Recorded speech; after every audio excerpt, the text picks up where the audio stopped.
Hello. What's up, everybody? Don't modulate me. It's a minute. I started a minute late. A minute. Come on.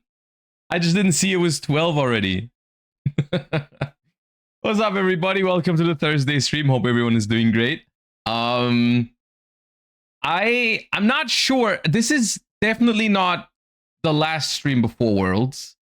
It is the last stream this week, most likely, because we have to submit our deck lists for Master Duel Worlds Monday morning.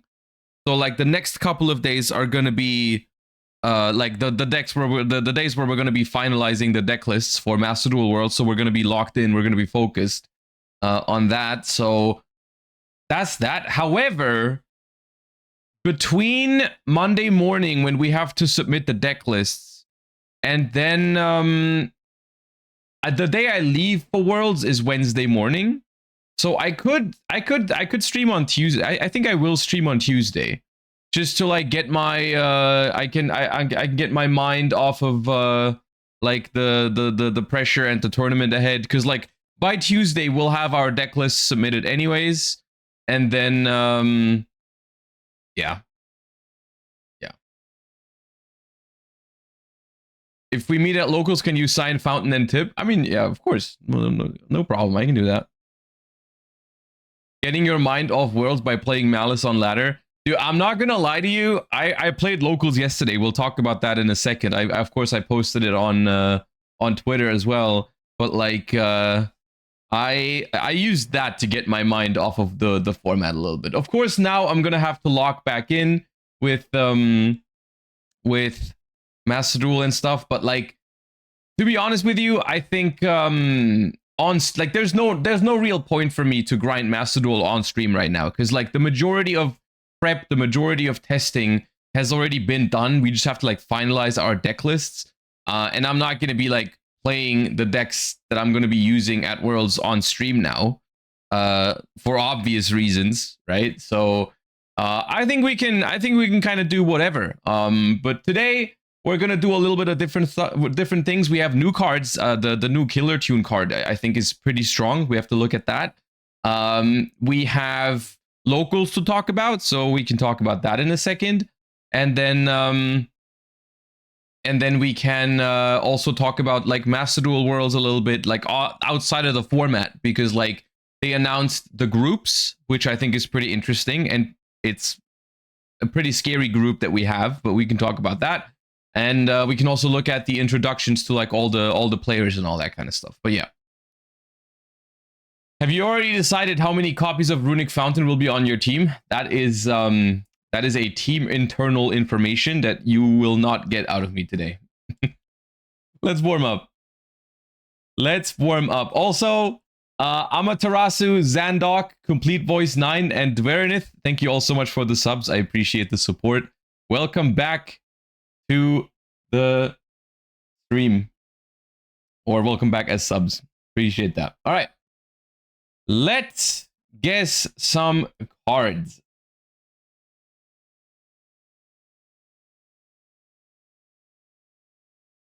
This is Shien, I think the old one. It is the old one. This feels familiar. Daigusto Emerald? No. Oh yeah, it is Daigusto Emerald. Emerald.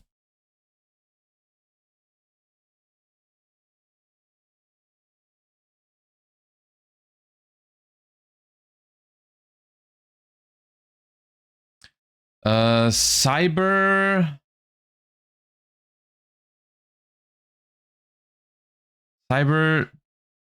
This one. Yep. Okay.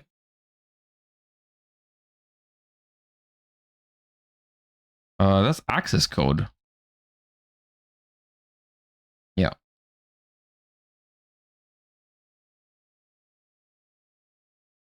Ooh, I think that's a Marincess. Oh, I think that is a Marincess, but like one of the ones that like not super popular. Dracotail. Dracotail, okay.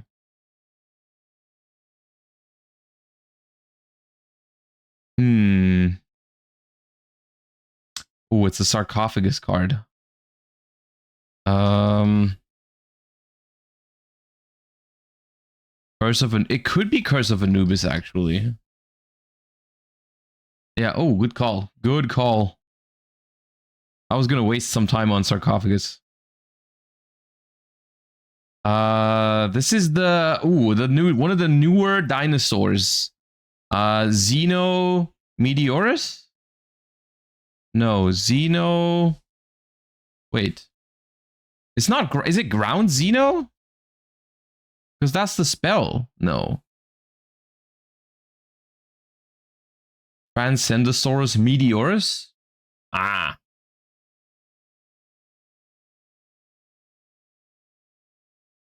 Oh, gimmick puppet vibes.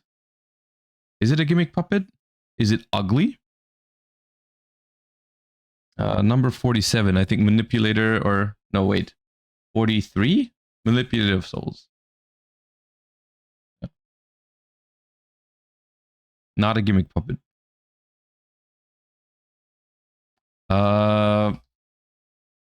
Pineapple Blast.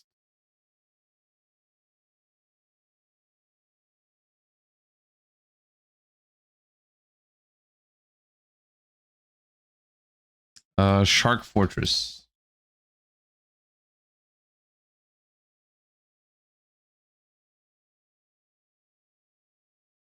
Millennium Shield.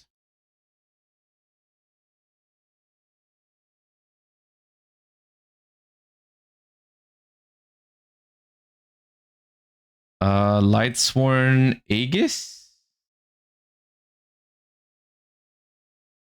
No. Then I don't know. Lightsworn Judgment.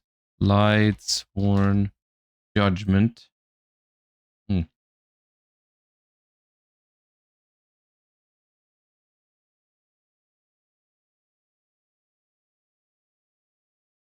I think that's a World Legacy card. But those are very hard for me to remember. Bestowal.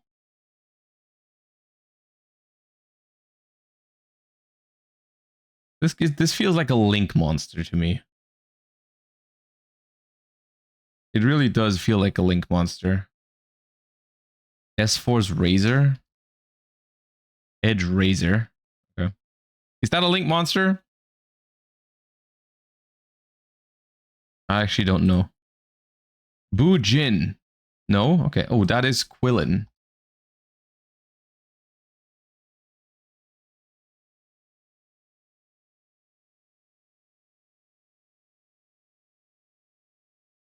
I have no idea what that is.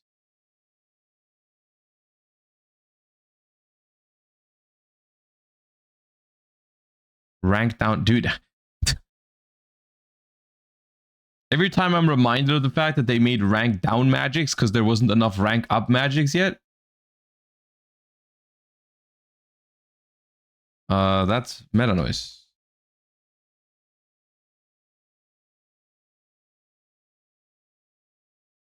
Oh, the treasure map. Treasure map.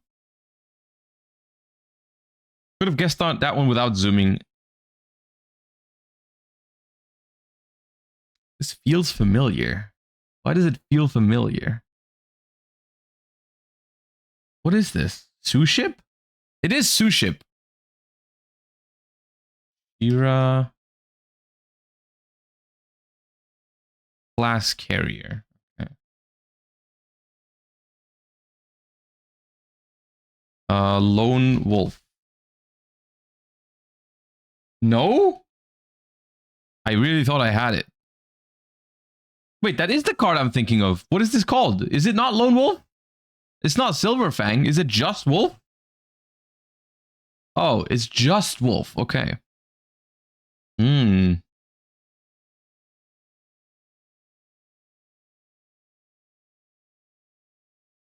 That's an Ignite. I have no idea which Ignite is which. No, it's not Bergzak. It's not the one you're thinking. It's an Ignite. Yeah, Squire.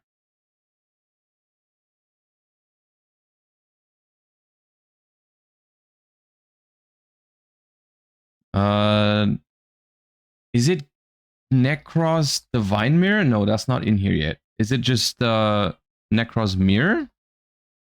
Then it must be. For a second, I thought it could also be a Gishki Mirror, but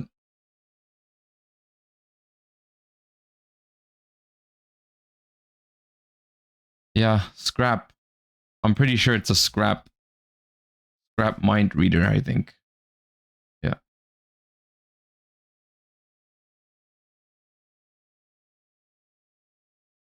Dragunity. Dragunity.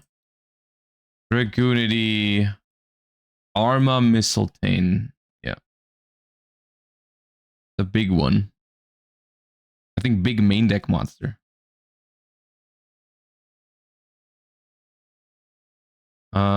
Fusion of... I know. I don't know what that is. No, I have no idea. Giant Starfall.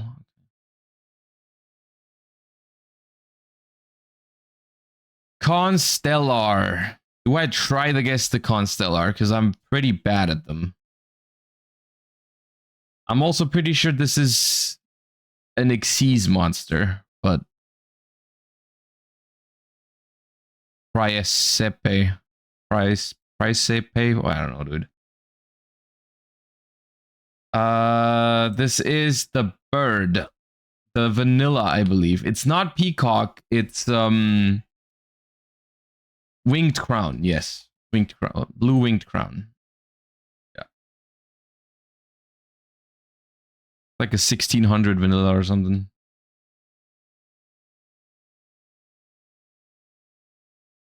This is like a retrain of the slot machine stuff. I think it's a spell trap. Is it Heavy Metal Raiders? Yeah.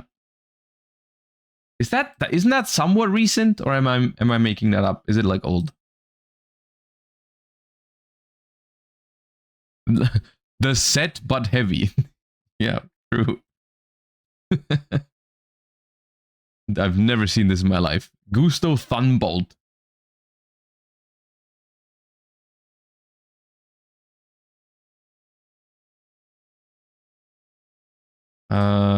It's not Air Orca. Or is... No, it's not. It's a fish. Double fin shark. Double fin shark. Let's go.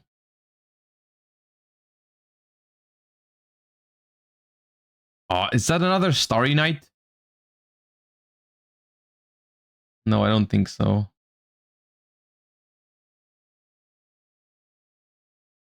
No idea. Ice Queen.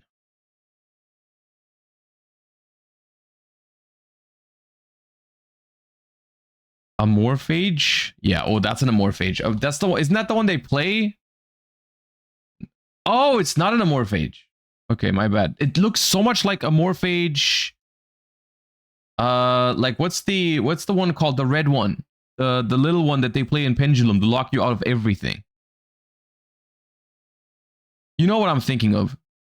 Amorphage, Lechery. Lechery, one of those. This is the draw card in the sky. No, of the sky? From the cards from the sky. Right. Yeah. It's like the Allure of Darkness for fairies, but like they put crazy drawbacks on it, so it's unusable. It wasn't unusable back in the day. Some people played it. Something from the past? Ghost from the past. Yeah.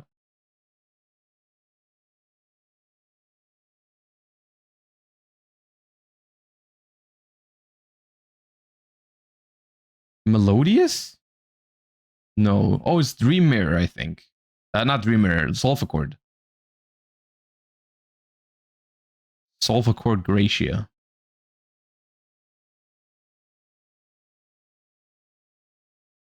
Ooh, this is End of Anubis.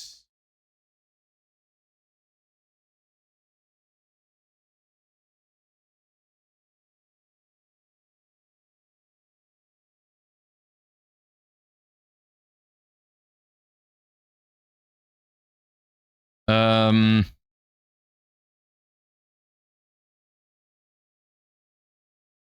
Malice Dispersion? What?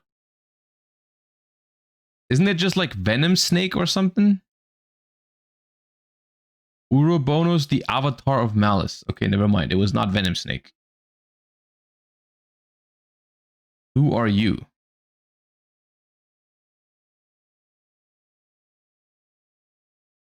I don't know.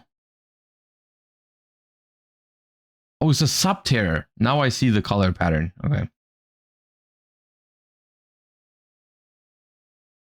That is a Performapal, I believe. Yeah. Ah, dude. The Phoenix, isn't it? The Odd Eyes Light Phoenix. Yeah. I played that way back in the day.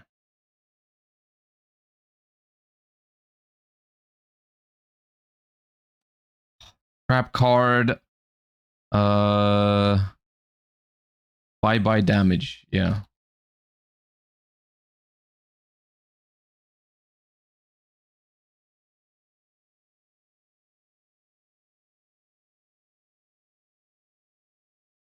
Trapeze Magician? Yeah.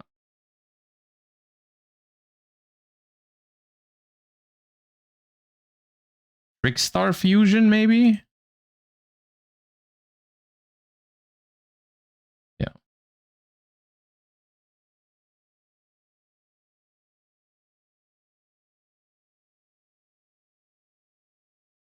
Lifeless Leaf Fish. Yeah.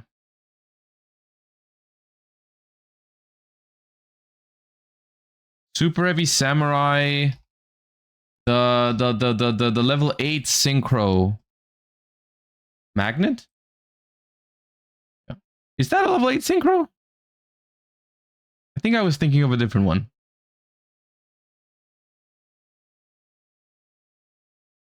I have no idea what this is.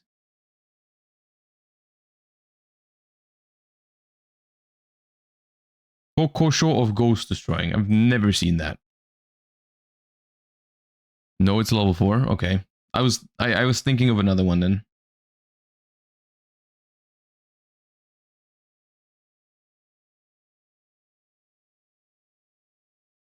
Ah, it's Cyber's Clock Dragon. Yeah, no, I saw it now, but like for 2 points, it's not worth typing. It's not worth the time.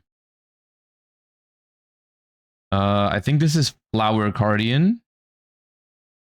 No. It is a Flower Guardian. I'm skipping it. I don't have time. Dude, how had this started off so well? And now we're not even making it to 700? What happened?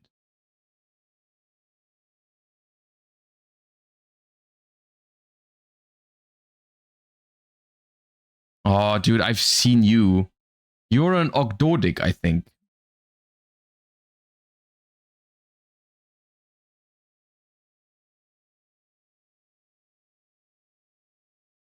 Curse of the... Oh, that's a Shadol card. Never mind. Okay, dude. Okay. What happened? I feel like we had such a good pace, and then I botched it. Well, I guess we're washed. I guess we're washed. All right. Level 4 Dark, more than 1500 attack, less than 1500 defense, old. All right, let's do a Breaker. Breaker the Magical Warrior. Okay, more than 1600 attack, more than 1000 defense, higher than 2003. What about Shura? Okay, 1700 is the attack. We are newer than 2009, older than 2015. So between 2010 and 2014, we're looking for a dark level 4 with 1700 attack and 1200 defense. Not a warrior, not a spellcaster, not a winged beast. It could be. Could it be Quarantine? Does Quarantine have... Ah, Quarantine does have 1200 defense. I knew it had 1700 attack. I didn't know it had 1200 defense. But okay, cool. All right. That's the daily challenge done. That one was not that hard. Let's do some Matrix gaming. Okay. We have level rank 3 or lower water. Aqua, worm or fish, sea serpent. Ah, okay, it's that kind of thing. All right, we're doing some water stuff. All right. What about... All right, look, the frogs are going to be the obvious ones here. What's the obvious answers? Aqua, exceed, monster, toad. Can I even think of another? I mean, the paleos are also aquas. So like we could take we could take daddy, but yeah, I don't want to. I don't know other doing L. Yeah, they were 8%. Not that. Okay, level rank 3 or lower water aqua. Level, okay, all the frogs, literally all the frogs. Why don't we use a frog that's like low key? That's not as popular. Why don't we give some spotlight to one of them, the frogs that is not that like? Let's do some poison draw frog. I've always had a spot for poison draw frog because it draws cards. I like that. Still 3%. I mean, frogs are the first thing you think of, I suppose. Okay, an aqua that mentions discard. An aqua that mentions discard. Okay, now here's the thing. The swap frog, swap frog discard. I don't know. That's gonna be the annoying part with this. A lot of cards that I'm thinking of, I don't know if they say discard or send. Like for example, King of the Swamp. Does it say discard or does it say send this card from hand to graveyard? I don't know. The same is true for Mermail Abystius. I think it says discard, but might also say send. I'm not sure. I have no idea. What's another aqua that discards? I think Swap Frog sends. I think Swap Frog sends.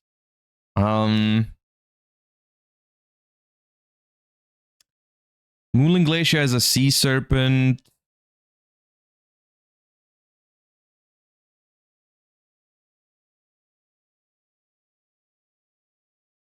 Tribe is not an aqua, is it? Is Tribe Infecting Virus an aqua? It might be, actually. Now that you say it, it might be an aqua. It might be aqua. All right, let's do Tribe Infecting Virus. I'm pretty sure that says discard. All right, it does. 3%. Not bad. Okay, now it's going to be a little tougher. Worm or fish? Okay, I think the fish part is easy because mermail and stuff. Fish, level rank 3 or lower water. Okay. Levirtue Dragon comes to mind. Wait, no. Is that fish or sea serpent? Dude, now I'm second guessing. But like that, surely that's the one of the most like popular answers.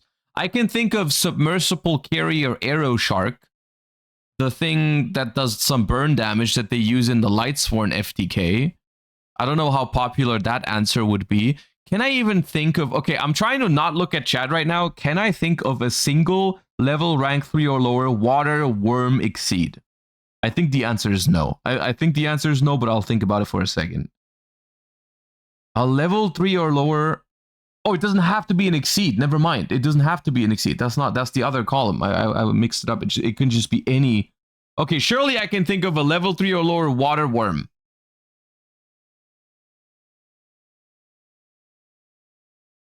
There's okay, literally I think the only one I can think of is Bixie. The freaking the Yangzing. That's the only worm I can think of. But all right. I mean, yeah, let's do Bixie. I think most people are gonna go for fish. 19%? Okay, I should not have gone for Bixie. Ah, dude, I'm so disappointed. Okay. You can't change your answer, can you? No, you can't. Ah, damn it. Okay, a worm or fish that mentions discard. A Abyss Megalo is a sea serpent because Dragoons can search it. Abyss Lead is also a sea serpent. What about Abyss Balean? Is that a this one might be a fish. It looks very fishy. It looks very fishy. Does Coelacanth work? Coelacanth works. I thought of Coelacanth. I think discards, but I think Coelacanth is going to be popular. I'll try the Mermail. It might be wrong. No, is it also a sea serpent? Damn it. Okay. Let's do Coelacanth. Yeah, 16%. I told you that this one was going to be popular. This one was going to be popular. Okay, Xyz Monster. Let's do the Arrow Shark. 20%. Oh my god. Okay. Sea Serpent, level rank 3 or lower water. All right, let's do I mean, this one is technically easy, but like let's try to think of something that's not super obvious. Let's do let's go for a Deep Sea Diva target from Edison format, but let's not go for Spined Gilman. Let's go for the other one, if I can think of the name. I think it's like Mermaid Archer.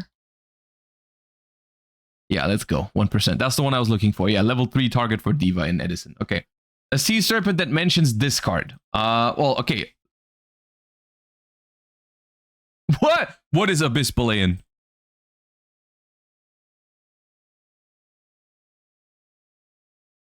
It's an aqua?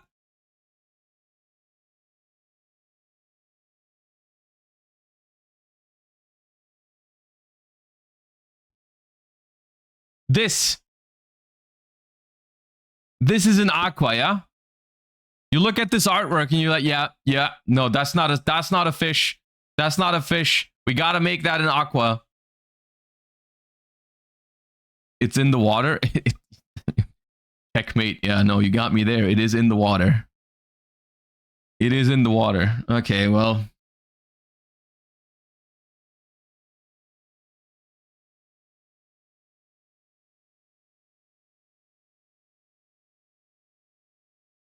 It's a whale? Yeah, okay. Whales are not fish. Okay, okay. A sea serpent that mentions discard. I mean, okay, dude. I'll go for Abyss Lead then. 5%. Sea serpent Xyz Monster. All right. Bahamut Shark. Can we go? I think Cat Shark is a fish. Oh, we could have used Cat Shark over here. That would have been cooler. Okay. I don't want to. Bahamut Shark is gonna have. Bahamut Shark has got to have like 40% on this. Like, I'm so shocked if Bahamut Shark is not the most popular answer. A Sea Serpent Exceed. A Sea Serpent Exceed.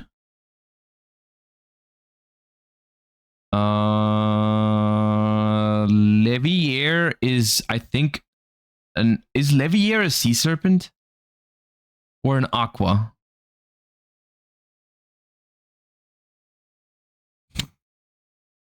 Is it aqua?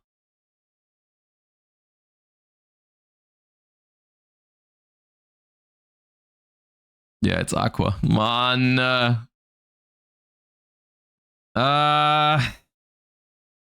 And I'm letting you know the only reason I'm struggling right now is because I don't want to go for the obvious answers. I know the answers. I know an answer, but I'm trying to think of like something that's not as popular. A Sea Serpent Xyz.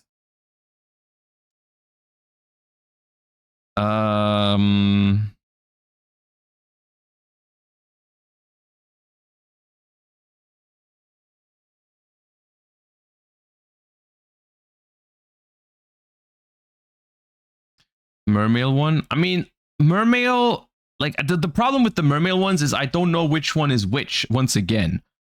Like I think Abyss Gaios is aqua or fish. I don't think Abyss Gaios is a sea serpent.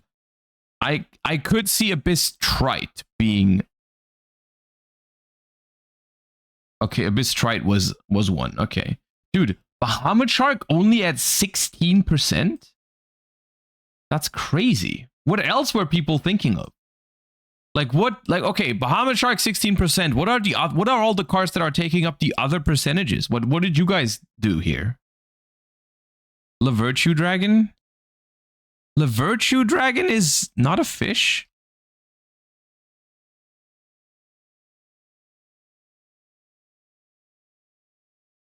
It's a sea serpent, okay. I mean, in my defense, aqua, sea serpent, and fish is the easiest thing to mix up in terms of typing and attributes in Yu-Gi-Oh, I think. Well, not attribute, they're all water, but like that thing is difficult. Okay. I'm happy the frogs are occupying the entire top row, though. That makes me happy. Okay. And with that warm up out of the way, welcome to the stream. We have a couple of different things to talk about. We're going to take a look at new cards first, then we're going to talk about my experience at TCG Locals yesterday, which was the first time I actually played in a tournament after Justice Hunters came out. So we'll talk about that. I'll show you the deck that I used, and we'll talk about the format a little bit, because I did have a good time. And then we are jumping into some Master Duel Worlds talk with, you know, the group stages being announced and all that kind of stuff. So let's begin. And the first thing we are going to take a look at today is the final Killer Tune card. For some reason, I cannot tell you the reason, but they are revealing like the archetypes, but they are always leaving out one card. I don't know. I guess they're like they are spacing out the reveal season a little bit, but they did the same with the other two archetypes. They revealed everything, and then they gave us one little card later, which I guess is cool. But now we have the last card from the deck build pack Phantom Revengers, and it is Killer Tune Q, which is a light fairy tuner monster. And it reads as follows. If this card on the field would be used as synchro material, a tuner in your hand can be used as one of the other materials. You can only use the first and second effect each once per turn. So this is similar to all of the other Killer Tune monsters. They can all synchro with each other in the hand, as long as one of them is on the field. And then if this card is normal summoned, you can special summon a tuner from your hand, deck, or graveyard, except Killer Tune Q. Also, you cannot special summon for the rest of this turn except tuners. Okay. Now that's what I'm talking about. Holy, wait a second. I was worried about Killer Tune because in the first wave, I felt like the cards were really cool and really good, but they revealed more synchro monsters than actual main deck monsters. So I was like, this is kind of awkward. Like, how am I going to build a deck around this? Because this is the thing. And I've seen some people talk about the restriction on this. Like, some people were complaining about the fact that it's hard to cook with this card because it locks you in. It locks you pretty heavily, which in my opinion is a good thing. I think this is awesome because it gives you the ability to make good cards for Killer Tune, but making sure they're actually used in Killer Tune, because that is a harsh restriction, you know, like only being able to summon tuners for the rest of the turn means you basically have to be playing a Killer Tune deck, like period, you know, like you've got to be playing Killer Tune if you want to be doing that, because otherwise, even from the extra deck, like you cannot link summon at all, can't fusion summon, all that stuff, you know, can't exceed, and even if you're synchro summoning, you can only summon synchro tuners, which for the most part is Killer Tunes. Of course, you can do some other, and the thing with all of the other synchros that might also be tuners, most of those require non-tuners as the synchro material. So even then you can't make those because you can't special summon the non-tuner. So pretty much locked into Killer Tune with this, which I think is good. If this card is sent to the graveyard as synchro material, you can excavate the top two cards of your opponent's deck, banish one of them, also place the other on the top or bottom of the deck. Okay, so similar concept here where each of these Killer Tune cards has a main effect and then like an effect when it is sent to the grave as synchro material. This one in particular is I really don't want to say bad, because manipulating the top of your opponent's deck is pretty powerful for a couple of, like, this is power. I actually do think this second effect is powerful, because you're gonna look at the top 2 cards of your opponent's deck here, and you can banish one of them that might be essential to their strategy, or maybe it's a one-of or whatever. But I think the bigger deal here is that you know what card they're going to draw, right? You have control over this. Like, you can look at the next 2 cards and you're like, okay, I'm happy if you draw this card, so I'll just leave it there, banish the other one, and call it a day. Or if they're like both really good cards, you banish one and then put the other to the bottom, and then I guess at that point you do not know what they're going to draw, but you've still eliminated 2 really good top decks from them. So, like, I do think this is a, like, deceptively strong effect. I think this is comparable to Spiral Gear Drone back in the day, which, like, the effect to manipulate the top of your opponent's deck was, like, mainly there so you could reveal your agent and all that kind of stuff. But, like, it was, like, deceptively strong to know what your opponent was going to draw next turn and being able to manipulate it a little bit. Yeah. Why do they make turn 0 decks? Because it's good for Yu-Gi-Oh! And it's fun. Yu-Gi-Oh! Is supposed to be an interactive game. If you're mad that your opponent has interaction on your turn, you're not trying to play Yu-Gi-Oh! I'm sorry to break the news to you. Yes, chat, we're gonna read Red Nova. I'm aware. I have Red Nova open already. I know. Can I read the card first? This card in a vacuum is, I think, exactly what Killer Tune needed, because it's another main deck monster with high quality, and that is really, really strong. Now, okay, let's talk about Red Nova. Okay, yes, Red Nova spiked in price. This is a level 1 Fire Fairy Tuner that says, dude, it's actually very small here on Card Market. I was just showcasing this because it jumped in price. Like, this was a 20-cent card just a while ago, and now it has spiked to at least $10 for the secret rare. I think it has a common printing, but that's not much better. It's €5 for a common right now. If this card is sent to the graveyard for a synchro summon that uses 2 or more tuner monsters, you can special summon a Fire Fiend type monster from your deck in defense position. So you can summon this with Killer Tune Q. It is a level 1, so you make a level 4 synchro, which Killer Tune does have, and that allows you to summon a Fiend Fire type from your deck in defense position. Of course, this was once meant to be Resonator support. However, if I remember correctly, Killer Tune does have a target for this. Killer Tune does have a Fire Fiend monster. I forgot what the name of it was, but they have another good main deck monster that is a Fire Fiend. So what you can do, I think it's Rekko, yeah. So you do Killer Tune Q, special summon Red Nova, make a level 4 synchro, get those effects, and then special summon Killer Tune Q, and then you can keep synchro summoning. I think this is good. I think this is a card that you would play. Because it's not even a terrible draw in the deck, I think, because if you draw it, the Killer Tunes still allow you to synchro summon with it, because it is a tuner in your hand. So I think it's something you would play, because it's not even a brick, and just like a pretty solid option to do. It's not a brick. It is not a brick, because you just like use it as a tuner material in your hand with the other Killer Tunes. Definitely not a brick. So this is very good. However, I want to say something. I want to say something for all the people that are like jumping on the hype train and buying this card. You know, I want to say a few things. The first thing is, I don't believe that they are not aware of this interaction. I think this is planned. I think this is something that they wanted to happen. They wanted this combo line to be played because it's super obvious. You know, like you're gonna look at like this. This is a super obvious interaction. The second thing I want to say is that very often it happens in Yu-Gi-Oh! That a deck becomes meta and then old cards can spike in price because they have synergy with the new cards. This is not a rare occurrence. And oftentimes, Konami is too slow with the reprints. You know, everyone remembers Trident Dragon going up in price because of Tenpai, and Konami just being like, yeah, you better borrow one from your friend. and then it was reprinted way too late. Everyone remembers that. But there is one exception to this. And this is the one time they do it right with the reprints, is the deck building packs.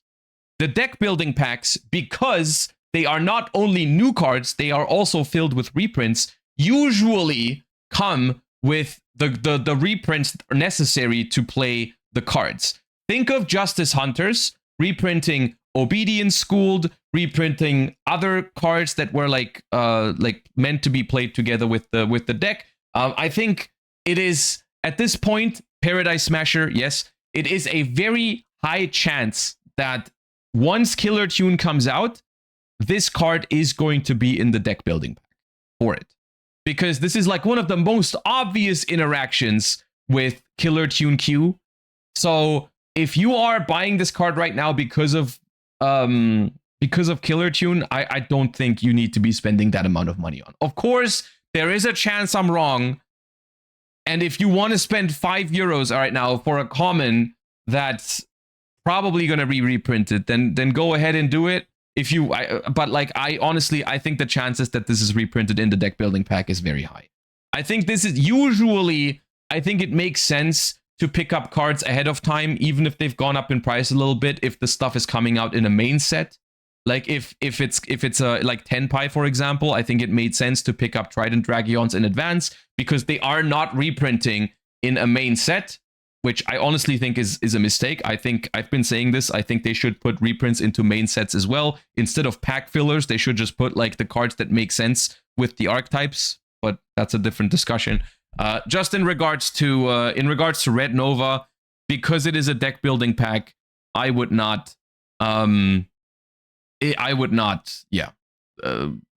Red Novas at this price. I wouldn't be too worried about this. Proof it's intentional. It's literally the first thing they play in this. Yeah, apparently they even showed it off in the official stream that showcased like the Killer Tune cards. Like they just showed this interaction. So yeah.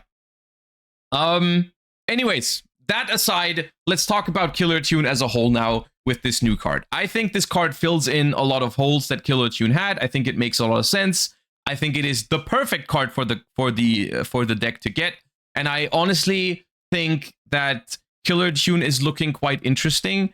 Of course, I think the win condition of banishing your opponent's resources, right? As someone who has been a runic defender in the past, is controversial. It's a controversial win condition that a lot of people are not going to like. I personally don't hate it. I think it's fine because it banishes face up. But I do think a lot of people are not going to like it for that reason, because I think the Killer Tune interaction is like the way this deck is supposed to operate. It's just something that I vibe with that a lot of other people don't vibe with, which is okay. But the way this deck is supposed to operate is you're trying to interrupt your opponent. You're trying to slow them down because Killer Tune's interruptions are not that broken. Like Killer Tune doesn't like the Killer Tune cards, the Killer Tune board is not going to be overwhelmingly strong. You're trying to slow down the opponent until you can banish some of their key resources from extra deck or top of deck and so on and so forth. That's basically the goal of the deck, is to prolong the game with your end board pieces to then eventually banish a couple of key resources from your deck and then win the game that way. At least that's how I interpret it currently, which honestly I think is something that I would enjoy.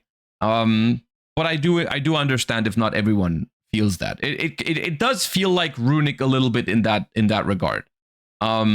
Because you're like runic combo, not runic stun. So it's basically it's like a runic that doesn't have synergy with stun. If that makes any sense, like, do you see where I'm coming from with that? It's like if runic could only be played in combo decks. Do you know what I mean? Which I feel like that'd be cool. I feel like that's a cool thing, personally. But of course, you wouldn't expect anything else from me, who's been one of the biggest runic combo deck enjoyers, even though I've always hated runic stun. So like, you know, I like it. It seems very grindy. I'm a fan of it. And this new card is obviously amazing for it. This new card is obviously amazing. Red Nova is also an amazing card for the deck, honestly. Like, I think this card is good in the deck. Like, it's not even a bad draw. That's why I like it so much. I would not have liked this if this was just a brick, but it genuinely is not a brick because the killer tunes can all synchro summon with it. So I think in hand. So that's cool, I think. But yeah, overall, this brings us to an end on the Phantom Revengers reveals. Now, all that's left is, I guess, to wait for it to release and see how the impact is in the OCG. But so far, I think I like this pack. I think it is less powerful than Justice Hunters overall, but Justice Hunters is also really good. So that's maybe not the fairest comparison to make. But it's solid. I like it. I like the playstyle of all of the decks, honestly. I even like the Hecaton Share, which is probably at the moment the least anticipated. At least like the Hecaton Share hype, I feel like was not that crazy. But I like Eniac Craft and Killer Tune, I'm definitely looking forward to. And then with Hecaton Share, I guess. The thing with Hecaton, or Heca Hands, I guess is what it's called now. At least we get that one really good hand trap, even generically, right? So even if the deck doesn't do well, the card is going to be good for sure, right? So I'm looking forward to Phantom Revenge. Honestly, I'm seeing a pattern this year where like some of my favorite sets are actually the deck building packs now. I know we've talked about this in the past, but I feel like deck building packs have changed in a way where, or like the entire release structure of Yu-Gi-Oh! In these last couple of years even has been like a little bit different, because I feel like the core sets have been there for mostly like two reasons, where like one was to give us like lore archetypes, like the Diabellstar lore, Visa Starfrost lore, and now the Archmage lore and stuff like that. And then the second purpose was to do legacy support, because those are things that people really like. People like their lore and people like their legacy support. So that's been like the core sets mostly, which has sometimes left us with like some mid core sets, right? Because it's like sometimes these just don't really, like they're cool, but they just don't really hit, you know, like Archmage, for example. Not yet, at least, you know. Archmage is cool, but it hasn't really hit meta yet. So as a result, Duelist Advance like wasn't insane in terms of a set. And I guess another small thing for core sets that can be a big thing depending on how they do it is like generic cards, right? Like the deck build packs don't really release like a new hand trap or something like that, except for specifically Phantom Revengers, but that's technically an archetypal card, you know. But like the core sets are where we get those cards from still, like our Molcharmies, our like Pot of Prosperity, Triple Tactics cards, Evenlies, and so on and so forth. Of course, Izuna and Goddess from Phantom Revengers can technically be hand traps, but they're still archetypal cards. You know what I mean? Like the cards like Prosperity, Evenly Matched, Talents, Thrust, all that, the Charmies, that comes out of like core sets, like the staple cards, right? And then so core sets are lore, legacy support, and generic cards for the most part. And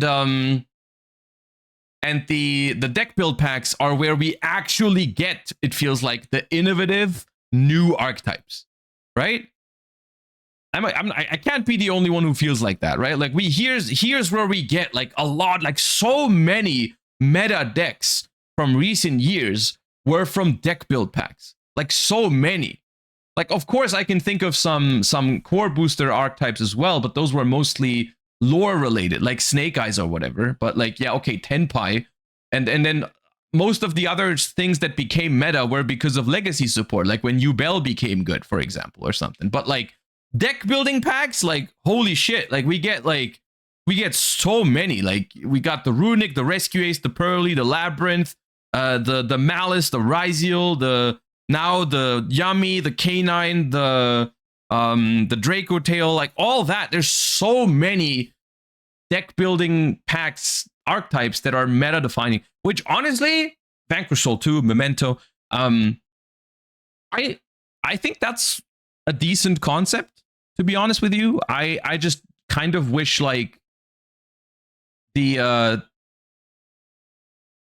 core sets, I'm not sure how exactly, but like I guess the core sets are like just objectively worse than deck build packs at the moment, because if I'm thinking of Justice Hunter's release, like Justice Hunters is just a hype set. You know, we've got 3 new archetypes, all 3 are well designed, all 3 are good, all 3 playable right out of the gate, and the box has cool rarities, and the box also comes with good reprints for those decks. You know, like it's just like, in my opinion, the deck building packs currently are one of the best concepts in terms of a set in Yu-Gi-Oh, right? And because Justice Hunters is also filled with good cards, there's very few bad pulls in the set. You know, very, very few cards that you don't want to get. Like, even if you're trying to build Vanquish Soul Canine and you pull Yummy Ultras, it's not bad because you're going to find people that want them.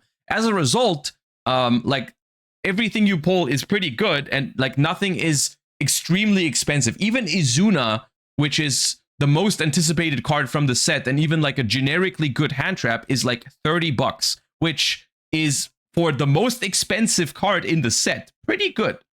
But still, because every single card in the set is solid, and because there's some premium rarities that you can pull, the set is still fun to open. It's like, Justice Hunters is not a bad set, even though the most expensive card out of the normal rarity cards like is $30. So I feel like if we could somehow apply that concept to core sets, that would already be a good step. Yeah. I don't know.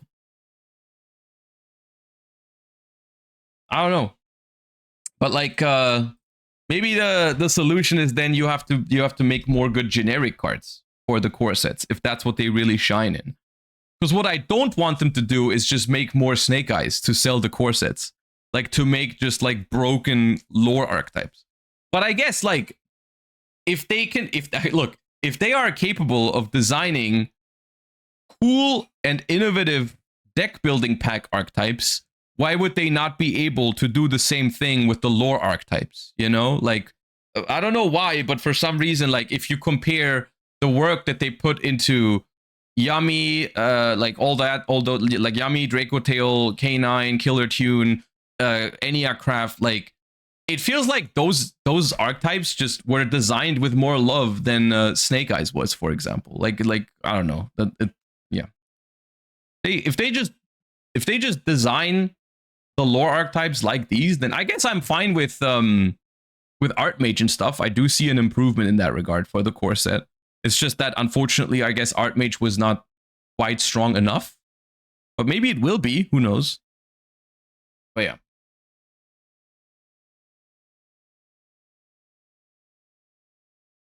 It's almost like if you design a cool archetype, you don't need to print 1,000 new bulk cards around them so they're inflated in price. Yeah.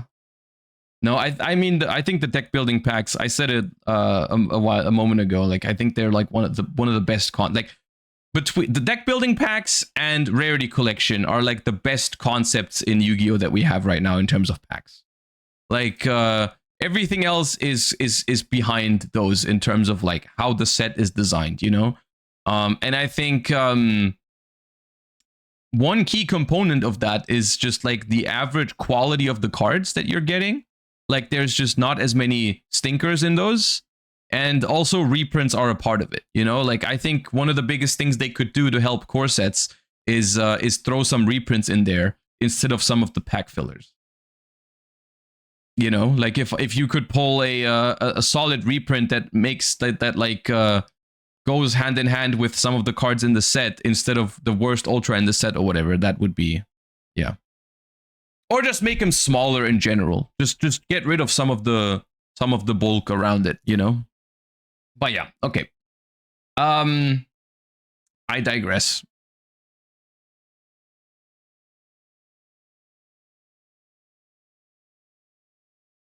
Funny considering most deck build packs were kind of mid before, especially because you didn't know whether they would perform out of the box and would often only receive support 6 months after their original release. That's something that I do want to note about this entire thing, is like, they do respond to these kind of criticisms, right? This is why I bring up these discussions every so often, because I do think they see this sort of stuff in the community and they do change something about this, because one of the biggest critique points in the past about deck build packs was that the archetypes always looked cool, but they were never playable out of the box. You know, like you do mention stuff like Rescue Ace, you do mention stuff like Pearly. Those decks came out and everyone was like, yeah, I remember very specifically talking about those two decks being like, yeah, I see what they're trying to do here. This looks cool, but this is just not playable yet. Like, we're going to have to wait. And that was always kind of awkward for the community, because you didn't know what to do. You didn't know what, it's basically like the TCG exclusive archetypes, where if the cards are cool, but you have no idea if they're going to be good because they are entirely dependent on core set support, it's just a gamble on whether they're going to be good or not, right? Like picking up Pearly in the beginning, the cards were cheap, like cheap-ish, because no one knew how good Per Lily and Sleepy Memory were going to be, for example, right? Or no one knew how good Rescue Ace, the quick play spell Emergency was going to be for the deck, right? Like, no one knew that. So as a result, no one knew that they needed to pick up Rescue Aces when the deck came out. And then like months later, when those cards came out, you either bought the cards because you gambad, and then they spiked in price like crazy. The same is true for Labyrinth, with Big Welcome Labyrinth being like the most custom support card for the deck that you could really imagine. So it's tough, you know, like and that's just like not a great, I think it's not a great business model if your customers don't know if they want the cards or not. Do you know what I mean? It's not like you can decide, yeah, these cards are bad, I don't want them, or these cards are good, I want them. You're like in the middle. You're like forced to play this guessing game of, will they make this archetype good? Because the thing you have to realize is, like, they can make anything good if they want to, right? If they set their sight on a certain archetype and they want to make it playable, they can. They make the cards, right? So it doesn't feel good to invest into cards just because they could make them powerful, right? And so this, I think, is one of the key reasons why I like the deck building packs so much right now, because you know what you're getting. And you, like, if for example, if these decks are already playable, you're not risking anything, right? Like, you're picking up a Yummy deck because it's good right now. You're not relying on the next Yummy support card from the next pack. Now, the thing is, you're still being rewarded by getting even more, like the decks are getting even better, you know, like Ryziel, Malice, those decks got even better over time because they still give these decks support. They still reward the people that picked up those decks with new cards, which I think is cool. But like, you weren't risking anything when you picked them up because they were already playable, which I think is a good concept, you know, like you make people happy with the initial release, they pick up the cards because they're good, and then there's another wave of cards that makes people even happier for picking up the cards. You know what I mean? And so I think that's good. Yeah. All right. And this, once again, this is something that they have changed, right? So like, it's not like they never listen to anything, right? Like, sometimes they do take these sort of things and then they do make it better in future. Like, deck building packs have improved a lot from previous years, I think. Yeah. There's a new V-Jump promo, sneak peek. Okay. It's not on yugioh yet, so link me once it is.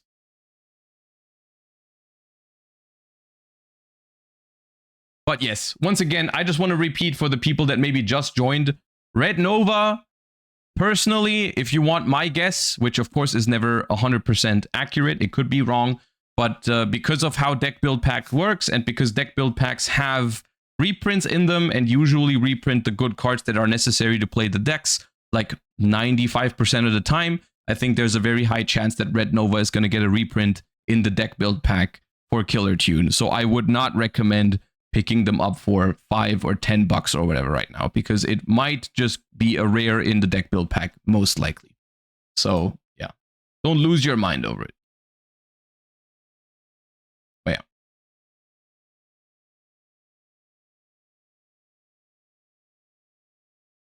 yeah. Why is Red Nova good? What are you summoning with it? You are summoning a Killer Tune monster with it, actually. Let me show you that. Hold up. Killer Tune.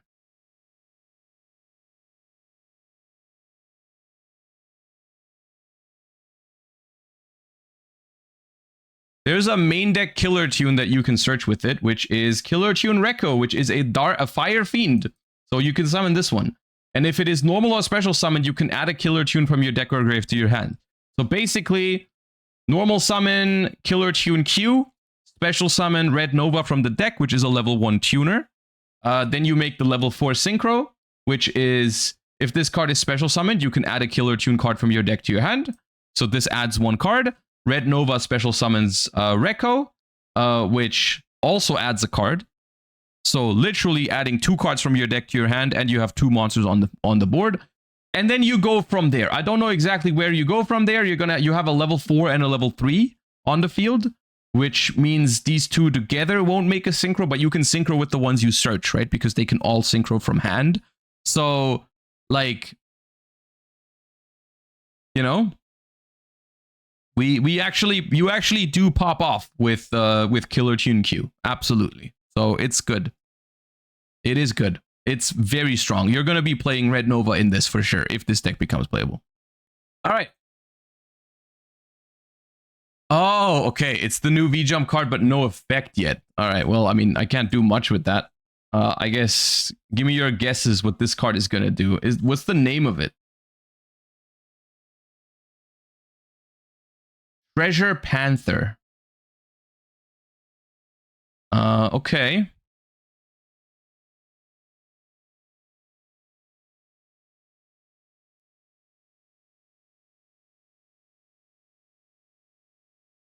I guess we're gonna have to wait and see what this does. I mean, V-Jump promos are such a mixed bag. I feel like some of them are pretty good.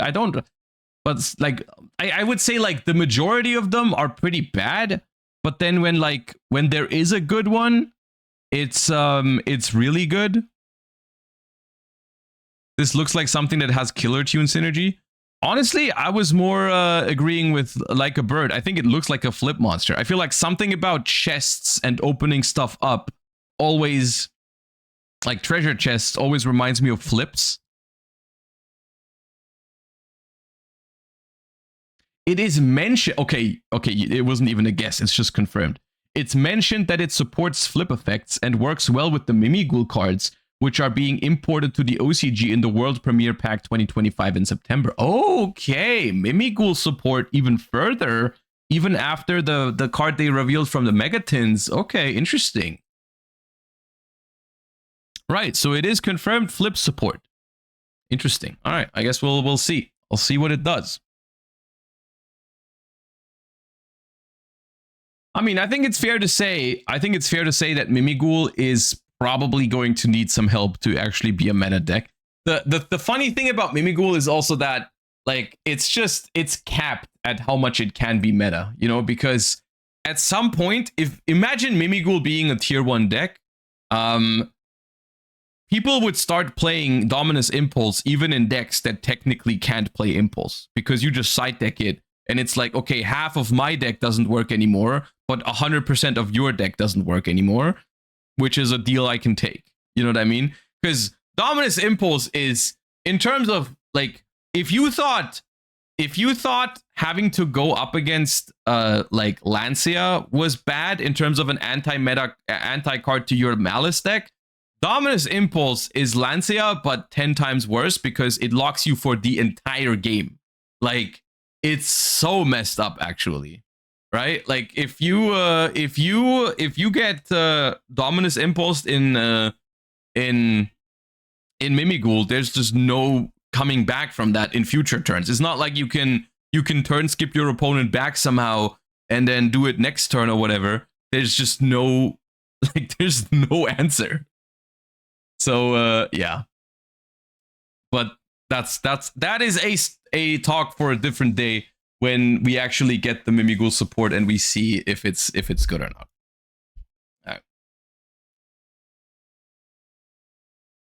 Fat Man, thank you for the 29 months. Flip Flop, thank you for the 2 months. Henbro, thank you for the 7. Slayer, thank you for the 24. Not Risotto, thank you for the full year of support. As Rezel, thank you for the first time Prime. I appreciate that. Seba Viking, thank you for the 17 months. Krollo and Booble, appreciate that. And Born HG and Starkle, also thank you for the subs. I appreciate all of you guys. Thank you. All right. Now, I want to talk some TCG. Are sub alerts still down? Yeah, I look, I'm. It's because of Worlds I haven't been able to fix it yet. I haven't been able to spend like mental capacity outside of streaming on the actual stream. But I do want to fix. I'm gonna fix the alerts for the first stream after Worlds. Yeah, I will. But at the moment they're not working. All right.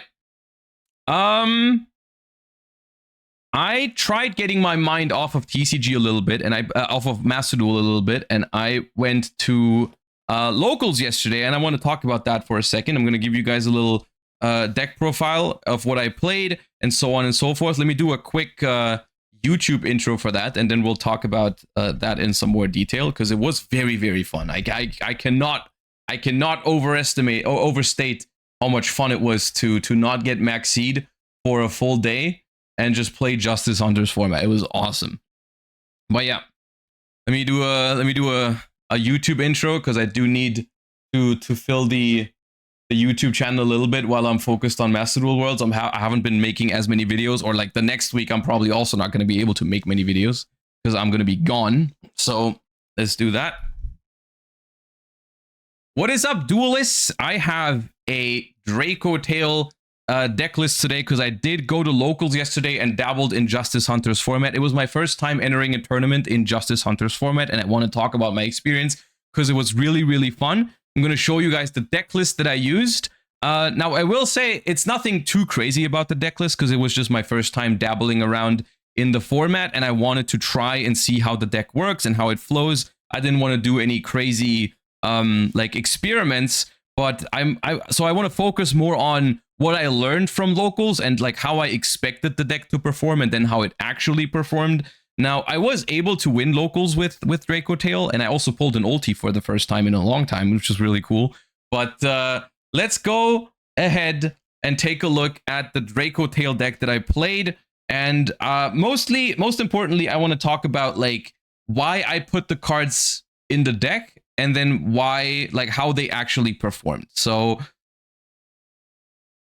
first things first, for the Dracotails, it's 3 Lucius, 3 Phimenas, 3 Mululus, which is most Dracotails are all Dracotail lists I've seen will play these at max, because one of the most important part of playing Dracotail is, of course, seeing Dracotail names to fuse with, because otherwise you cannot play the game. And that's why I also decided to play more copies of the big ones, quote unquote, which is 2 Dracotail Pan and 2 Dracotail Urgula. I decided to go 2 and 2 because I just didn't want to draw duplicates, and I think both of these are equally important, at least in theory, and I did kind of felt fine with this. Honestly, unironically, I even felt like I wanted more sometimes, because some of my worst hands were the ones where I just didn't have a Dracotail.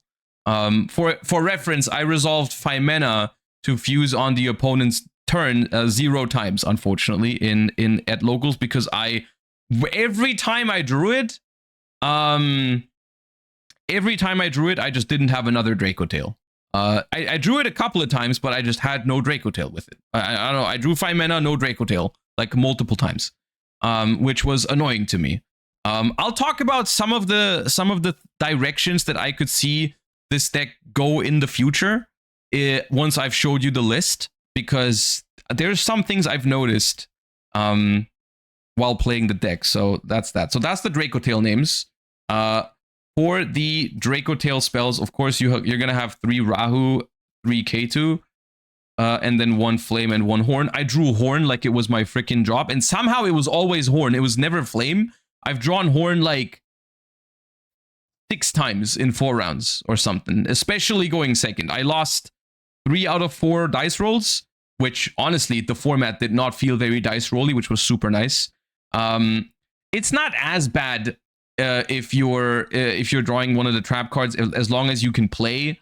But like, yeah, honestly, the spell cards are awkward in this deck because like you do really want to draw them because they are your starters. However, whenever you draw the spell cards, it makes your main deck monster effects to set the cards a lot less valuable because you've already gone through them. You know what I mean? Like when I go K2 Dracotail going second and I fuse away like 2 Dracotails from my hand, setting 2 cards with them does not actually add that much to my turn because I've already used K2. So I've noticed that like sometimes, as long as I had a way to fuse, I preferred not having these in my hand because then I fuse away Dracotails and they just get me more plays, which was really powerful. And I'll talk about that in a second on what I would do with that conclusion about the deck. I played King of the Swamp and Poly. This was okay for me.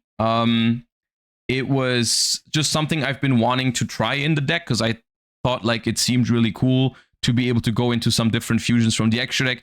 I made Dragoon once. Honestly, I honestly don't think it matters that much that you can go into some fancy fusions with this. I think it's mostly just about having more ways to fuse in the deck. And most importantly, it is a monster card. So even if you don't have a second Poly in your deck to search with another King of the Swamp, it's just being able to fuse with it for future fusion summons but that you add back with Arthalion, I think is relevant. It was okay. It's about Guardian Chimera. Oh, you're gonna be disappointed when I show you my extra deck.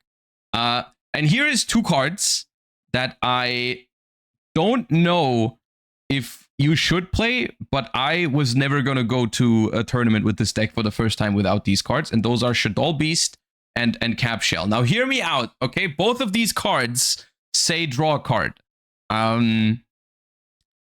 which is all I have for you.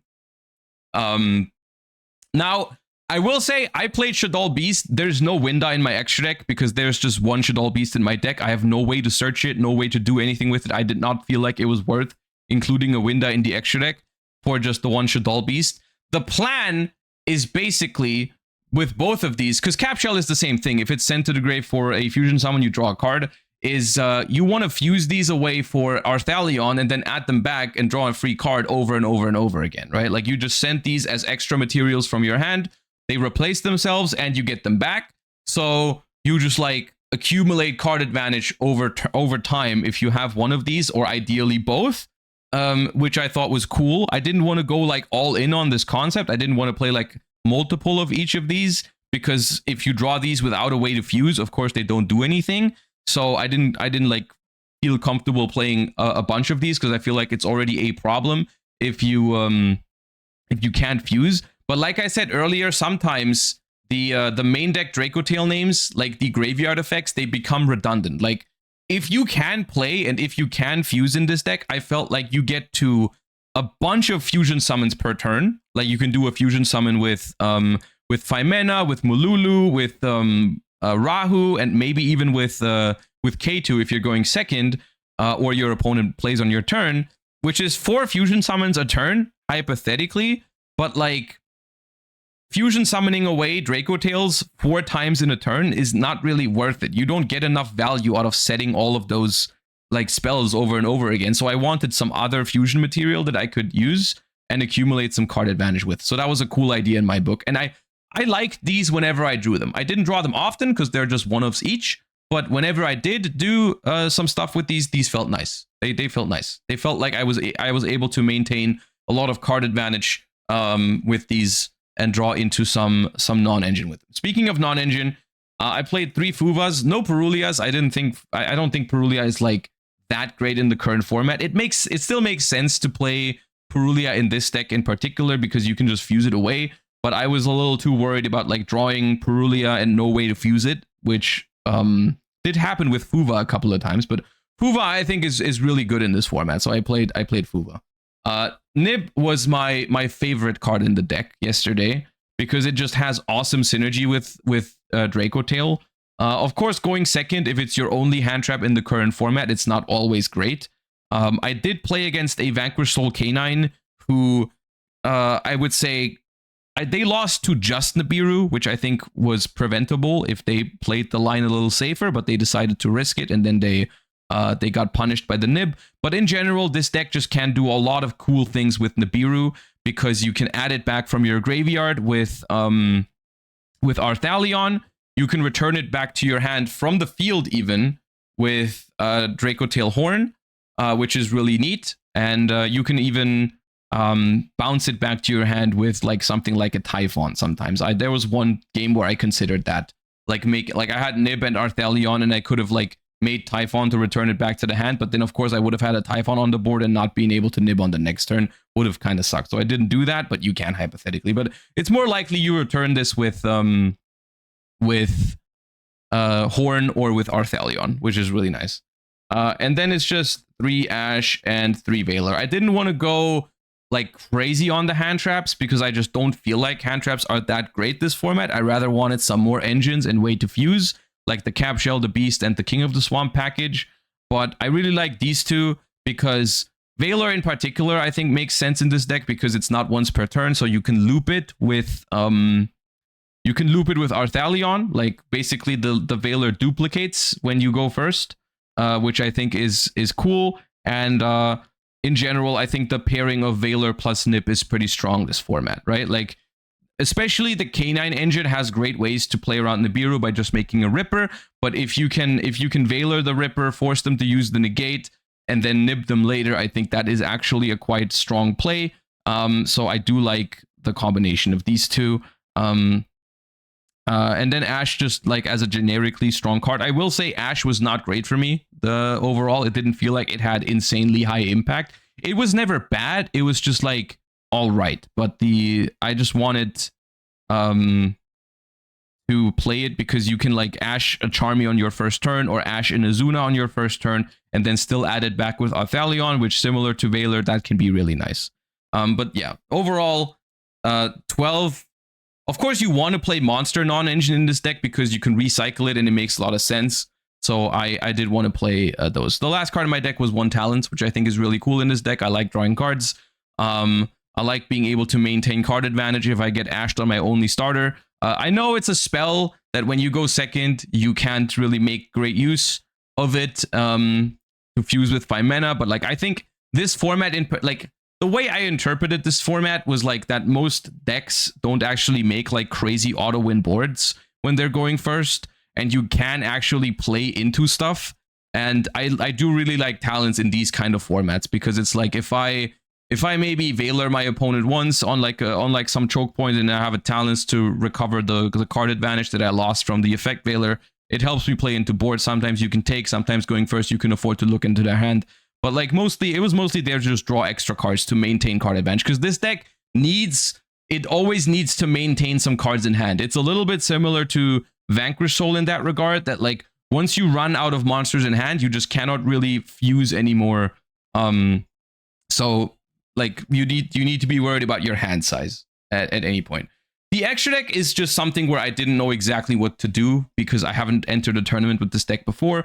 So I played 3 Arthalions, which I would always recommend playing at 3. I only played 1 Gulamel because I was running into some space issues when I was building it. Like I went into building this deck with the like I guess I was expecting there to be infinite space in my extra deck, but then I realized there's like a lot of options that you can play, and I wasn't sure which ones actually come up because it was my first time entering a tournament with it. So I just tried to fit as many as possible so I wouldn't miss anything. So I only had space for 1 Gulamel. Honestly, it was fine, but I would like to play 2 of this if I could. It's pretty nice actually to have a second one. I played Mysterion and Secretarion. I made these 0 times, which honestly is due to me not being super familiar with the deck yet. My main issue with these was that because I was playing the deck for the first time, I was making a decent amount of mistakes. I think I was not playing it optimally yet. One of the key things with these is that like the ways you have to fuse are like different. They all have different restrictions. Like for example, Mululu and Rahu force you to fusion summon a Dracotail. And they also both lock you into fusions for the rest of the turn. So I was trying to use these last. Usually, I was trying to do these first because they don't lock you, so that I could still make like seals and stuff like that. But as a result of that, when I was doing these first, I was usually making Arthalion and Gulamel first, because those have to, because just like, I usually I made Arthalion first, which I also don't know if it's always correct to do. Probably not. I just wasn't good enough with the deck yet to always see the full lines. But like, I used these, and then I was left with Rahu and Mululu if I wanted to make more fusions. And then I was like, well, now I can't make these two anymore. I could have sequenced things better. That's why I didn't make these at all, is what I'm trying to say. I think these two are very good, but I just didn't see the lines, basically, because I played the deck for the first time. Something that I did summon a couple times, though, was Filia Outrageous. That card seems pretty nice to me, because the deck otherwise has no way to interact with the graveyard, and being able to banish stuff with it was really cool. For example, this deck, of course, because the entire deck is built around graveyard effects, will never have a good time into Izuna and Lupus. And so banishing Lupus with this from the graveyard was really nice for me. A lot of times when I played against K9 engines, I played against, out of 4 rounds, I played against 2 K9 decks. It was a K9 Dracotail in the first round, and then I played against K9 Vanquish Soul as well. And dealing with the Lupus from the graveyard was really nice for me. And also it has other applications as well. I played Dragoon. I made it once. I don't know how I feel about the King of the Swamp package. I feel like it's not worth wasting extra deck space on these niche options. Like Dragoon, I summoned it. It didn't feel like it mattered that much when I summoned it. It wasn't bad. It was good, but like it wasn't necessary. And I honestly think you could just play King of the Swamp without any fancy targets for it, or you could just like play Cartesia instead. I haven't tried that yet, but I think Cartesia is also pretty good. I played Tyrant because I was a little scared of running out of trap cards in a grind game. Like if you ever put one trap in the graveyard and then the other one gets ashed, you're stuck with both traps in the grave. You can't get them back. So in theory, you can make Tyrant in this situation because King of the Swamp counts as a Blue Eyes White Dragon, and then you fuse another dragon, and then you reset one of the traps, and then you can get back into this cycle. Which I never did, but I liked it in theory. And that's it with the fusions. No Guardian Chimera, which was probably the 16th card that I would have played if I could have fit it. And I think if I probably would have cut one of these two for Guardian Chimera. So that's all the fusions. Spirit, so you can turn your normal summon into a dragon. I think this is a pretty known concept for this deck at this point. I did try to end on Seals whenever possible, because I think Seals is a phenomenal endboard piece in this deck, because you can summon Mululu on the opponent's turn to then fuse.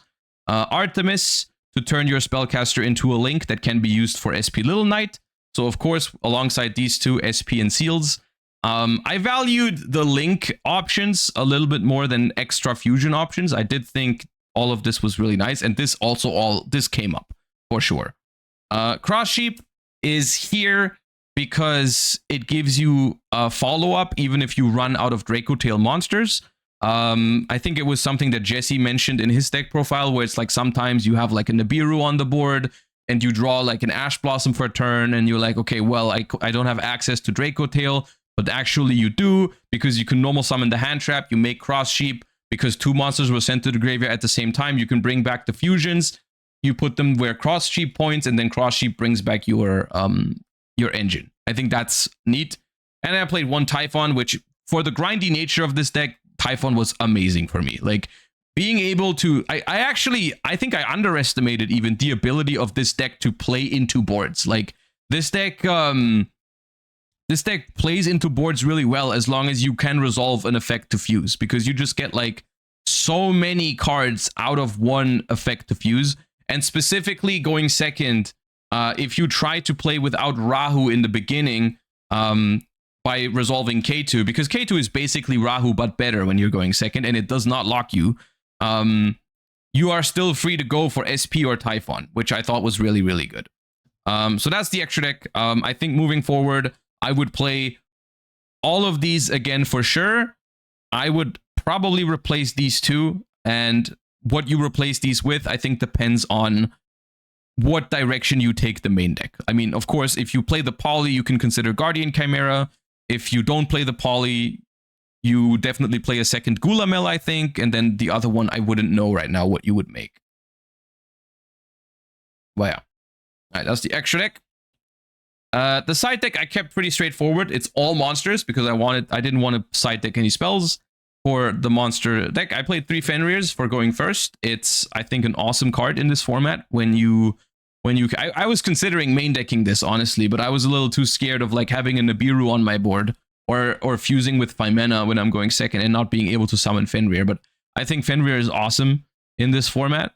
So like it covers, so it gives you you summon it onto the field, so it's an extra interruption for a deck that is already kind of grindy and doesn't make like super unfair boards, and then it maintains card advantage in your hand because it searches another Fenrir, which is nice. That something you can just fuse away for an Arthalion to add a different card from your graveyard to your hand is really good. It covers for some of your opponent's hand traps, like when your opponent has Izuna, you can banish the Izuna before they can make a rank 5 with it, because like Izuna is on the field, Lupus is in the graveyard, you banish the Izuna, which is nice. It covers for Retaliating Sea, which I don't think many people play, but it helps. And it also covers for like Fimena, because you then just banish their body, which is still really good. So Fenrir is awesome in this deck, I think. This is always what I side in over the Fuvalos, basically. 3 Lancias, because I wasn't sure if anyone was going to still play Malice, and I really like the idea of being able to add back Lancia over and over again against Malice, which is, of course, floodgating them every turn, which normally would be cringe, but because it's against Malice, it's good and funny. But mainly, I was also like, even if no one plays Malice, this card is still good against something like Crystron. So I still felt like it was worth. Like, basically, I played Lancia to cover for Malice still, and Purulia to still cover for Ryziel variations, because I wasn't sure how many people were actually going to play the new decks at locals, or if people still play the old stuff. I still felt like comfortable putting some cards in the side deck for the old decks. Turns out a lot of people were playing the new decks at locals because everyone thinks Justice Hunter format is awesome. Like, there was a lot of people playing. Yeah, I saw Yummy. There was Yummy duelists, multiple Dracotail duelists, multiple Vanquish Soul K9 duelists. Like, it was great.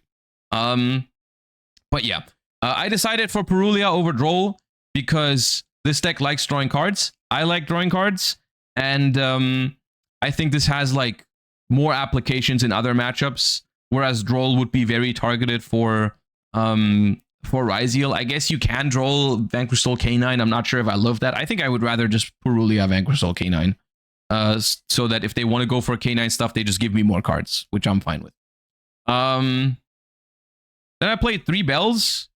Bell, in theory, is pretty decent against both Yummy and the Mirror Match. Against Yummy, you can use it to counter their Synchros when they are tagging out, right? Because they return themselves to the extra deck as cost to bring stuff back from the grave, so you can Bell that, which is really nice. You can Bell the Dracotail traps in the Mirror Match, which is really neat.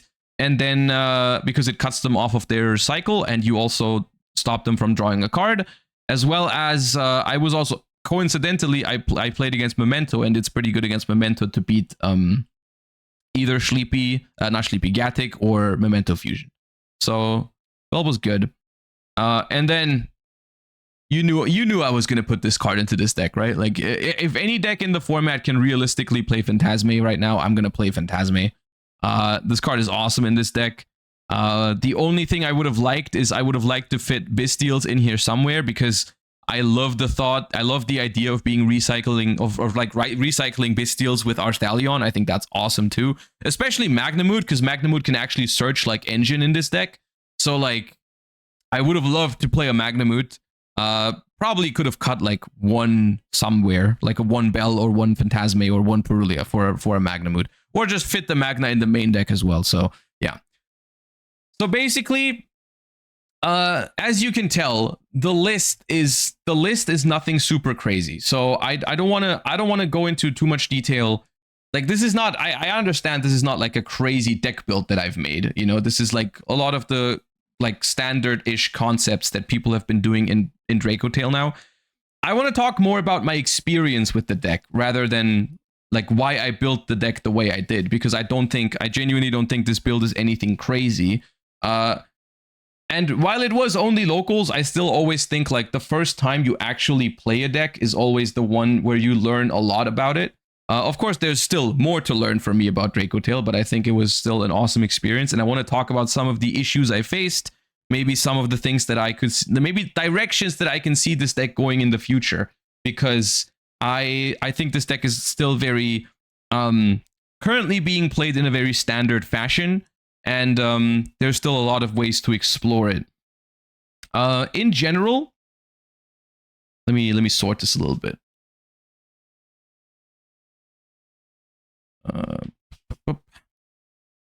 He's here. Okay. Oh no, the glare. The glare's too bad over there. All right, put the hand traps down here, I suppose. Okay. So, let's talk about some of the issues I faced. First issue is something I already talked about earlier briefly, which is that, unironically, and this might sound weird, but drawing K2 and Rahu in this deck feels a little bit awkward. Am I the only one? I know I'm not the only one who thinks that way, because Jesse said the same thing in his deck profile. But what I mean by this is, of course, drawing them, you feel happy because you have a starter, but like, what you realize very quickly is that when you resolve a Rahu to start your plays, you will notice that the graveyard effects of your Dracotails will feel a lot less powerful, because you've already used one of the, like, basically, you have two spells that you can set with the Dracotails to extend your plays on that turn, right? It's like, well, I can set K2 and I can set Rahu to keep pushing.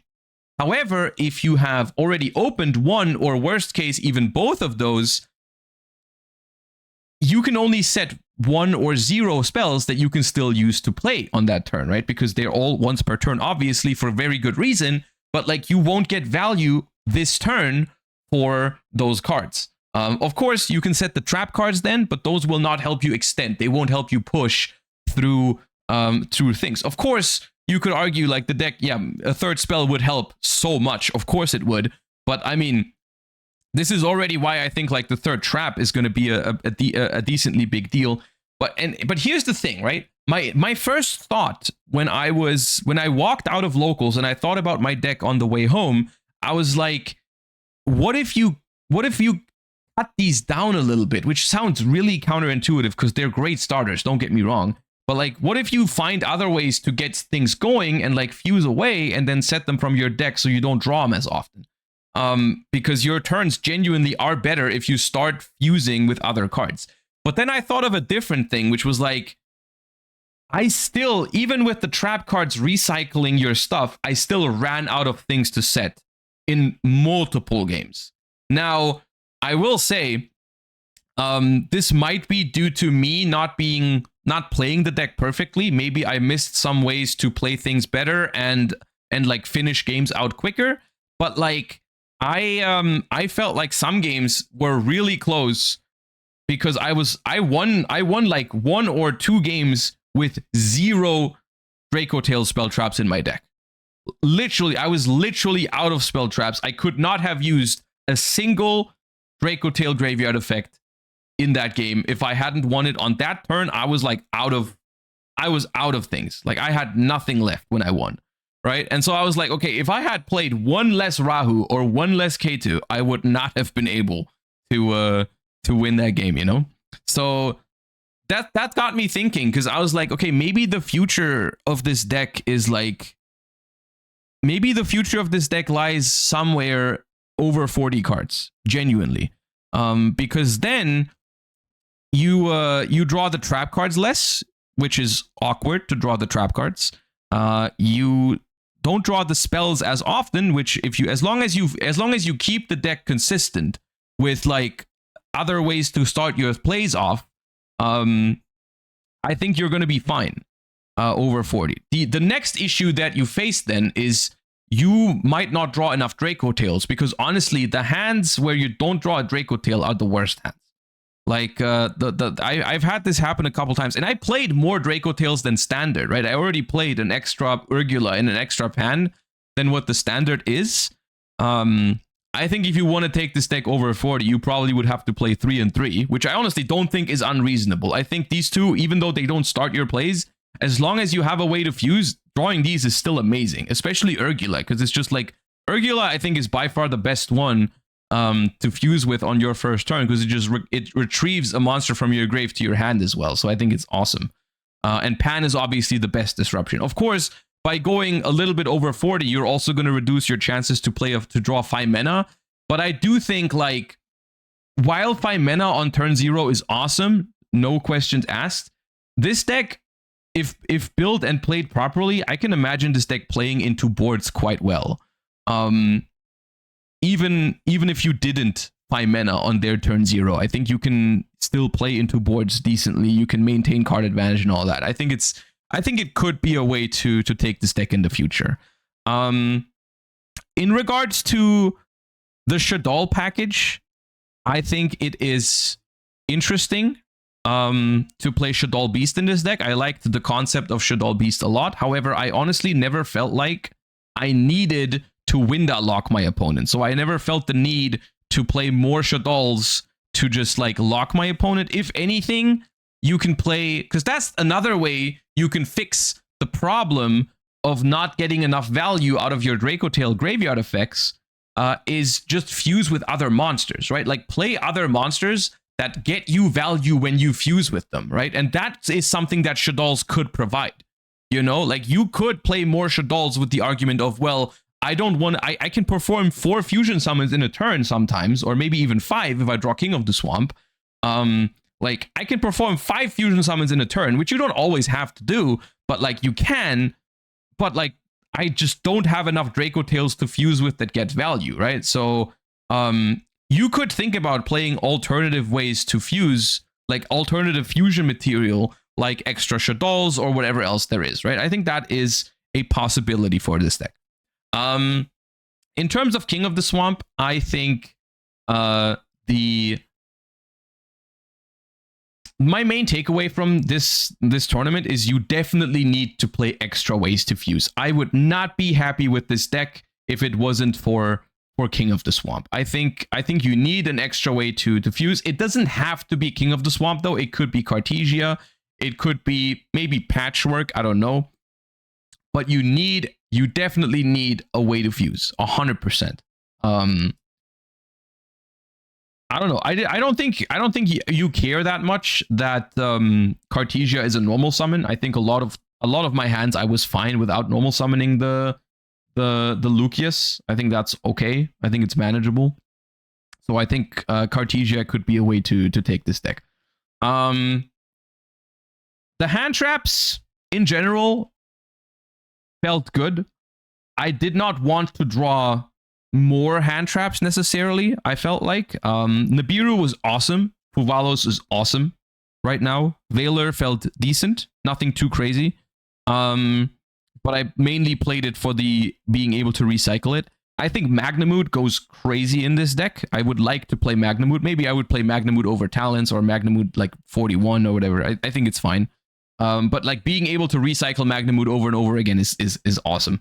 The only issue is like with Magnamood, you have to like fuse it away from your field, which you cannot make a Dracotail fusion monster with a Magnamood on the board, because it's like Dracotails and monsters from the hand.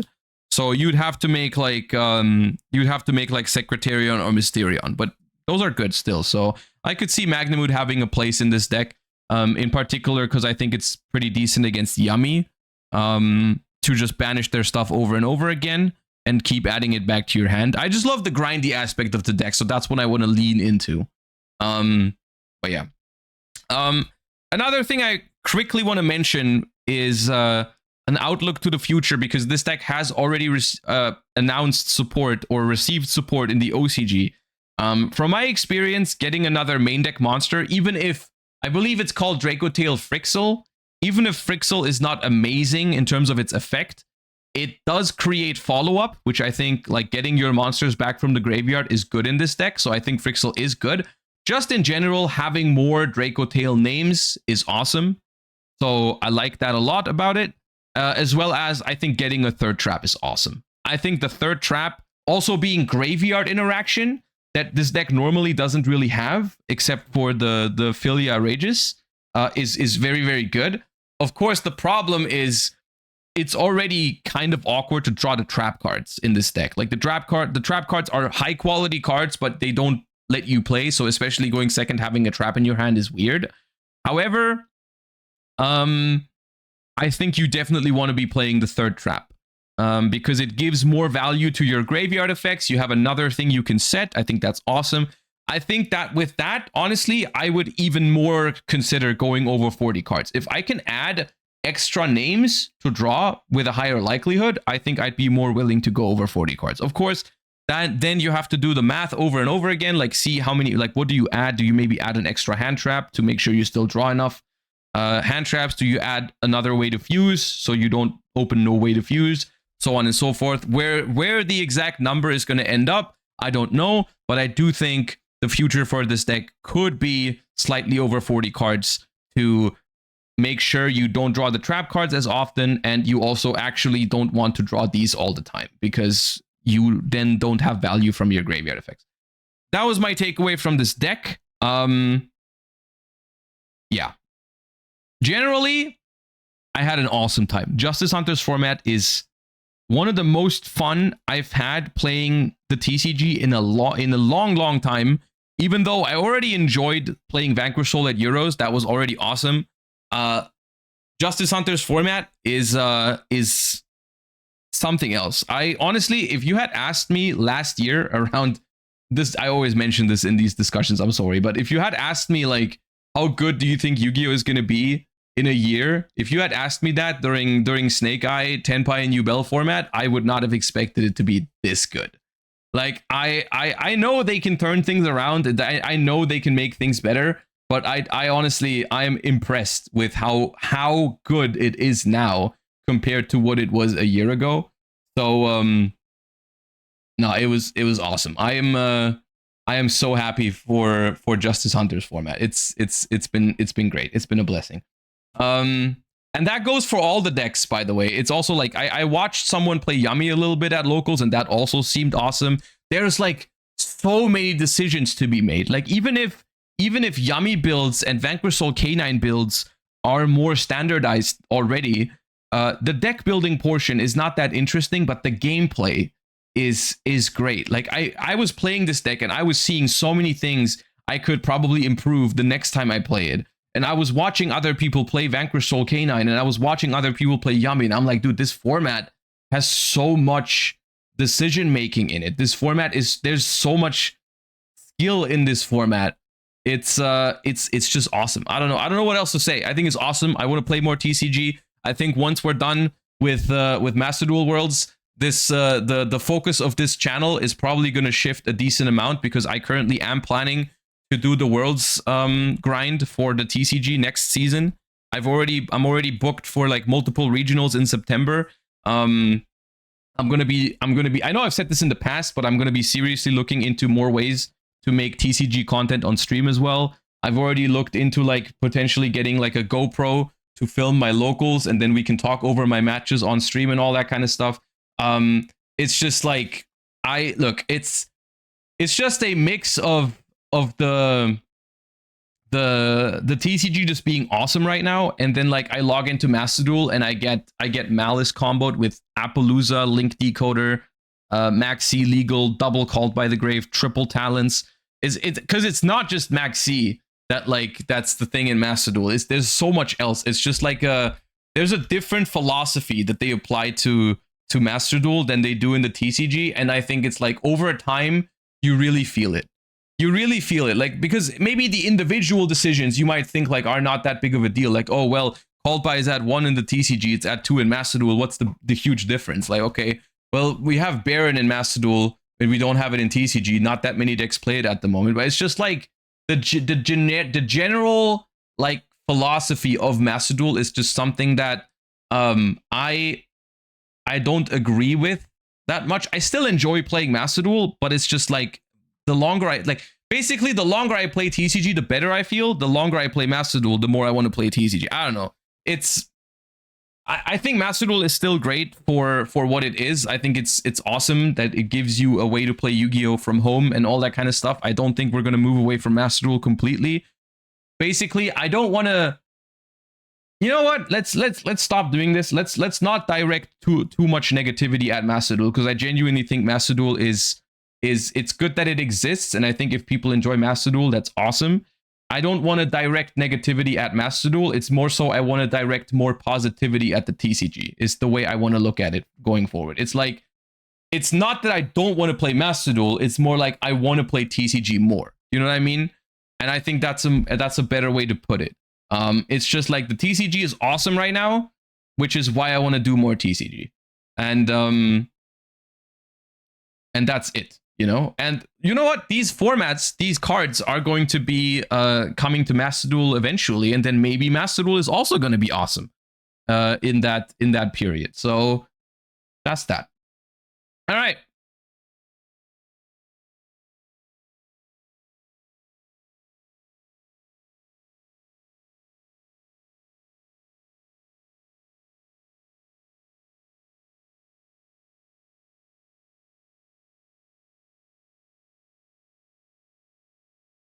Counterpoint Maxi.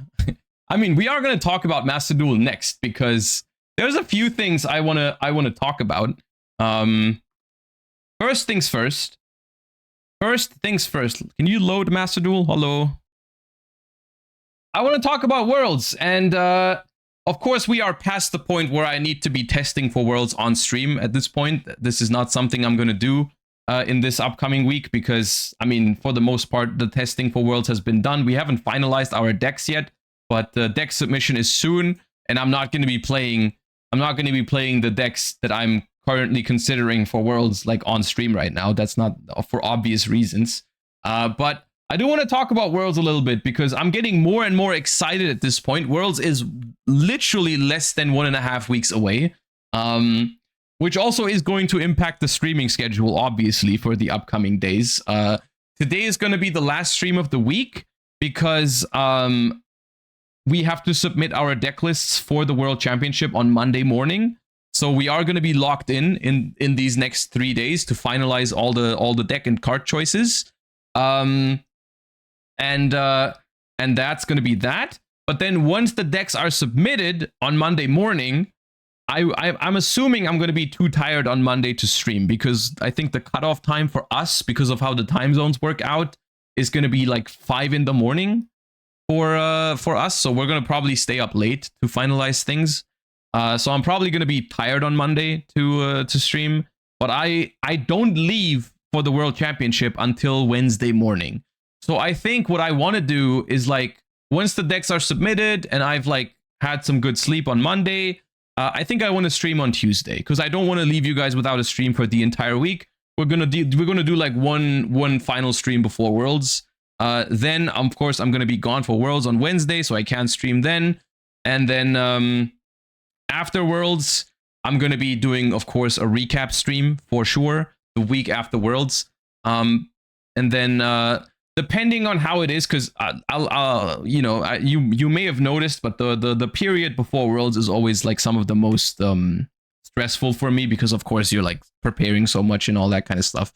So I don't know if I'm gonna do like a full week of streaming after the World Championship. And like I said earlier, funnily enough, even though I know I'm gonna be stressed by Worlds, I'm so hyped for the TCG. I'm already booked for, like, I already registered for 2 regionals the weekend right after Worlds. Like, I'm gonna do a regional on Saturday and on Sunday, just because I want to do that so much. However, that is going to mean I'm not sure how much I'm going to stream the week after the week after Worlds, but I mean, I'm obviously going to have content for you guys with the Worlds grind. In general, the streaming schedule might change with the Worlds grind. If I'm going to regionals like almost every weekend, you're going to get content from those regionals, but I'm not sure if I can stream every day during the week and then do two regionals every weekend and stuff like that. It's going I haven't figured it out for myself yet. I'll see how it goes. I'll see what exactly I do, but yeah. It's all up in the air. For now, let's take a look, because they have announced the groups for the World Championships, which of course is really exciting. And also we have we have two things to look at after this as well. They've published the questionnaires that all of the players have filled out, which I think is some fun stuff to quickly look at. As well as, I think online on Reddit, there was some people that posted like a little introduction to all of the players that are participating in Worlds, which I think is always, I think that was awesome last year when people did that, because it gives you some context behind these names, because of course everyone is using like a nickname in Master Duel, and you don't, not for some of the TCG players, of course, you have faces to these names, but for some of the others, you have very little info. So I think it's nice to get to know some of the players that are participating. All right, Group A is also the group that we are in, and dude, I think both of these groups are very, very powerful. I don't even think like the difference is that great. I do think when I saw this group, I was at first glance feeling like we could have had it a little bit easier, to put it lightly. But ultimately, the thing you have to realize, I don't feel bad about this, because ultimately, if you are trying to win Worlds, you're going to have to be willing to beat any team in the tournament, or like you're going to have to be prepared to beat any team in the tournament. So I don't mind being in the group with some of the teams that people consider the stronger ones in the tournament. So like I don't think it's that big of a deal. But yes, we are in a group with Task's team, which is apparently pretty strong this year. We're going to read up on the people he's decided to bring for his team this year around. But from what I've heard, the other two players that Tasks has invited are pretty strong as well from previous Duelist Cups and stuff like that. It's interesting that they put all of the Duelist Cup winners into the same group, which maybe it's just random, I suppose. But I was under the impression that they tried to split these types of things up a little bit. Like, for example, in the other group, they have both of the season points teams. I thought they were going to be split somehow, but I don't know. Maybe it was just random. But yeah, of course, Task is here. We are here as well.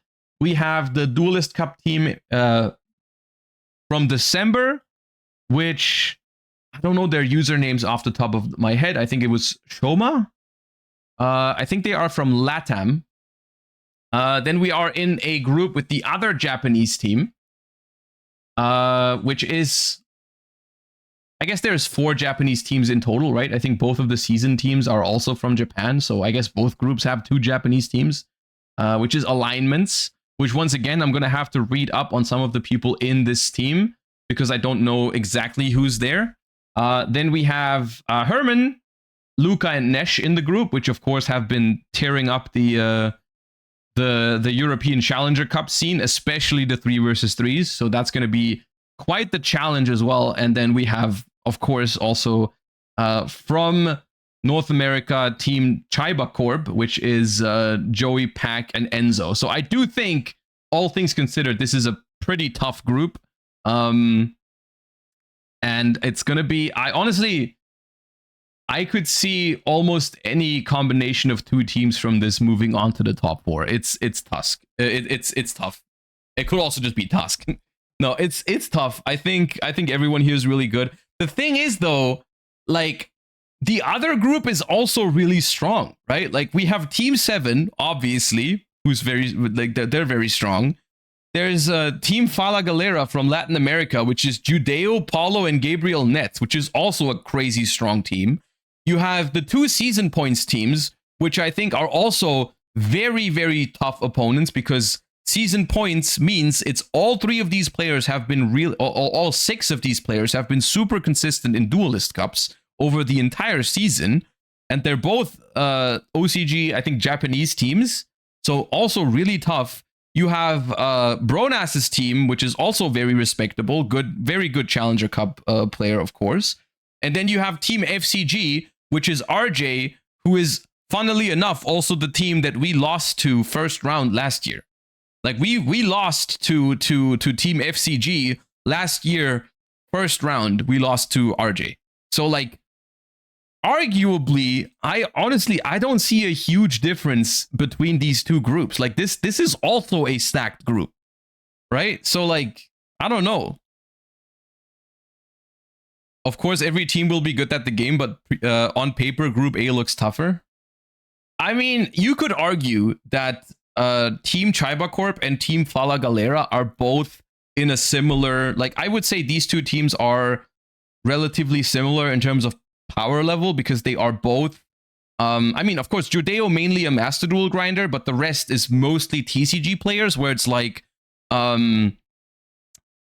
it's kind of like a dark horse situation where they are very capable of playing Yu-Gi-Oh! Like all of them, very strong Yu-Gi-Oh! Players in general, but maybe less experience with Master Duel than some of the other players, which in some ways can be a big deal, because of course Master Duel's format is different, and there's other skill sets that you need for Master Duel that you don't need for the TCG, like toggling, timer management, that kind of thing, are things that like you might underestimate when you start playing Master Duel from a TCG perspective. Like I've heard this from some players in the past who who were mainly TCG players, but then they were like, oh, I want to play this Duelist Cup to try and qualify for Worlds. And then after the weekend, they told me, yeah, I underestimated how much difference it can make to like not toggle properly, to play with the timer and stuff like that. Like, so of course they had time to prepare all of this. I'm not saying they're going to be bad at this, but I'm saying like, I think that's why I think these 2 teams are like roughly the same in terms of what you expect from them. Maybe even Fala Galera slightly ahead, because they have yugioh, who's just been like a very consistent Master Duel player, who is definitely good at those things, right? But yeah. And then I guess the thing that makes it harder to prepare is we don't have as much, or I at this point don't have as much info on the 2 season points teams, as well as alignments. Like the 3 teams from Japan here, I don't know that much about. I know for a fact that Tasku's team is going to be tough to beat, but I think the same can be said about RJ's team and Team 7. So like I think at this level of Master Duel, I think the difference in quality is going to be so marginal that when you play, because ultimately we do play a small amount of matches, right? We will play 5 matches in the group stages. Over the course of 5 matches, each of these teams has the potential to go 5-0 or 0-5. Like that can absolutely happen for anyone. Right? So I don't think it means as much as you think it means. Like we could have been in the other group instead of I guess we would have been instead of Bronas's team, and I would still feel like those would be tough opponents, right? Because I do think, because we are Europe 2 and they are Europe 1, I think they do split Europe, the 2 European teams, into 2 different groups. We would have been here instead of Bronas. And we would have still been in the same group as Team 7, RJ's team, yugioh's team, and the 2 season points teams. Like, it would have still been a crazy tough group, right? So I don't feel bad about this. But yeah. So I guess for the Cheer Your Champion campaign, they have published a bunch of the surveys here. I don't want to read through every single one of these because I've seen Farfa check these out yesterday, so I also checked them out myself a little bit already. Leaked who you cheer for? I mean, yeah, you got to believe in yourself. You got to believe in yourself. I'd feel bad not putting Snipe Hunters there. But yeah. I think there's one thing that I wanted to bring up about this, which I think is in particular very, very funny about these surveys, because maybe I can give some context here that that you don't have. I think like for some people these questions are different, right? Like not everyone has the same questions listed here. As far as I know, we answered all of the questions. Like everyone answered all the questions, but they don't post all of the answers because it was a long questionnaire. Like there was a lot of questions, and I think they just picked like the coolest ones or whatever, which I think makes what I'm about to say extra funny, because you'll notice that a lot of players, when asked like, what card would you least like to go up against, they said Max C, right? And the funny thing to me is that they kept that answer in for so many of them. Like, I think it's so funny, because I saw someone do this on Twitter. They compiled it all into one, which is 18 Yu-Gi-Oh! Master Duel Worlds competitors answered Max C when asked, what card would you least like to go up against? The funny thing here is, you might think, oh, this is just 50% of the players, because we have 12 teams with 3 players, so that's 36. 36 players... and 18 said Max C. That's 50%, which is still very high, but not everyone. The funny thing is that I think out of the other 18, there's a significant amount of people where they just didn't include the answer. So it's likely more than half that said this. I went the extra mile in my survey. I went the extra mile. I dunked on Maxi 3 times. I did not expect him to leave it in. I thought they were going to pick other questions. But they asked me, please tell us about something that made you happy recently. I said, when Maxi was semi-limited. Then what card would you least like to go up against? Maxi. Please tell us if there are any special forbidden limited rules you'd like to play with in Yu-Gi-Oh! Master Duel. I said I would like to play without Maxi. I should have put more. I should have, dude, if we make it next year, I'm going to put Max C everywhere. I've decided. That way they cannot leave it out.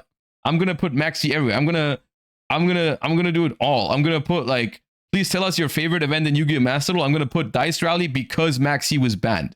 I'm going to say, please tell us your hobbies aside from Yu-Gi-Oh! Okay, aside from Yu-Gi-Oh! Is tough, but I'll still put Max C in there.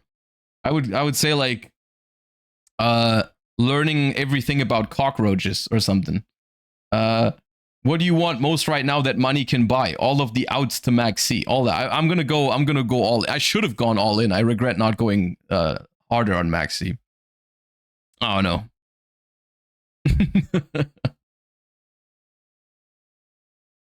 Well, yeah. I thought that was funny about the surveys. I think from what I've seen, most of the other things is just like normal answers, right? It's just like a lot of normal stuff that we don't have to go over. The thing I do want to go over instead is that is these Reddit posts that people have made, because I do think that is a pretty interesting read. Now we are faced with a tough decision here, because both Scorch YGO on our Master Duel, as well as Has 199 on our Farfa, have done a similar thing here, which is just write an introduction for these players.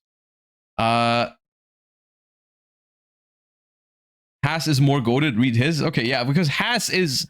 I'm not gonna read both, but I do. Let's read Has, because Has is of course familiar face in the European Challenger Cup scene, and also in my chat a decent amount of the time. So let's go with this one. But the other one, I think, from what I've seen, is also pretty good. Okay, so let's see what they've read. A not so lengthy introduction to all 36 Master Duel WCS 2025 competitors. Of course, We can read about some of the people that we already know about, but yeah. Carmano, Ryan Yu in Team 7. When you actually think about it, Ryan's performance at the World Championships are insane. This will be Ryan's 5th appearance at the World Championship, having won the Dragon Duel Worlds in 2017, the Master Duel Worlds in 2024, and coming runners-up in 2023. It blows my mind that Ryan's worst performance at this stage is narrowly missing out Top Cut with a 9th place Swiss in 2018. This is true. Ryan qualified for Worlds in 2018 by winning Dragon Duel in 2017.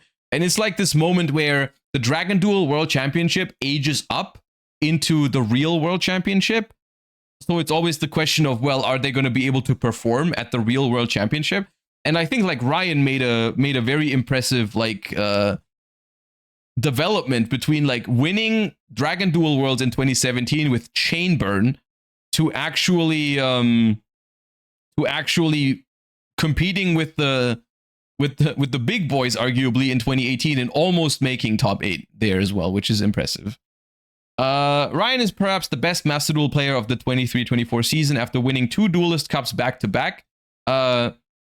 Coincidentally, the 2 decks he took to the World Championship, Dragon Link and Labyrinth, then going on to put in a dominant display with his team in the finals to win WCS 2024 and qualify for 2025. I mean, yeah, I think when we talk best Master Duel player in the world, we are talking Ryan Yu and Tasku at this point. Like, I think there's no one else who's really in contention. If you're just looking at the results, of course, results oriented is always a thing, but like, yeah, no, these two are the best Master Duel players in the world, I think. There's a lot of great Master Duel players, but if you're talking the best, I think it is these two. Last year at 2024, Ryan played Fire King Snake Eye as his main deck, where he would try to set up the Fire King cards with the Snake Eye engine to end on a Decode Talker Heat Soul. Yeah, okay, we don't have to read about that format again. With Master Duel working the way it does, being qualified as the champion should give you room to relax. However, this did not stop Ryan coming runners-up in the December Duelist Cup, which funnily enough ended up causing a double pass down in qualification. Yeah, the December Duelist Cup was funny because Task won it and then Ryan got second, so the 3rd place qualified for Worlds. In TCG, Ryan came second at YCS Niagara with Sky Strikers. This was last year? When was YCS Niagara with Sky? Was that 2024? Yeah? Damn, that feels so long ago. He played Malice all the way to top 16 at YCS Providence. In recent weeks, Ryan has been testing a whole range of decks in Rated, from a very TCG build of Mermail to Memento, even playing Tenpai at T2 League where he broke a Malice shifter board. Ryan hit 50k points in the Synchro Cup, playing Cristrons. I mean, yeah, we can play a fun game of guessing the deck of some of the players at Worlds that I know what they kind of like to play. Because I do know Ryan liked playing Malice a lot, but I also know that Ray is probably a good shout for Malice. If I had to predict the decks for these 3, it would be Ryan mainly on Memento, because I know he's been practicing that. He also brought that to NAWCQ, I think. Jesse plays Ryziel, maybe Ryziel Fiendsmith. And I think Ray would be the Malice player, if I had to guess. Okay. Jesse, arguably the best TCG player of all time and certainly the most decorated North American with 7 YCS wins, UDS and UUDS. This will be Jesse's 6th consecutive appearance at the World Championship, having participated in 2017, 18, 19. Damn, that's crazy. During December 2024, Jesse had a really easy time finishing. Yeah, okay. Where's about the current decks? In preparation for WCS 2024, Jesse has been seen playing Mermail and, more surprisingly, 50+ card Branded. Oh, really? Whilst I don't think a version of Tearlament is playable for this year's Worlds, we could see Jesse playing 60 card Malice to take advantage of the Royal Rare Snow in his collection. I don't know. I don't know if we're gonna bring a 60 card Malice deck just to show off the Royal Snow and Grass. I don't know. I'm not sure. Raymond Dye. A wise man once said the best decision anyone ever made was taking Ryan to Worlds. That man was Raymond Dye. This will be Ray's 4th attempt at Worlds, having participated previously in the TCG in 2019 and having qualified as the team leader for Team 7 in 2023, with him being invited back on the team by Ryan for 2024, where they went to win the tournament. Ray has also won a YCS in Tierleman's format with Exo Sister, defeating his now teammate Jesse Cotton with help of a certain dimension shifter. Back in September, Raging came top 8. Wait, September 2025 is in the future. So I guess they mean 24.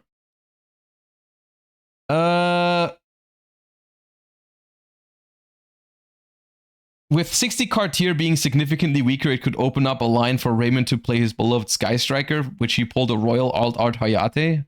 Nah. I think these decks are just not likely to see play at Worlds. I think these predictions are off. Okay. Let's read what they have to say about Tasku, of course. Who else did you expect? Task is the most accomplished player in Duelist Cup setting. He won the Duelist Cup in March 23, September 24, December 2024, the regional qualifiers in 2023, 2024, 2025, while also winning the Seas Cup in 2024, and now also the Synchro Cup in 2025. I guess this was before this was written, which is insane. This will be Tasku's 3rd consecutive attempt at the World Championship after having his previous 2 attempts ended at the semifinals, losing on both occasions to Snipe Hunters. Easy clap. It was not easy clap. In 2023 and 2024. He played Tierlemans and Voices Voice at last year's Worlds, ended up with a 53% win percentage after winning 6 coin tosses from 17 games. It's part of a group of 9 players who will have attended all 3 years of Master Duel Worlds. Tasku's 2 teammates for this WCS are Freedom and Stellar. Ooh, I've heard Stellar's name before for sure. 2 very scarily consistent players when it comes to a Duelist Cup setting. Freedom was one responsible for ruining the Xyz Cup format by inventing the Fire King deck, which terrorized the tournament. See, this is the type of development I haven't even heard about because I didn't play that cup. Tasku's MD season began in September, where he took a deck that was almost the same as the deck his team prepared for Worlds, and comfortably won the Duelist Cup by 15,000 points. At the next Duelist Cup, Tasku played Tenpai and Chimera to very narrowly beat out Ryan Yu by the finest margins for 1st place, which inadvertently caused a double pass down in qualification. For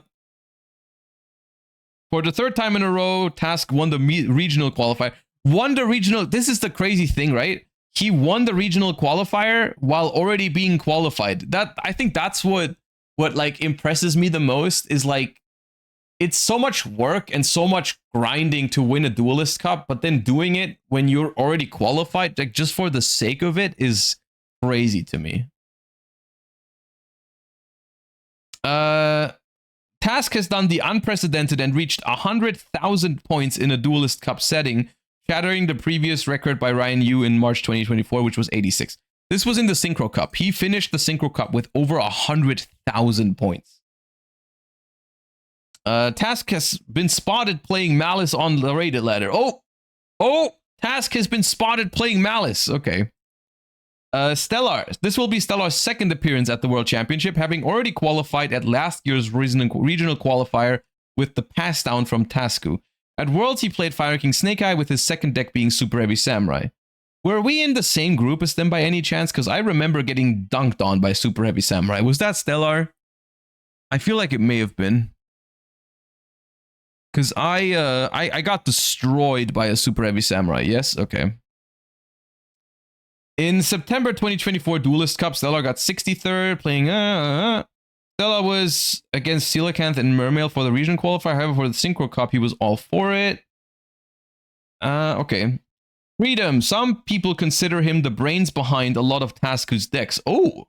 Freedom is a very consistent player in Duelist Cup, achieving a gold icon at the September 2024 playing Ubel. In March, he was playing Snake Eye, and in 25, he's playing Snake Eyes as well. A lot of Snake Eyes. Freedom finished with 50,000 points in Synchro Cup playing Centurion with Dimensional Fissures and Lancias to counter Crystron. Okay. Okay, Duelist Cup, 3rd place, Noble Gabigol. Shoma Yusa. Not much is known about this team, but from what I understand, the two teammates he decided to take are his friends. Shoma qualified for 2025 Worlds by snatching third place from Jeff the Person Man in the final hours of the Duelist Cup playing Bell. Qualification was given to third place because Task and Ryan finished first and second respectively, which cost double pass down. Despite being Brazilian, Shoma was seen playing Challenger Cups in May against me no less. Oh, dude, has snitching. Why would you snitch like that? Bernardo, I'm sorry, but I really don't know anything about this guy. Well, we do know something now. We do know Bernardo is based because he wrote an entire paragraph about why Maxi should be banned down here. Everyone else just said Maxi. Bernardo wrote an entire essay, which is based. Right? Gianfranco, from what I understand, this is the Infernoble coach pack hired to help him out. Oh, I remember that. Okay. Ahead of the Age of Overlord format YCSs, and then he already likes to play, and he really likes to play Infernobles. Who knows, maybe we can get a game where the student plays the master.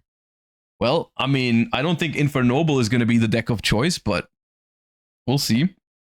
I mean, yeah, I don't know what to expect from this team, honestly. Of course, Shoma must be a capable player if he's been able to make third place in a Duelist Cup. That you're gonna have to be good for that. So I mean, it's kind of like a dark horse, but even then, not to be underestimated. All right, Duelist Cup March, Ragnarok, Herman Hansen. This will be Herman's third crack at Worlds, having played TCG in 2019, finishing in a very respectable top 8 finish with Thunder Dragons, before being invited to play on Isk's team, where despite a start that began with a victory over Team 7, oh, I forgot, yeah, they beat Team 7, they went on to lose the remaining games to crash out of the group stages. Bro crashed out. The team name Ragnarok is a homage to the TCG set Storm of Ragnarok, which includes everyone's favorite card, Maxi. Herman and his team of Luca and Nesh aren't strangers to 3 vs 3s, with the trio winning 3 vs 3 Challenger Cups on 4 occasions, with them finishing runner-ups twice. Yeah, they are for sure the most consistent 3 vs 3 team in Europe, from like Challenger Cups. Despite becoming a Master Duel player over the TCG, Herman booked YCS Lille before the announcement of the September Duelist Cup, where he went undefeated in Swiss all the way to top 8 with his beloved Ritual Beasts. On a side note, his feature match in round 8 is pretty cool, and it shows Herman's skill with the deck. No, Herman was really good with Ritual Beast, yeah. I mean, the thing is, like, Herman's decision to step away from the TCG and play more Master Duel, I think, was mostly related to, like, prizing in the TCG and also just, like, location, right? Like, Herman is from Sweden, so, like, it was always expensive for him to go to tournaments. There was never something that was close, right? It was always a relatively far travel, and then he would keep getting, like, good results as, like, you know, he would get, like, top cuts at a lot of YCSs, but he would never really get anything out of it. I talked to Herman a little bit at Euros, and he did say, like, the new prizing does motivate him again to play more TCG as well, right? Like, it was mostly a decision made off, like, I would say, like, financial reasons, or, like, more like the TCG top cuts just not feeling like they would, like, value your effort, you know what I mean? So I think that might change in the future. Yeah.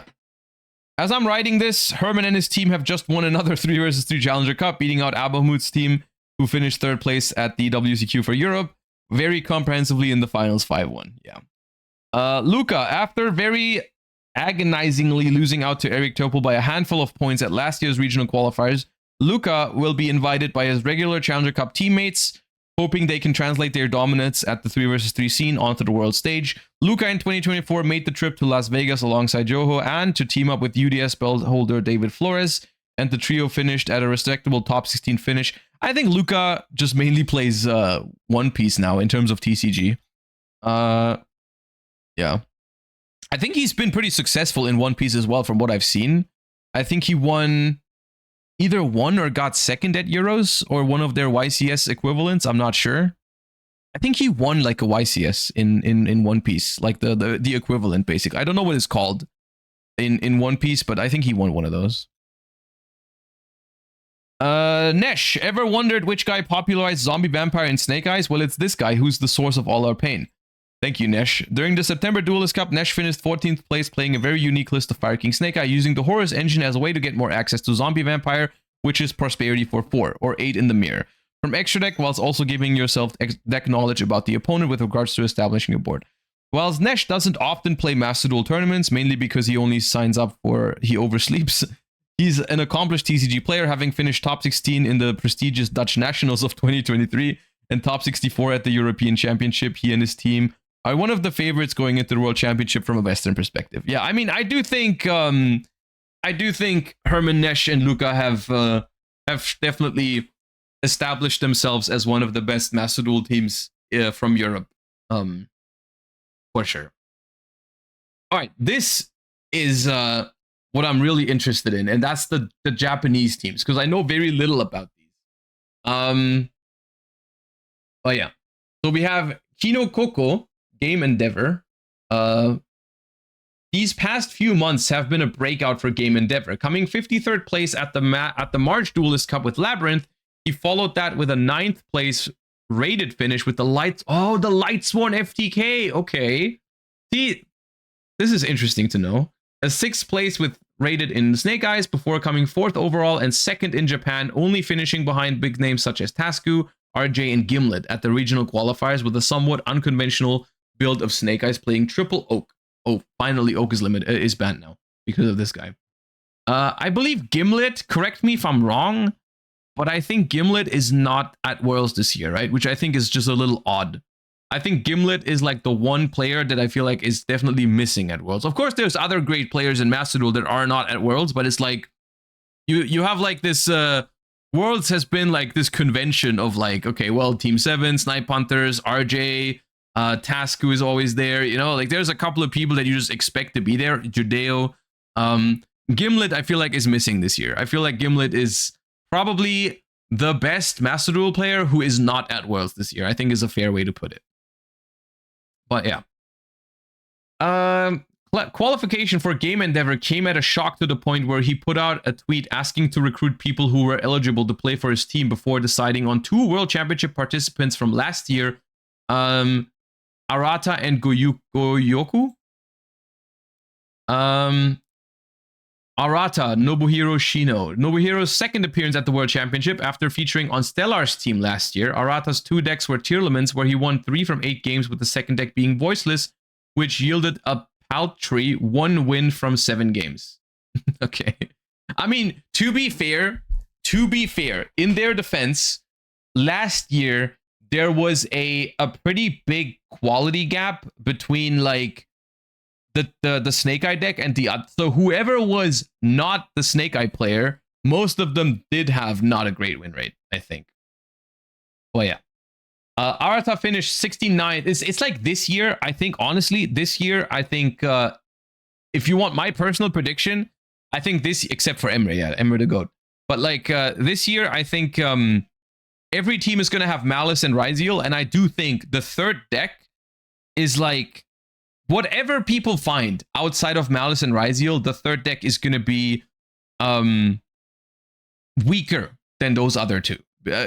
You know, and so like whoever plays those other decks, they're going to have a harder time than whoever has Malice and Ryzeal. So, yeah. The other ones are not far behind. I mean, I'm not saying they're far behind, but there is a gap. There definitely is a gap in terms of consistency, in terms of power level, in terms of non-engine space. Like, there's gaps. So yeah. Yuya Odaka, statistically the best player from WCS 2024 with a 71% win percentage. Goyoku returns with a new team, hoping to go further than last time. That's nuts. In preparation for the World Championship this year, Goyoku has been playing Tenpai Striker with Red Reboot and Burning Draw and Malice unrated. Okay. Tenpai Striker with Burning Draw. Okay. In the Synchro Cup, I faced Goyoku day 1 where I managed to beat his Tenpai strategy with Sword Soul. Okay. Okay. And then we have FCG, of course. These are known. At least RJ is known. I think the other 2 I've heard as well. So after qualifying through points last year with the Korean team Cerberus, RJ is returning to the World Championship with his own team this time, around, qualifying through the regional qualifier, beating out the unfortunate Gimlet by 400 points. Oh yeah, I saw that. Honestly, I think it's kind of weird that they're not going together. I think it's kind of weird that they're not that Gimlet and RJ are not going to. I'm not sure if they're like. I mean, I don't know anything about their personal relationship with each other, but like I think it would have made a lot of sense for them to go together. Last year at the World Championship, RJ played Yubel, and to cover the weakness of Yubel, he played Tearlaments with Heavy Storm, Heartbeat Feather Duster, and double Tearlaments Heartbeat, which he revealed in a later interview that Josh's Paleo deck gave his Yubel deck problems on Rated, which to his credit worked out perfectly with his match against Josh. Yeah, dude, RJ caught me off guard last time, because if you remember anything about last year's Worlds, I had the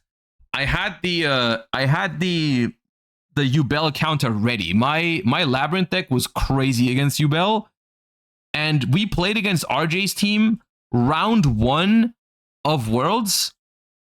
So I hadn't revealed that deck yet. Like, no one has seen that I had it. And then I played against RJ. I believe it was the 3rd game of the series. So like it was like he played Yubel against Quantal. He played Yubel against Emre. And then I played into him, and I was like, okay, well, I'm just gonna queue my lab deck because he's gonna queue. And then he just heavy stormed me, and I got cooked. It was crazy. Because I did not expect him to just queue that. But okay, I guess he read me like a book, and we did lose to them last year. RJ started the season off finishing 12th in the Duelist Cup playing Yubel. Then not long after that, finished top 10 in Rated playing Tenpai. RJ would go on to achieve a gold icon in the March Cup playing Snake Eyes. Yeah, I think RJ is the type of player who can just play anything. Like I could imagine just RJ being like the all-rounder of the team who just like plays the best deck in the format. Like I think RJ might just be the Malice player. Like he can play anything, so he might just be the Malice player. But yeah. Then we have Mimui. Sorry if I'm mispronouncing that name. In the September's Duelist Cup, Mimui came 33rd playing Yubel. In October, they won a 256 playing Asia Challenger Cup playing Voice and Tenpai. And in the March Duelist Cup, Mimui achieved a gold icon playing Snake Eyes. God War. In March Duelist Cup, God War came 17th playing presumably Snake Eyes. Okay, I mean, for the most part, I guess I don't know what I expected, but for the most part, you are just listing their previous accomplishments.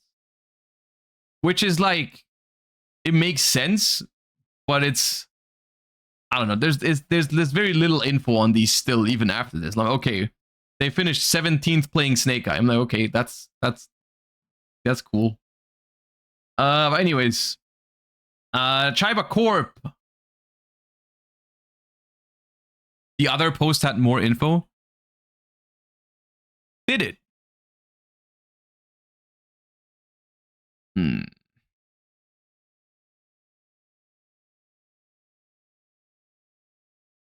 Okay, let's check out the other post. I'm sorry, Haas. This is still a lot of good work, but I don't want to read everyone's Duelist Cup placements. Okay.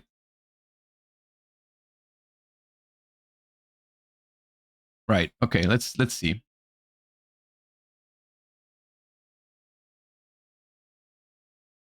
I mean, we have read some of these now.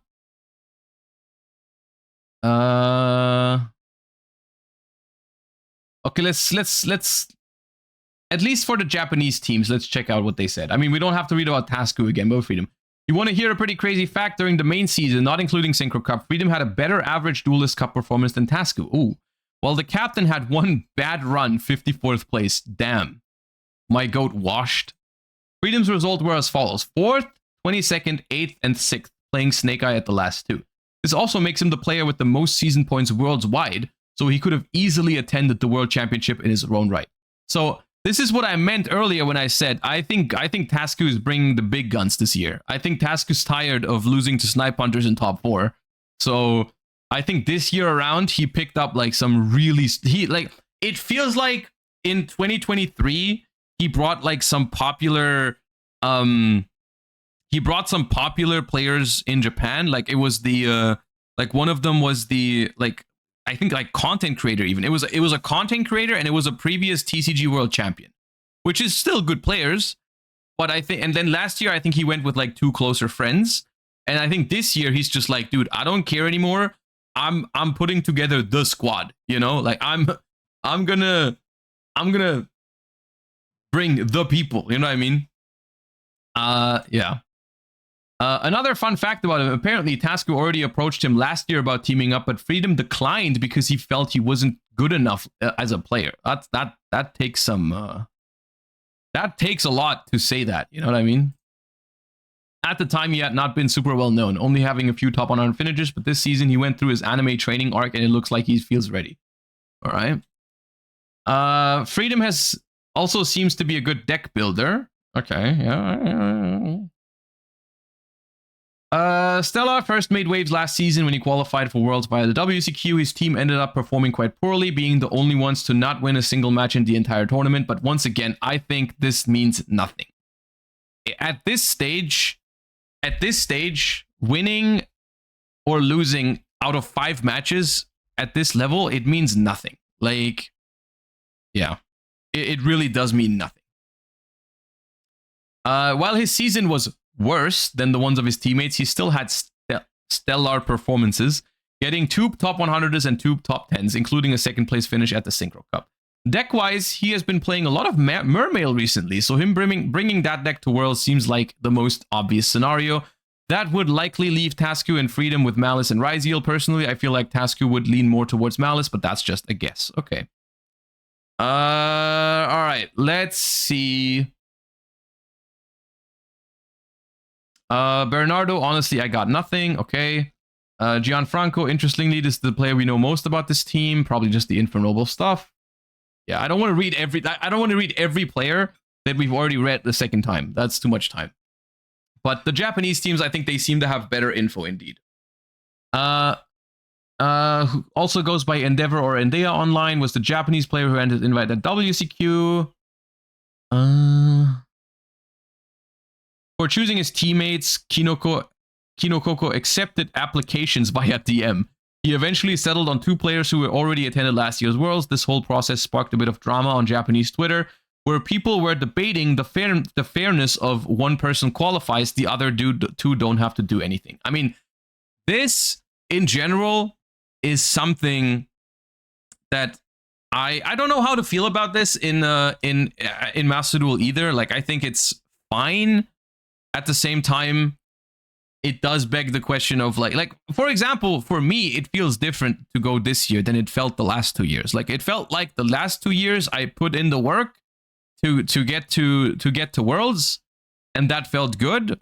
This year it's a little different. Like, I mean, of course I'm happy to be going to Worlds, but I didn't qualify. It's just I'm being invited because Quantal qualified, which still feels good, but it feels different. I don't know how to put it.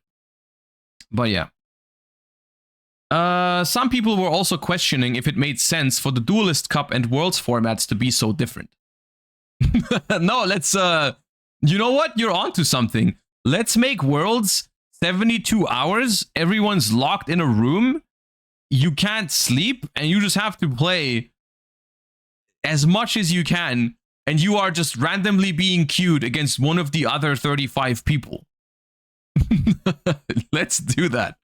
They should really do that to emulate, really. I mean, honestly, I know Tasku is finally going to get his win if that's what we're going to do. It's crazy. Okay. Okay. If you want to hear my personal opinion, I generally like the invite system since you're incentivized to choose the best players of your region. This system usually results in very strong teams. After all, it's what got players like Jesse Cotton, Christian Urena, and Master Duel Worlds. On the other hand, I can also understand the frustration of people who have performed well at the Duelist Cup throughout the season just to see someone in 10th Worlds who did not. I mean, this is the thing, right? They are technically bringing 36 people to Worlds, but only 12 of them have actually had to put in the work. I guess some more because of the points. It's like 16, and 20 just get invited. So yeah, I can see where they're coming from with this. Honestly, they've got a point. Deck-wise, they've mostly been playing 2 decks in recent months. Lightsworn Tier FTK, which is terrifying, and Snake Eye, which is interesting because that deck has kind of fallen out of favor for most people. Maybe he'll actually bring Snake Eye. I mean, like I said earlier, you have to bring one deck, or at least one player has to have a deck that isn't Malice or Ryzeal as their primary deck. So if they want to flip coins with Lightsworn FTK, honestly, I could see it. Like if you genuinely feel like you can't find a deck that has an edge over Ryzeal and Malice, you might just play like something that is a coin flip, which hypothetically, if the third deck gives you 50% win rate, that's pretty good. You know what I mean? Like, okay, Arata. Arata was here last year. Okay, there's not much here. You know what? Let's still read about the ones that we haven't read about yet. Oh, Snipe Hunters. Who are these guys? Snipe Hunters are back, apart from Team 7, who they faced in the finals. I mean, I feel weird reading our own thing. But what did they predict us to play? Worlds. Then again, it seems likely that every team will have a... What? After playing Tier Elements for a long time, he achieved his qualification with Mermail, a deck he might bring to Worlds too. Then again, it seems likely that every team will have a Malice player, and Quantal is the only one on this team who I could see playing Malice. Well, I could play Malice well. What do you mean? Josh, in Master Duel, he's been playing many different decks later, but above all else, he's been putting in the work with Memento. I'd be surprised if that isn't his deck for Worlds. All right. In TCG, Blue Eyes was his deck of choice this year, even piloting it to a very impressive top 8 finish out of 2,500 players at French Nationals. I'm just not sure if Blue Eyes will make sense for Worlds. If anything, I could see him begin being the Ryzeal duelist. With him having a history with decks like Flu, Labyrinth, and Centurion, Ryzeal feels like the most Emre deck in the current format. Is that a roast? Did they just roast my boy? Are they saying my boy Emre cannot pull off a 1-card Dormouse combo? No, they might be right. They might be right. I don't know.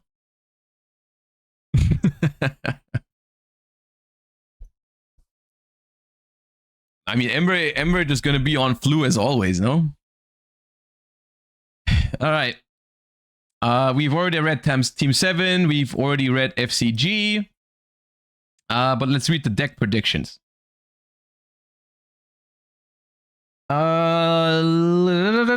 After using Snake Eye for his last 2 gold icons, it seems that he's been testing Malice recently, so that's going to be my guess. For RJ, God War, he's been playing Branded recently, which is interesting. I generally expect most teams to bring Memento or Mermail as their third deck besides Malice and Ryzeal, but Branded also seems like a possible option. Branded is interesting, I guess. I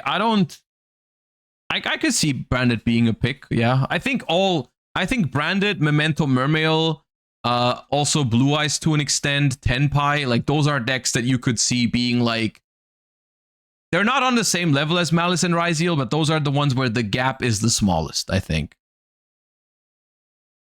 Yeah. You have to give Goldsark away.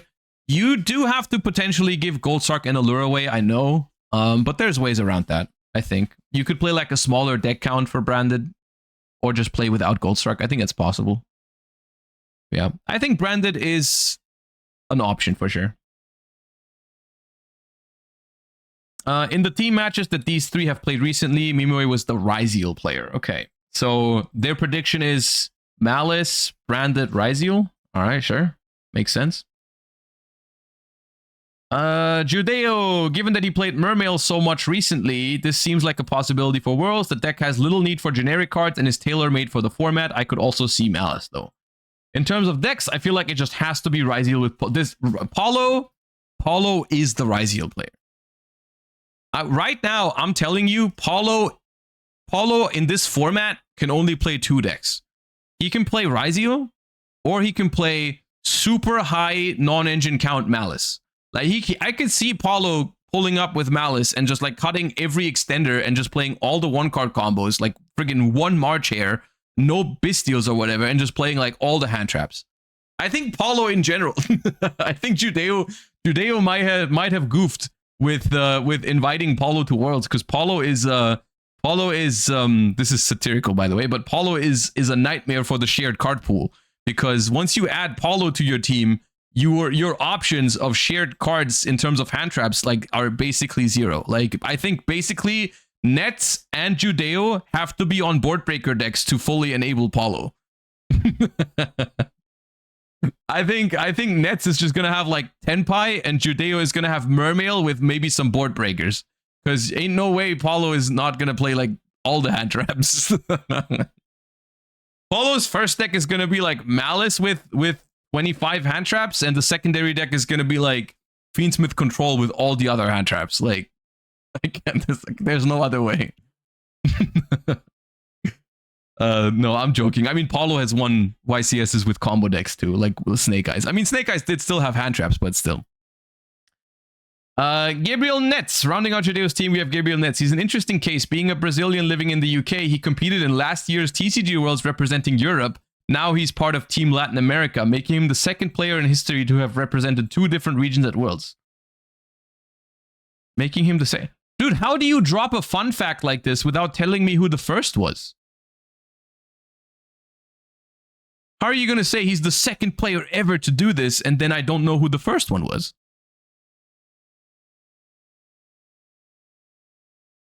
That's, I don't like that. Apart from attending Worlds in 2024, he also has a lot of TCG accolades. In 2023 specifically, he was one of the most successful players in the world, flying to YCSs all across the world and topping 7 major events in that year alone.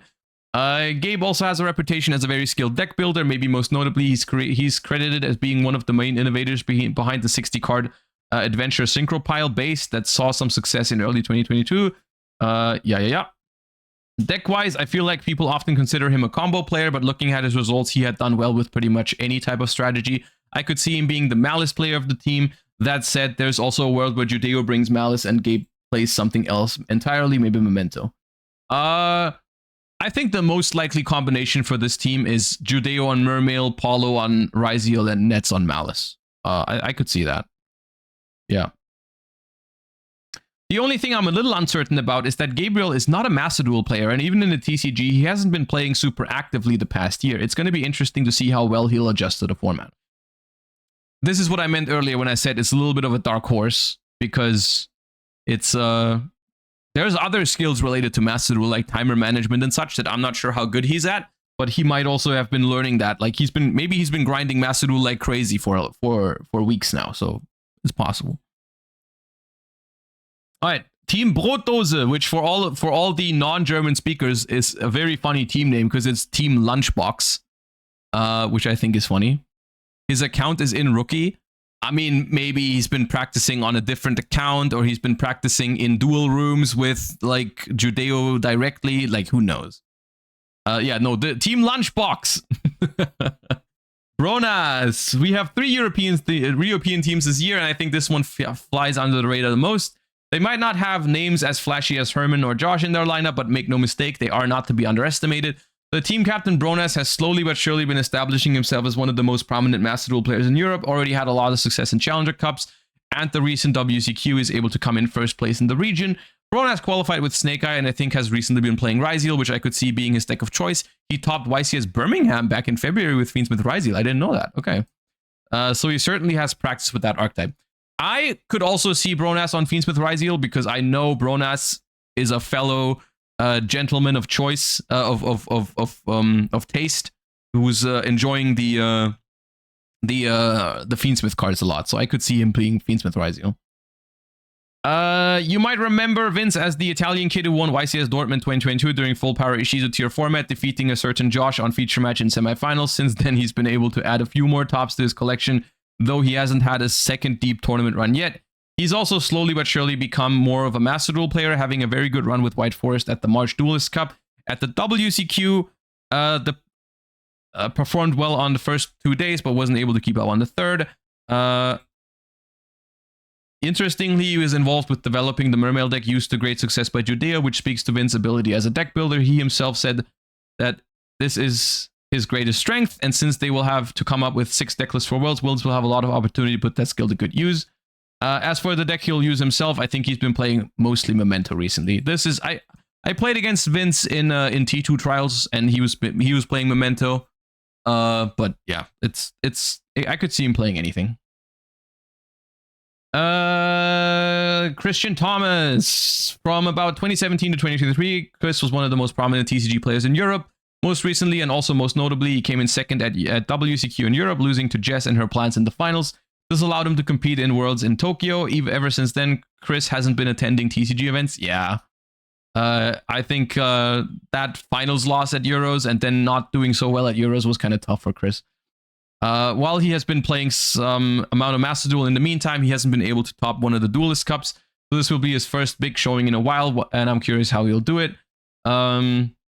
Another interesting tidbit about Chris is that his brother is one of the greatest Duel Links players in Europe and is also attending Worlds this year. Yeah, they are both attending Worlds at the same year, which I think is cool.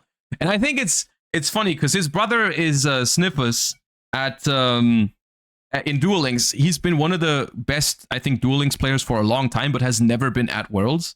So now they both make it in the same year, which I think is cool. For his deck, I guess Bronas is on Ryzeal and Vince is on Memento. That would most likely leave Chris on Malice. Fair guess, I suppose. Okay, Soul Form, first place season points from Japan. I know nothing about these. I've heard Bogan before. Bogan is a very popular ladder player, a very good ladder player. I know that, but I don't know anything about Yuki or Suizokaku. All right. We now get to the season points teams. Quick reminder, for these teams, 3 players each had to combine their season points earned at the 3 Duelist Cups as well as the WCQ, and the 2 top teams qualified. Knowing that, it's no surprise that all of the following 6 players had very good seasons. Yeah. Yuki is the only newcomer to the world stage. Oh, the other 2 have been... I mean, I know Bogan has been there before. I didn't know about the last player. Deck-wise, Yuki has achieved most of his recent success with Snake Eyes. I mean, obviously, the season point duelists are going to be very good with Snake Eyes, as this is the case for many people, because it was Snake Eye format almost the entire year. What's a bit more interesting is that he's also done well with Branded. I'm not super confident he'll be on Branded, but I'd be down for it. Watching very good players pilot that deck is always a joy to watch. I mean, I think Branded just tends to be a deck. Of course, it's popular in Europe as well. There's some very, very strong like branded duelists in Europe as well, and very dedicated branded players. But like in terms of like general like representation, I think there's more OCG players that are willing to bring branded to Worlds this year. I honestly I don't see anyone in the TCG bringing branded. But I think there might be some people from the OCG who are going to play branded. I think it could happen. The only question mark I potentially have with this team is their chemistry. While the other 2 players already teamed up last year, I'm not quite sure how Yuki fits into this. If anything, I think he is closer to Freedom, who's part of Tasku's team. Interestingly, these 3 actually competed together in an unofficial 3 vs 3 tournament with shared cards rules back in April. Okay. Bogan is the last person on this list who has competed in every world championship thus far. In 2023, he came in 2nd place at the qualifiers, and in 2024, he qualified via season points, just like this time. Last year, his teammates were Suizokaku, who is also on his team now, and KG, who is not competing this year. Bogan is also pretty much the Master Duel grinder. His social media is almost exclusively screenshots of win streaks and first places on the ranked ladder. He is not a man of many words, he's a man of cold hard results. You can go to the top 10 players on rank pretty much any point in time and he'll be on there. Seriously, go do it right now.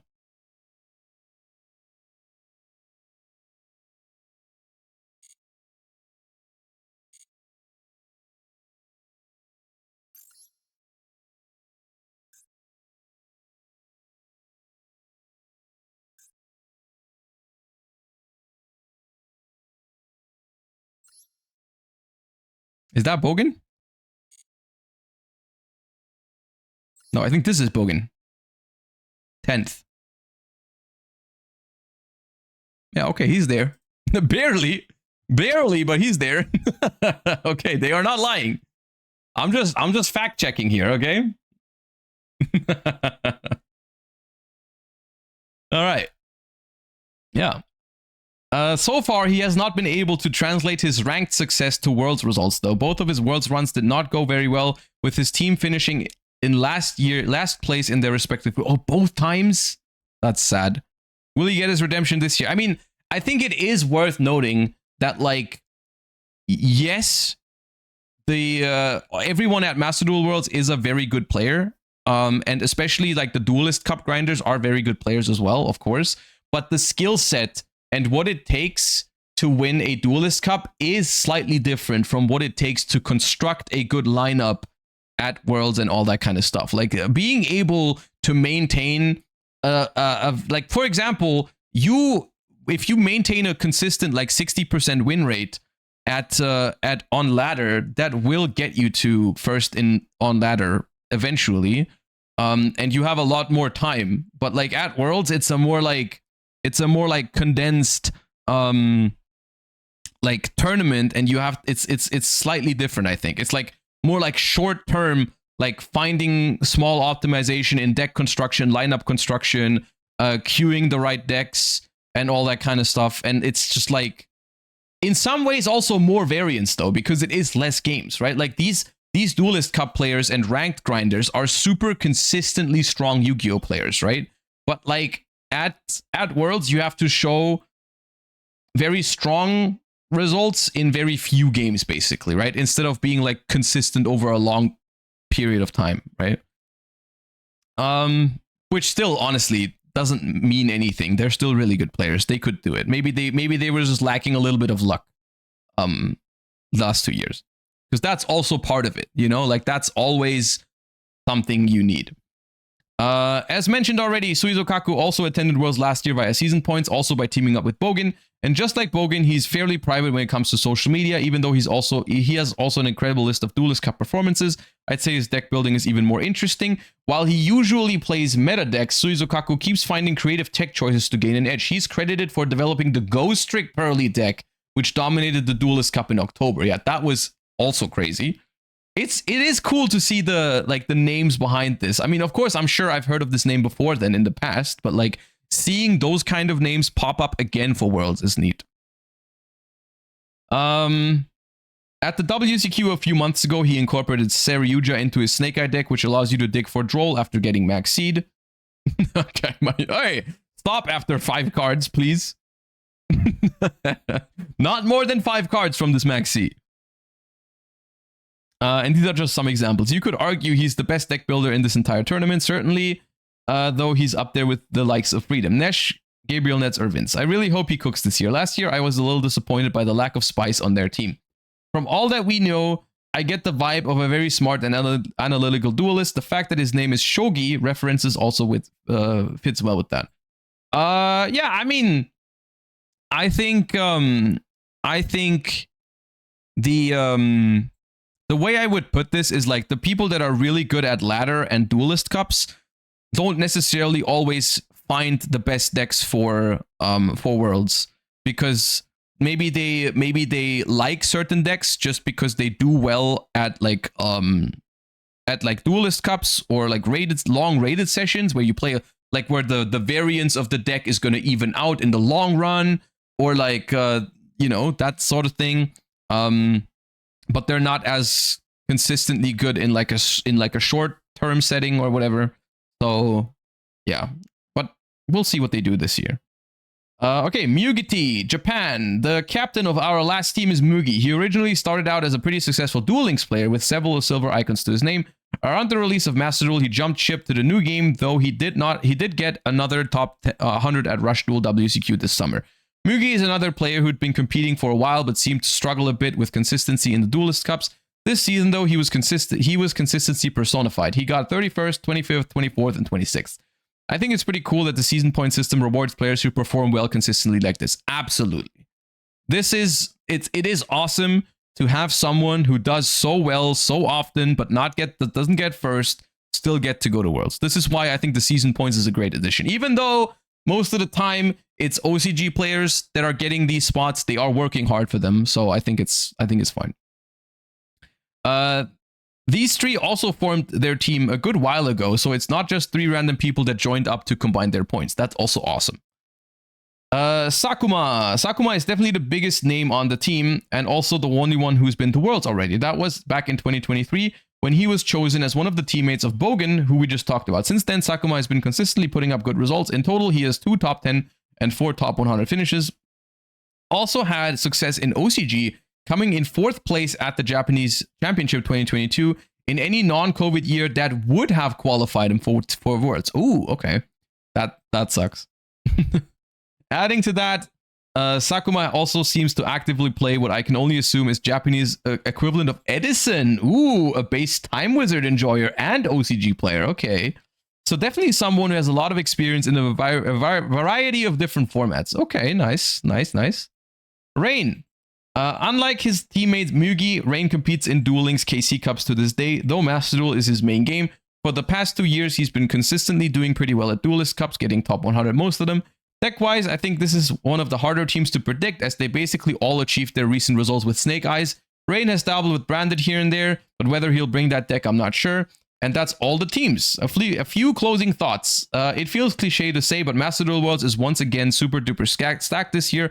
I'm a little sad that not a single Korean team qualified, but even so, this is almost a dream lineup. There's also a bit of everything. The greatest players of all time and interesting underdogs, low-profile grinders and full-time content creators, amazing technical players and amazing deck builders. If you care about Yu-Gi-Oh! Competitively slightly, I think there's a good reason to be hyped. I hope this write-up was an interesting read, and maybe it will help you make your choice when voting for a team. Also, if you're attending Worlds as a player or a spectator, see you in Paris. Awesome. Yeah, no, this I really enjoy this. I think there could be more hype in anticipation for the Master Duel World Championship, because it really does feel like an awesome event. With also like everyone, like with the cheer your campaign, cheer your champion campaign, and like being able to watch all the games in the client. Like, I think it's awesome, and getting some info behind those names I think is also really cool. But yeah, I hope everyone is looking forward to Worlds. I'm looking forward to it too, even though, of course, with me being super, like, I've been super busy with Master Duel prep, and of course, I'm not the most happy with Malice format.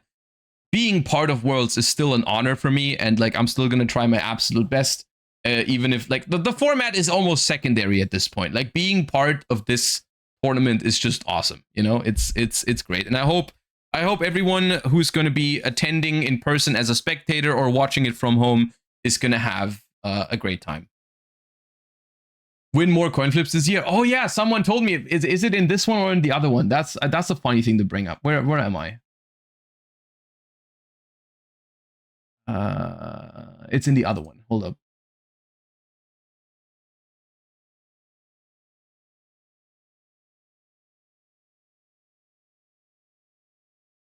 yeah. Last year at the World Championship, Josh lost the joint most coin flips than any other player. 13, alongside Ryan, also 13. Bro, 13 out of how many? 13. I lost 13 coin flips out of, okay, wait up. We had 5 rounds. We had 5 rounds of Swiss. 13 out of 19? Dude. Jesus Christ. 19. Yeah, it's not quite. I was thinking like, okay, it's three coin tosses per round, but like, we didn't go to game 3 every single time. We won a match in 2 games, and we lost the finals in 2 games. Yeah. Bro.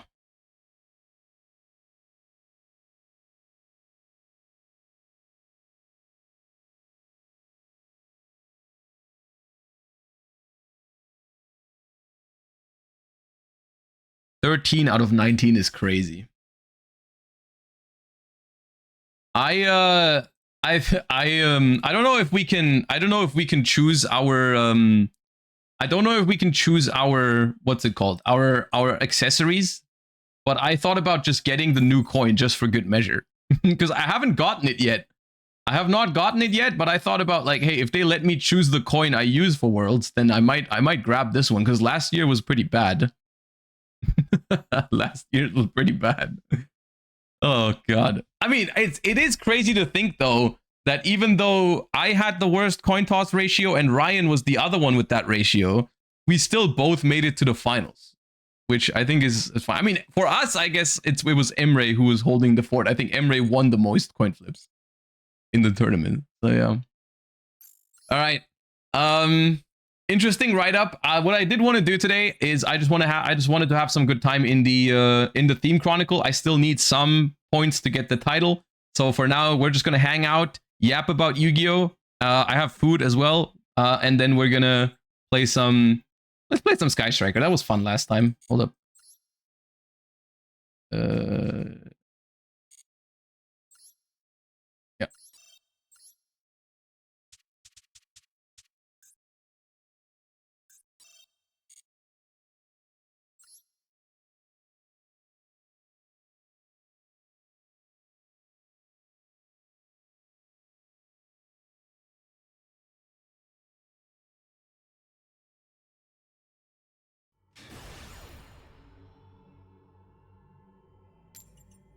Josh doing everything to avoid playing against Malice. Bro, calm down.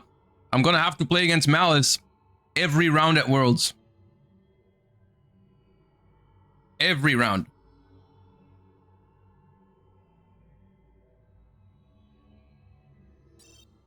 Oh. Dead game. You missed reading Pack's team, I think? Did I? I mean, come on. We know the people. Now I want to play. But yeah, my bad if I did. It was not on purpose.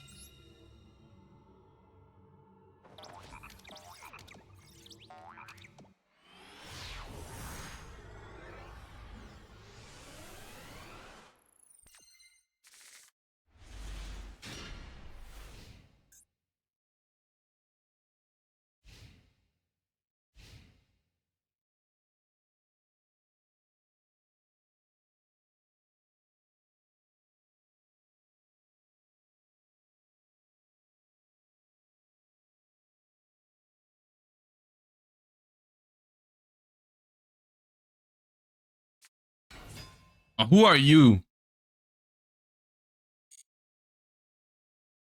They play Cybers in this event?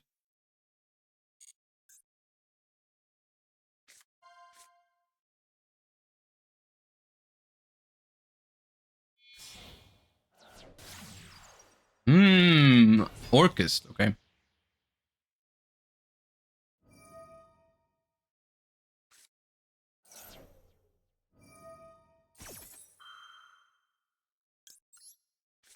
What's behind the name Snipe Hunters? Snipe Hunters was a name that I picked in 2023 because it was my 5th time at Worlds, and Snipe Hunter hits on 5. It's gonna make sense if you look at the artwork of Snipe Hunter. But I guess the big question this year that the whole world is trying to figure out is what, because Snipe Hunter obviously missed on 6 because it just because it does. But what does no one knows what it does on 7.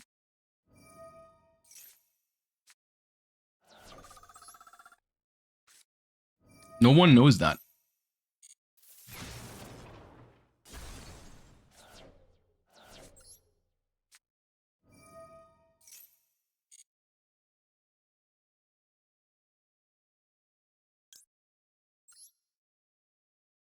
It's just game, right?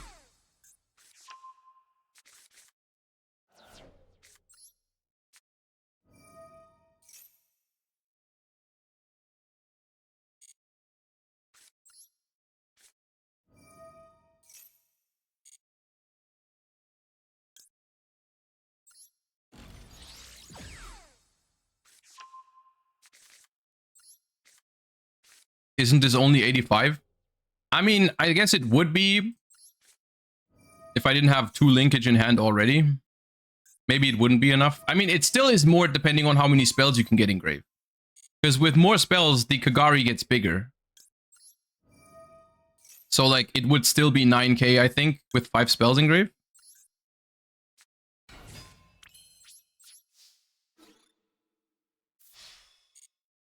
I don't usually get to do this, so let me make sure I'm doing it right. So it's Hayate now.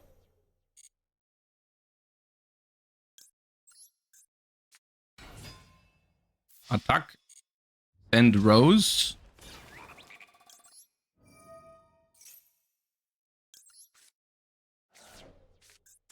Yeah. I think it was game without the second linkage. I just searched it just in case.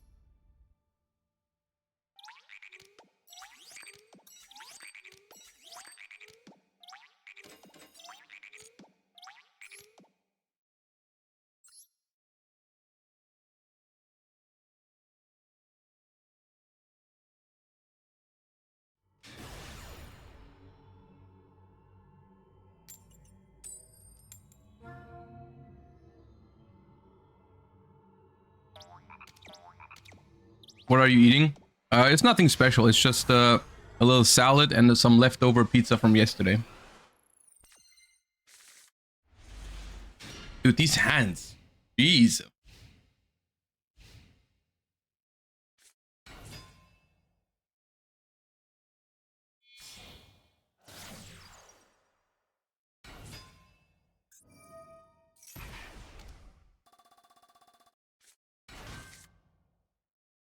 What kind of pizza? It's a Domino's. They only have like 3 or 4 different ones that are vegan.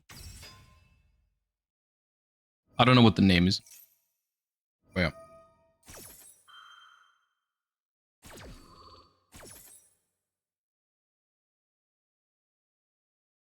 Prank kids, huh?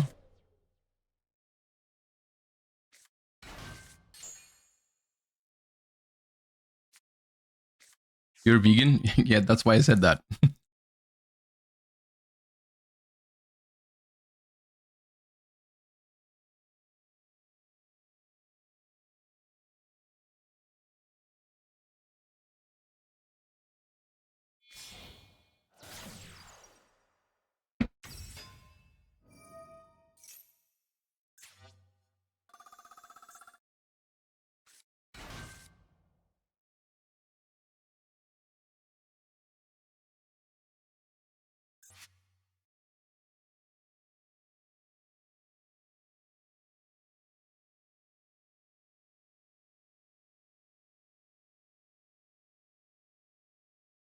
What does prank kids end on? I guess they choose between the Raigeki or the Duster on my turn.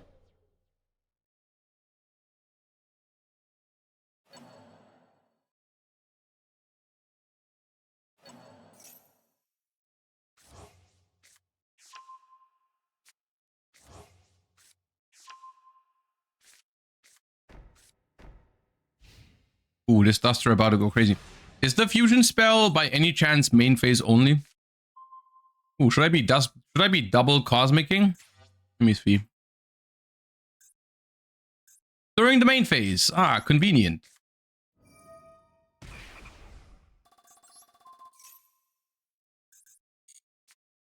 Goodbye. Goodbye.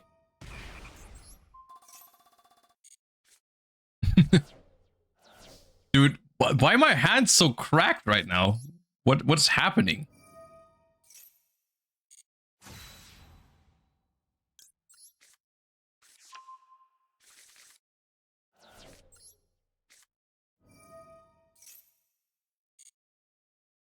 This protects, no?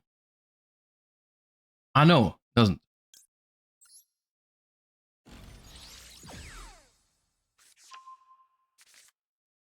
Gravesaw, thank you for the gift sub. I appreciate it. Okay, we don't need to... Oh, they gained 1,000. Hold up. They gained 1,000. I think because I have 5 spells engraved, though, it's still game. But let's find out. I'm not doing the math beforehand. I'm just going in.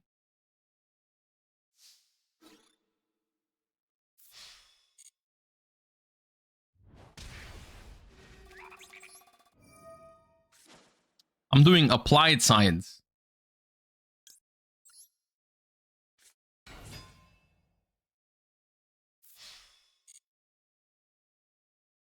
Do they have something? I feel like they have something. The safer play might be to just like go for like add back engage and stuff, but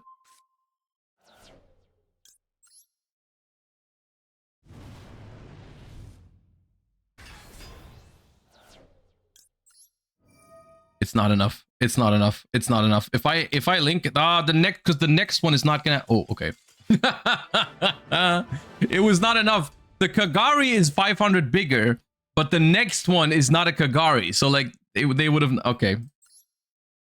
Well, here's another lesson. Sometimes in life, you just gotta do something with confidence and no one is gonna question what you're doing. You know, they were like, oh no, no linkage. Oh no.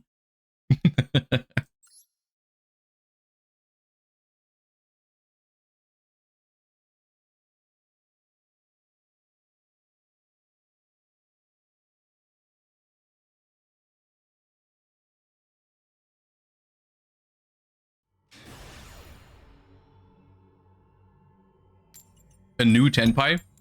Yeah, this is like Tenpai, but instead everything is affected. You have exactly basically 8,000 damage, not much more. And it's like a 2 or 3 card combo instead of 1 card. So basically Tenpai, yeah, you're right. That's pretty much Tenpai.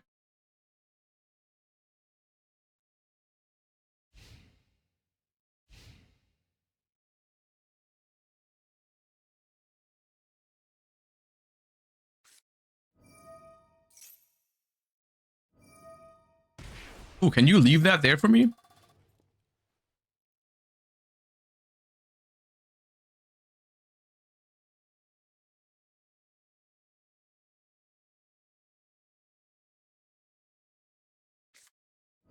Okay. Ooh, we're in for a treat here.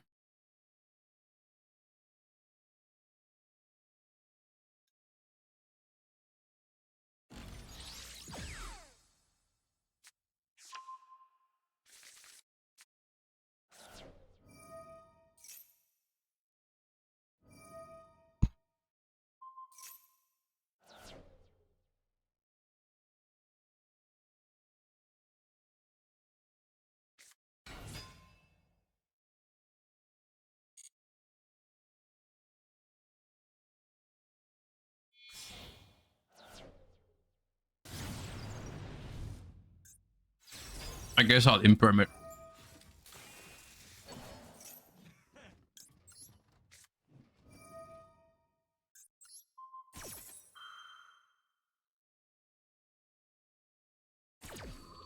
Okay, no Eagle Booster, nice.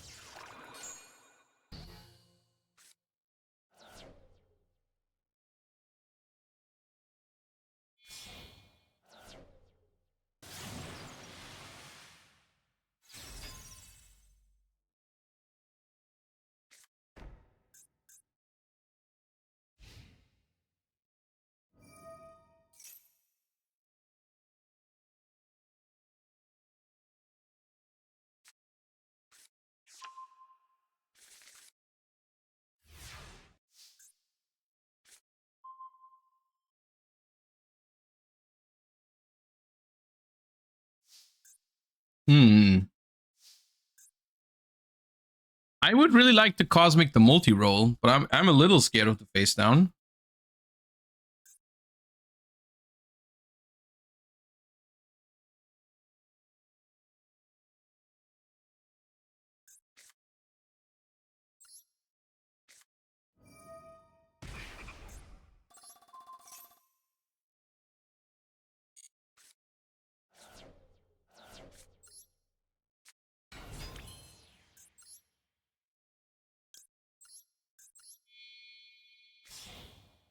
I'm linking in main phase because Effect Veiler is good for me here.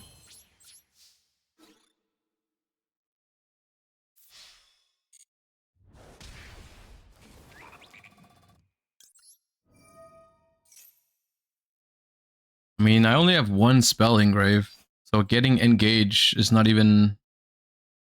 But I guess what else am I gonna get?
I'm just hoping to survive this turn, basically.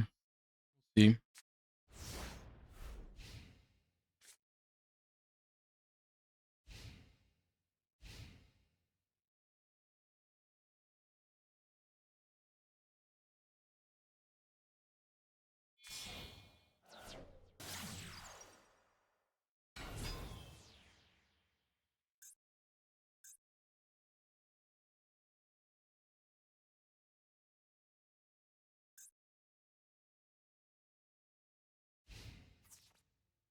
Okay, I should live.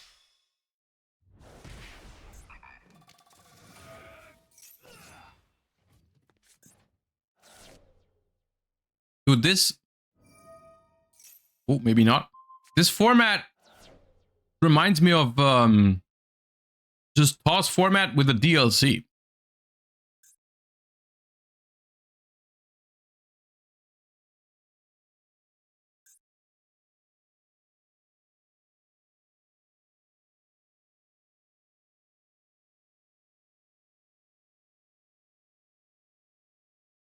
Which is a good thing. Toss is awesome. This format kind of reminded me like that I wanted to build toss decks. I haven't done so yet, but I wanted to.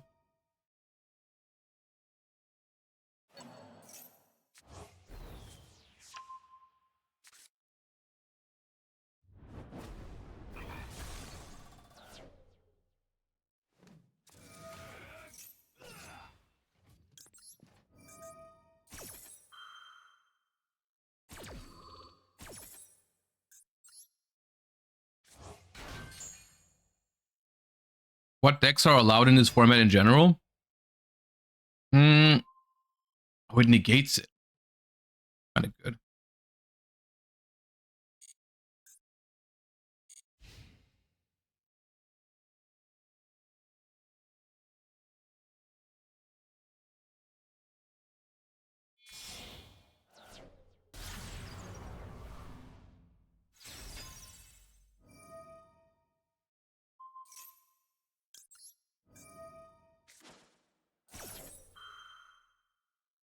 I should attribute it in battle phase.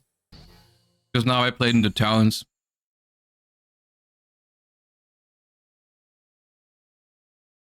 I should not have. I should have. Yeah. Yeah. As soon as I, yeah.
Yeah, I think I lose because I played into that talents. Most likely. I need a crazy top deck. Into the Void.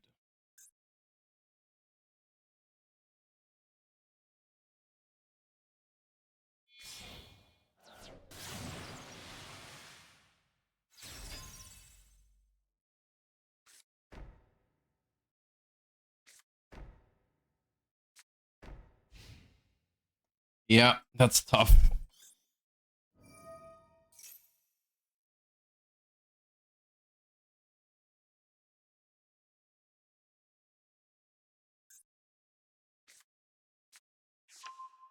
So they have Shark Cannon to counter my Avarice, but like I have a Jamming Waves to beat the Shark Cannon, so...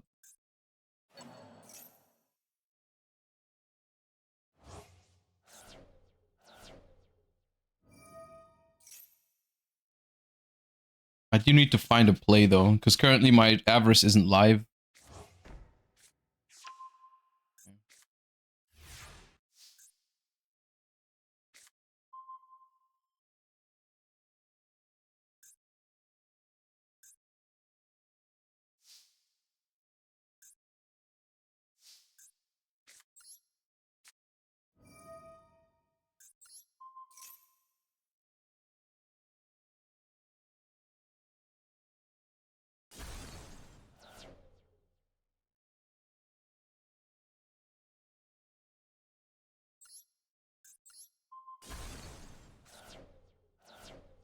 Worst draw possible? It depends if they have 2 Widow Anchors. I did hit the one.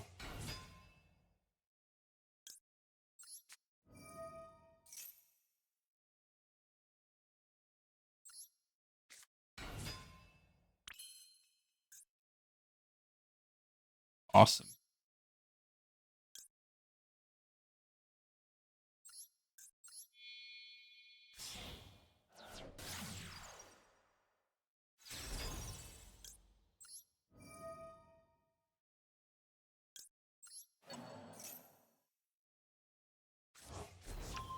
Okay, it seems like... It seems like...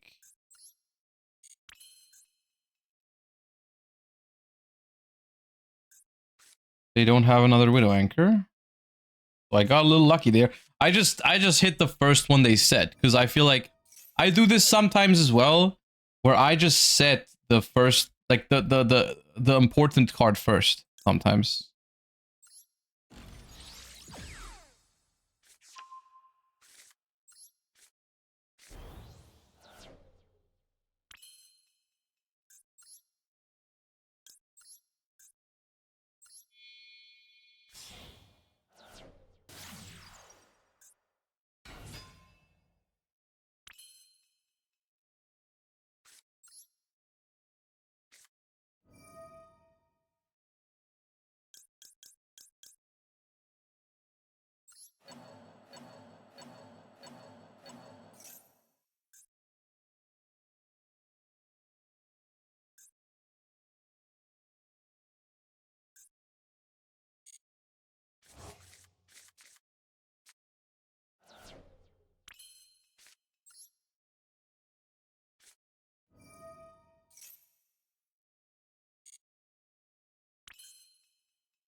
They are out of Kakari, yeah. But I still have to like... it's still not over yet.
Wait, they didn't even...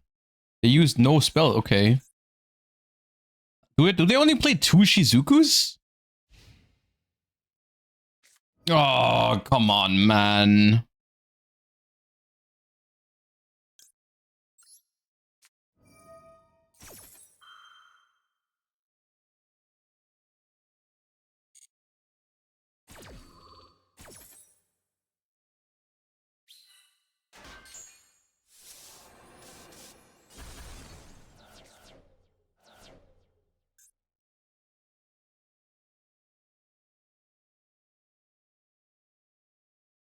All right, so the interesting thing right now is that I have way more extra deck resources because I had the Avarice, whereas they have the advantage just in terms of raw cards. So at the moment they're still ahead, but I over time I'm gonna win this game.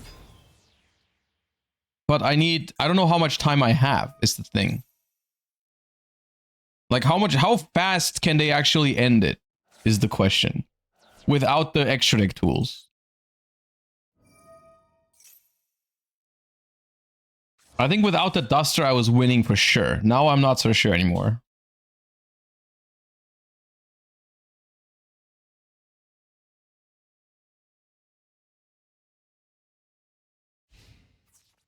Okay, this is good. Battle phase for 400 is good.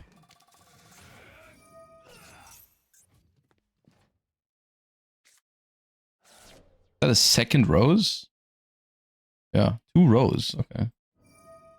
Oh, that's a second linkage. Oh, do they have enough strikers to attack me for 1 billion now?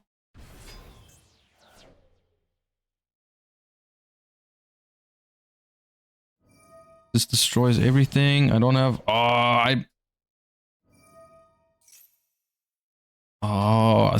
okay, I'm not dead. I'm not dead.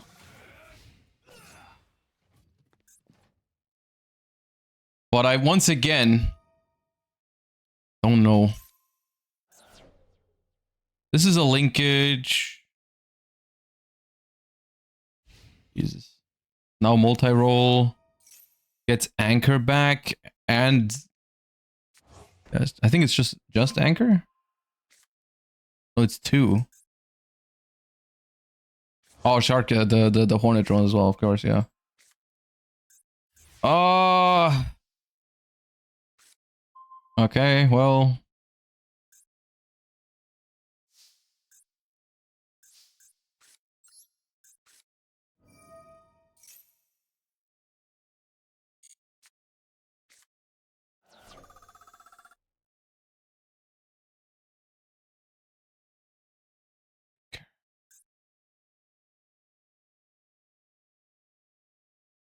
Anchor, shark cannon, linkage.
Linkage, Widow Anchor, Shark Cannon is what they have right now. Yeah.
Alright, this goes back in extra monster zone. Oh, that's clutch. Okay, hold up. Not properly summoned. Not properly summoned. Properly summoned. Okay.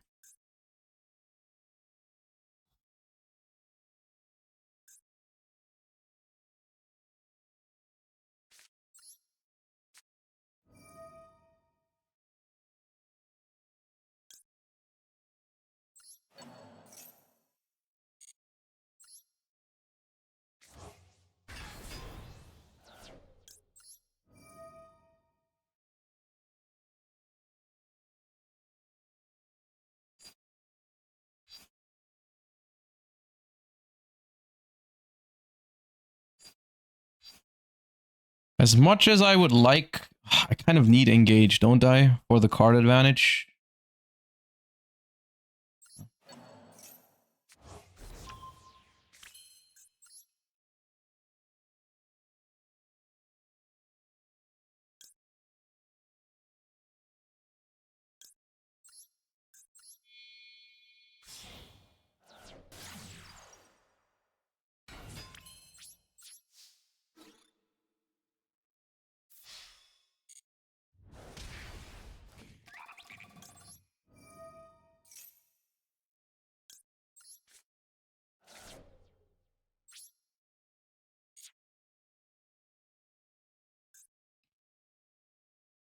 Izuku.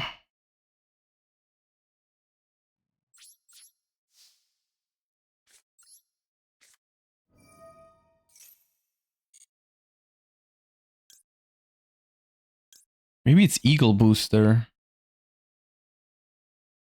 Eagle Booster to be safe. How many Hayates are gone? 1, 2.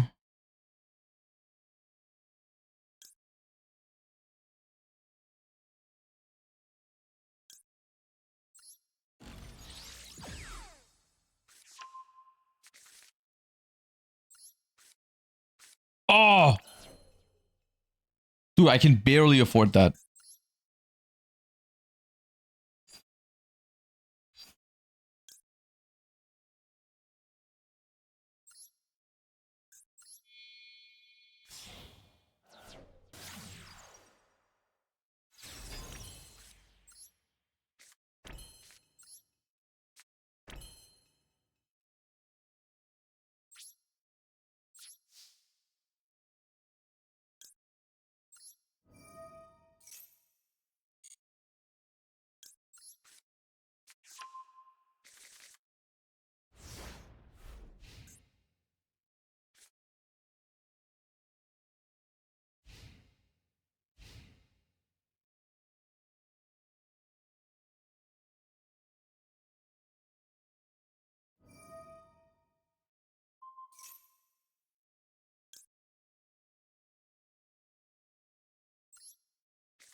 No, that stays. That stays. That stays. Yeah. Yeah.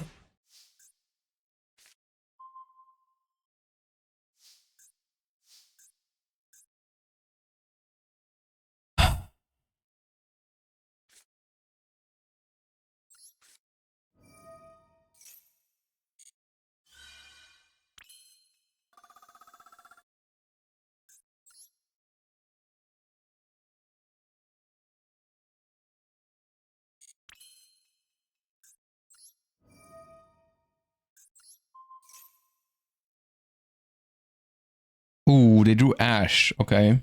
Yeah. Okay.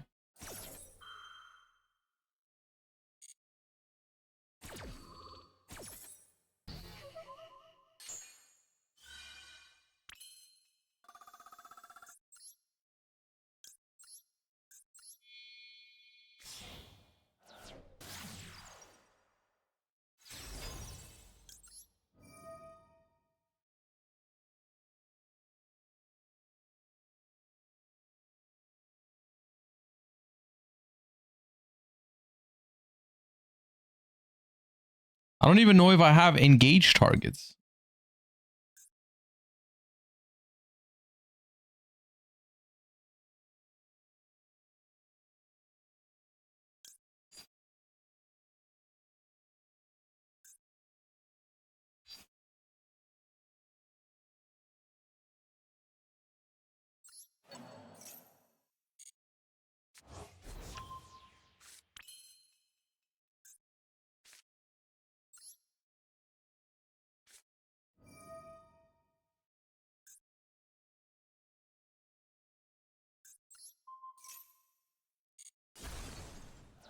Do I pop this thing now? What's left in their extra deck, dude?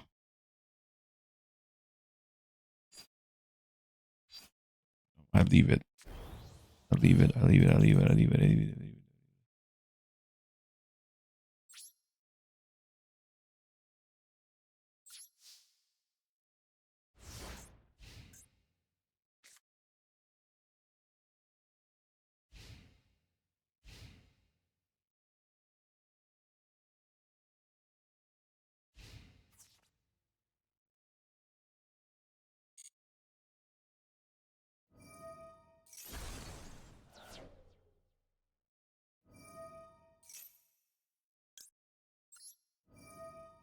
Why is this interaction so annoying? Why is the Ray Rose interaction so? Why is Rose so busted against Ray? Why is it always Chainlink 1 and I get negated just like that? Man. Okay. I guess that's fine because I have Rose. I still have to figure out a way to win through this Widow Anchor. Eventually. It's so funny they've been locked in this Engage 0 forever. No, okay, Hayate in main phase. Why would you use your Hayate now? Okay. Bro, that was such a dangerous card for me. Okay. Droplet.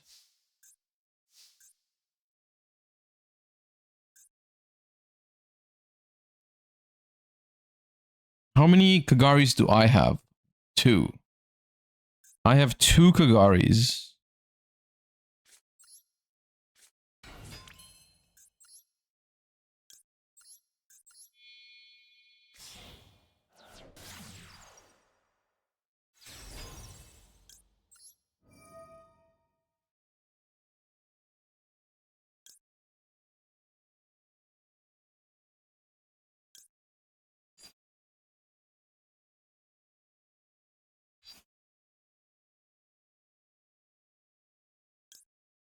Engage, anchor, take, no, never.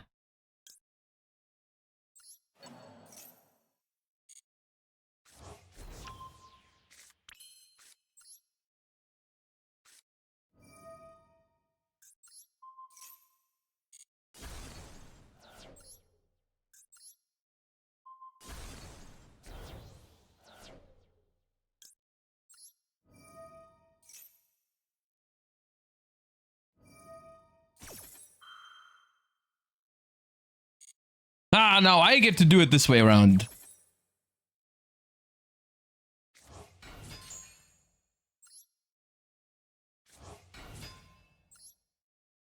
This negates forever though, right? No, until the end of this turn, okay.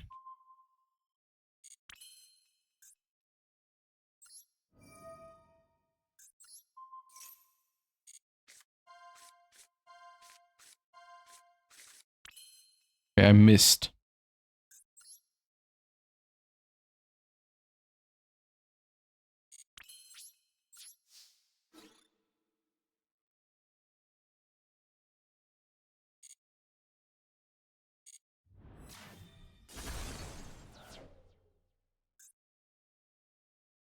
Okay, now they brought Ray back already, so now I can attack this.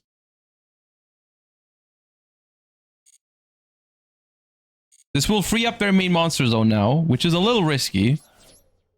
But I think now is where I try to actually end the game soon.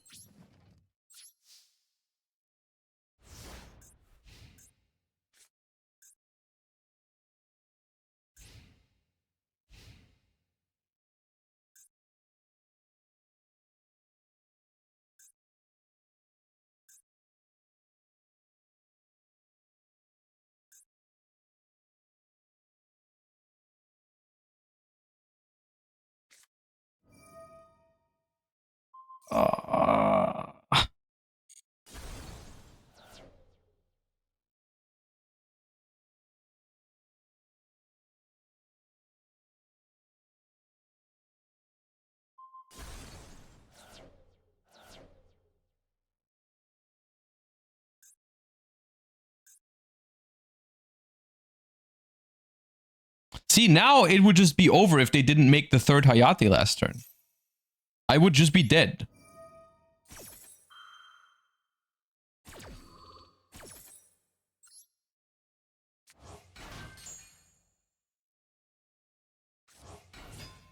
Not chaining Eagle? No, if I chain Eagle, I lose to chain Widow Anchor. Okay, that's fine. What can they hit here? That loses me the game. Thrust, Ray, Linkage. Oh, Linkage might do it. If they can still summon something with Linkage, that might do it. Linkage send area, gets them 2 monsters. Oh, no. Do they have a target for it? Okay, no, they don't go for it. Okay. I don't think they have any Sky Striker aces left that they can make.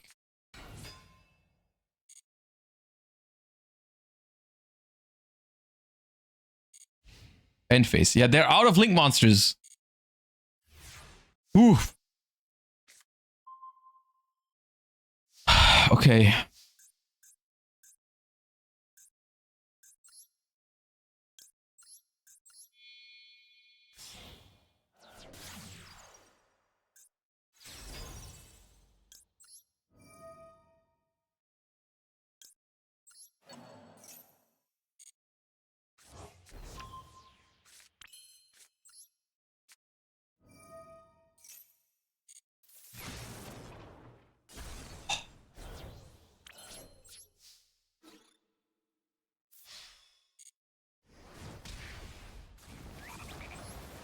Jesus.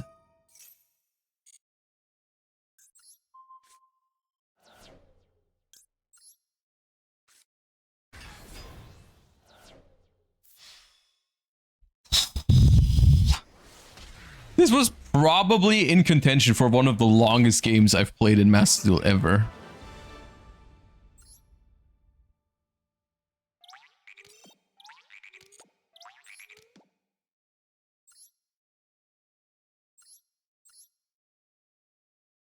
Oh, they played Avarice as a one-off as well. Jeez, they had a crazy out. Okay. Oof.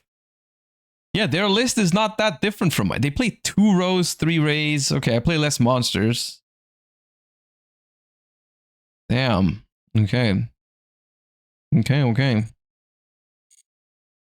Well, it was fun though.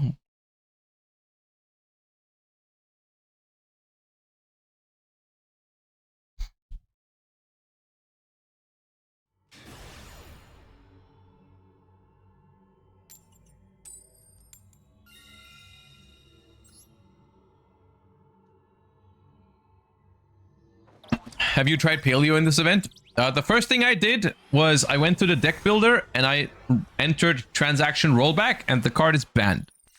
They don't want me to have fun in any event. Never.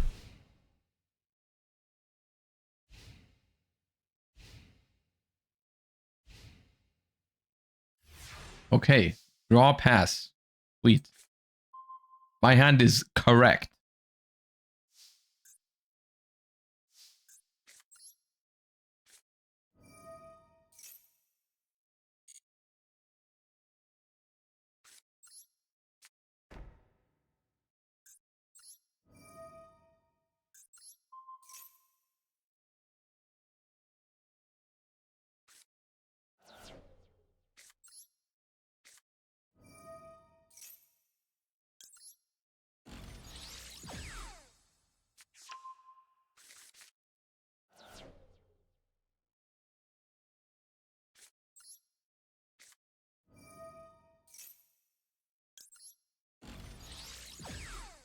I guess we'll go for it.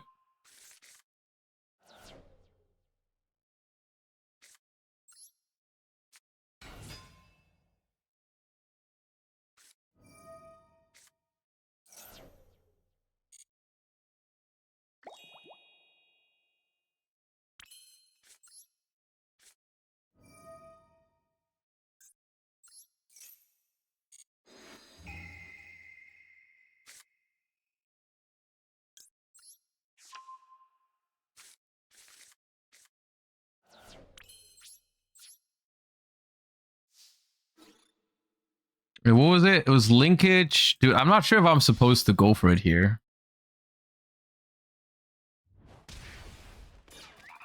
I feel like my position, like, because they'll chain a second Fuba, they get 4 draws. If they draw Imperm again, I just lose. I probably should have just shuffled away the linkage and passed.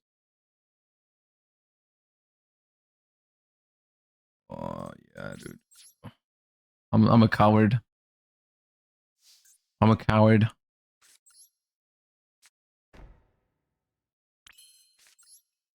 I should have taken. I should have taken Jamming Wave or linkage.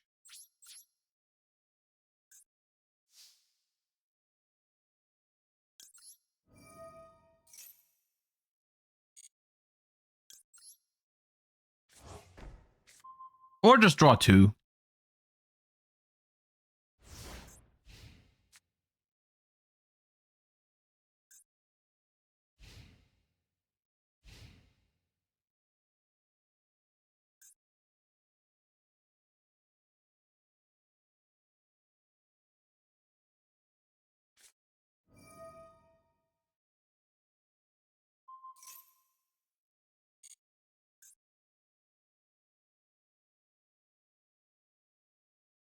Hit my anchor.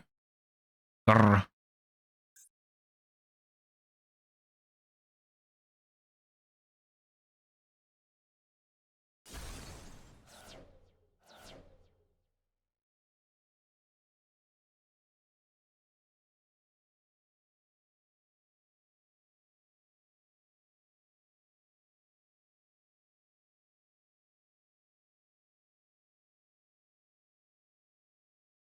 Uva, linkage, +1.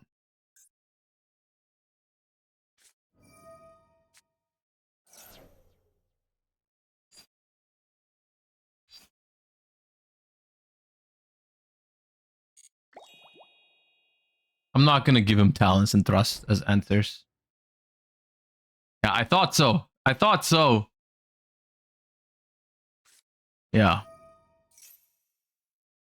Please tell me it's talents or thrust. Otherwise, I'm gonna feel bad. No, it was Shark Cannon. I could have chained. I could have chained. Wait, Kagari? Why not Hayate? Okay.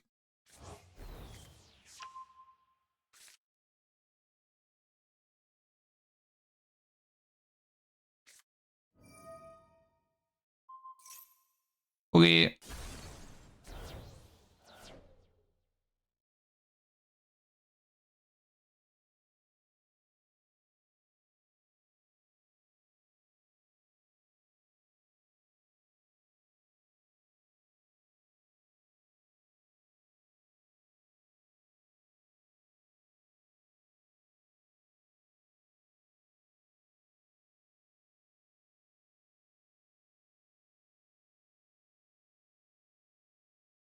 Now what?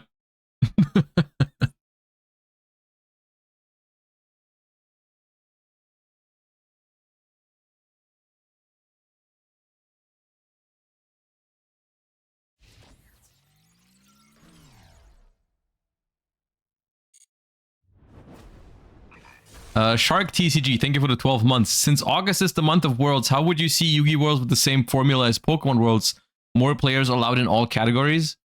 I think both are fine.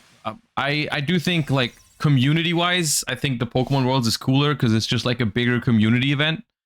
Like most or all of the good players from all over the world coming to one place, which I think is cool. But like I do also like how like exclusive the Yu-Gi-Oh worlds feels, which I guess exclusive, like being exclusive has pros and cons, I suppose. But yeah, I do think it has a lot of positives if you make bigger worlds for everyone too.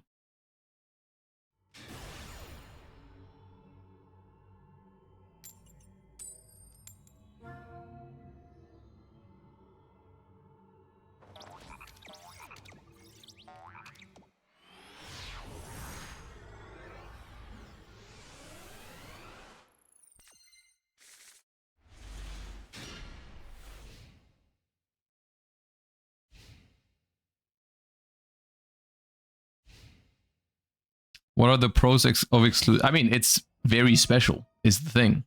It does feel very special. I'm sure it still feels special for Pokemon.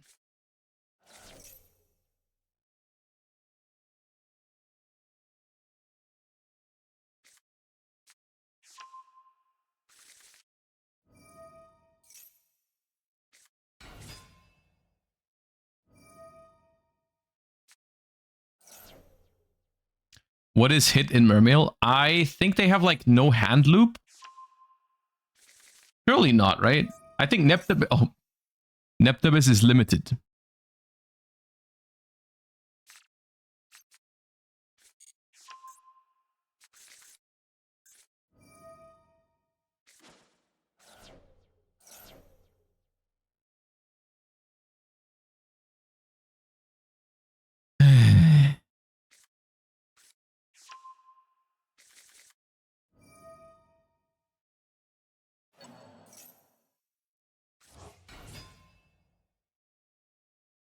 I guess let's see what they can do. Bahamut Shark is legal.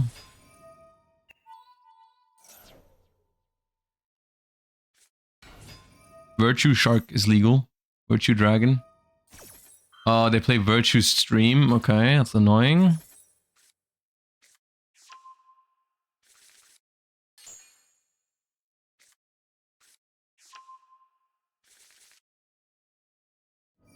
I see no problem so far. I mean, considering the fact after this chain resolves, they're gonna have 9 cards in hand. Maybe that could be considered a problem. The little 9 up there.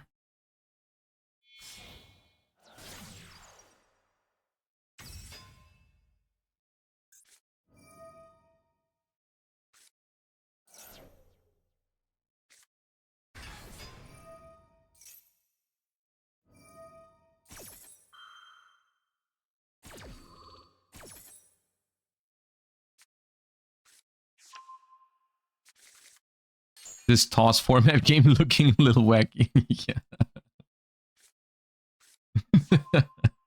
True.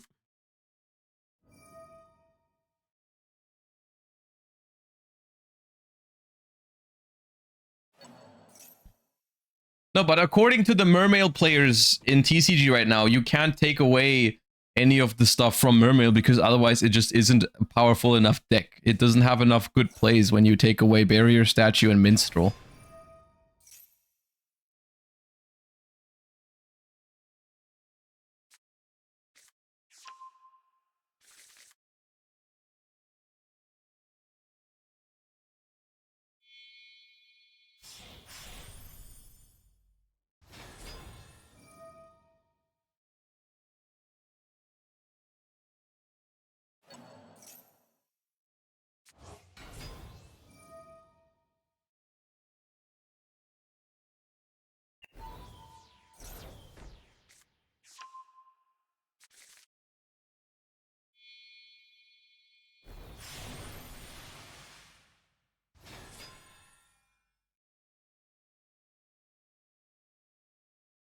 Are you saying Bahamut was not the problem? That's crazy. Bahamut was also a problem.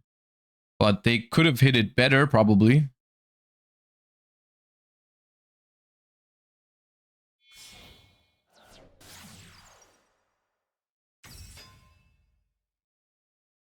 Do you think in any scenario that Runic becomes viable again? I think it's going to be difficult for Runic to become a meta deck again. anytime soon, at least. Because like the Yu-Gi-Oh is getting more grindy, but that it just means that like runic decks being grind decks is no longer like something special. That makes sense. Dude, they're pulling all the searchable bricks.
I think it's safe to say they're gonna have a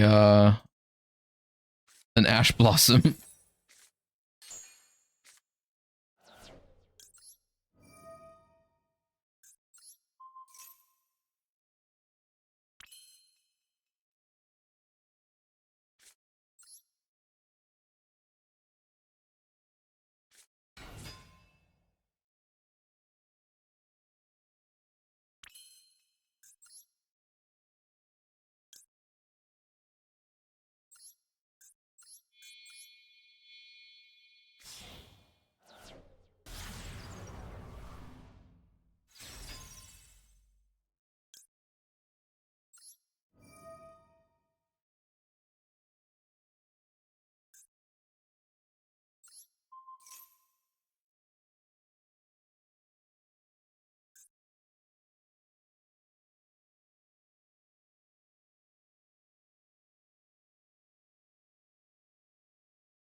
They simply won't have Ash with half of their deck in hand.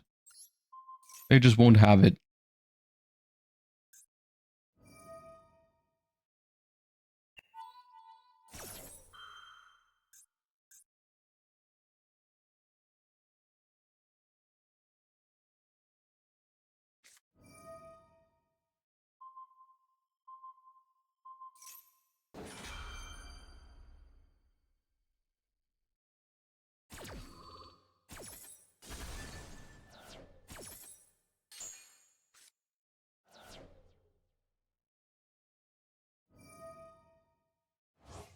Oh,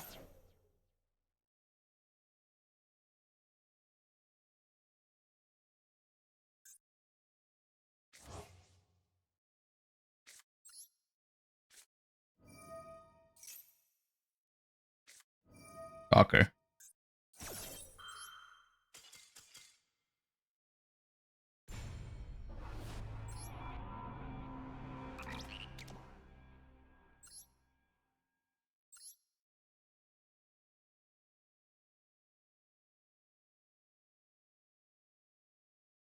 like being surprised that Malice has Maxi Imperm Ash Blossom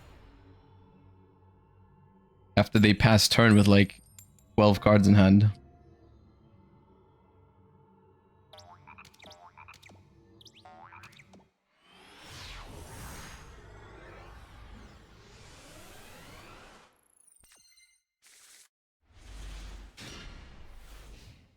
This hand sucks. I keep opening Avarice. Even though it's just... I play one. Oh, Jesus. Flame Swordsman. Okay.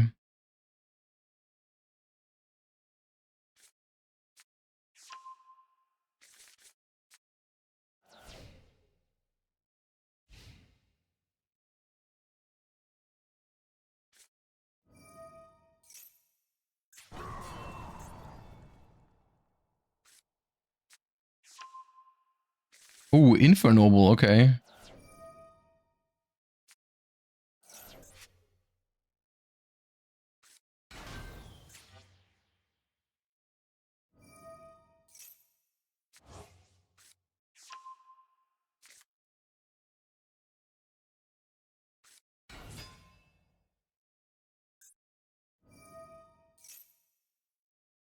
What does this deck do?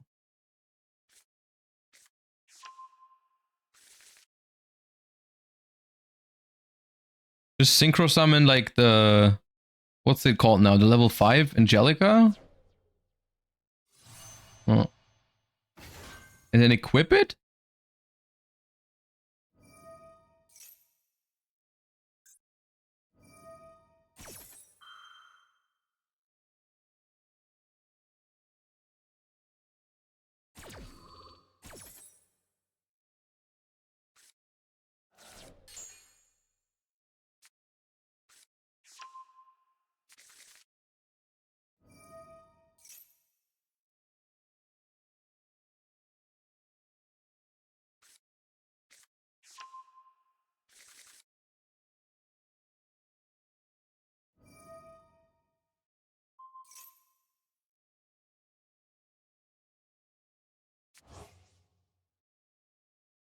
Wait, they didn't chain this to this?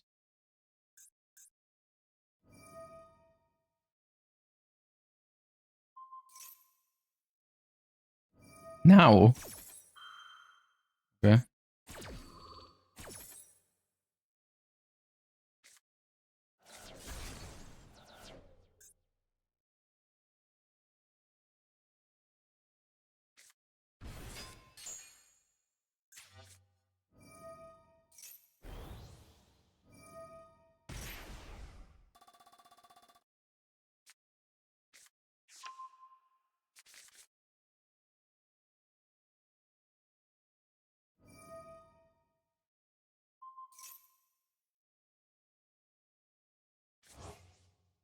I still have not fully understood what's happening.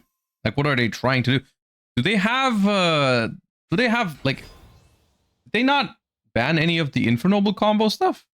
I mean, surely there's no Isold.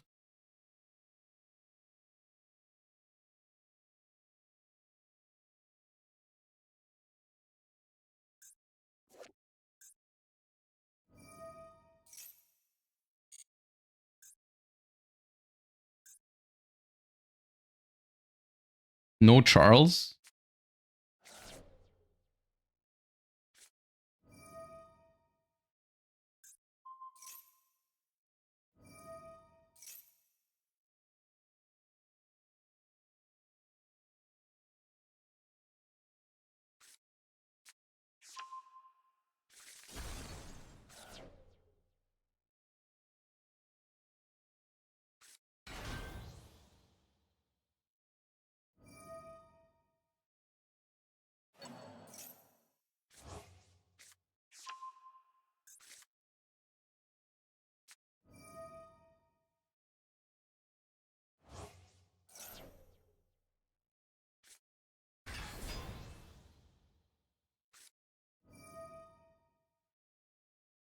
Maybe it's Baron. There's no way Baron is legal.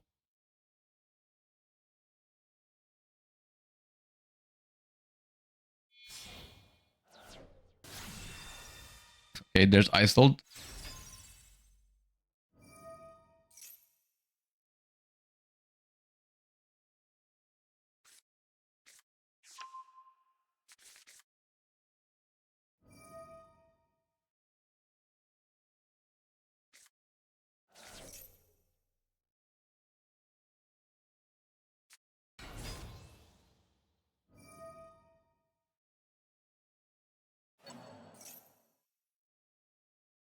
Let me read the trap that they added earlier in the meantime. Dude, how long the log is, Jesus Christ. Target of fire, then you can change. Okay, that's a book. Okay.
This endboard is so bad compared to the regular one.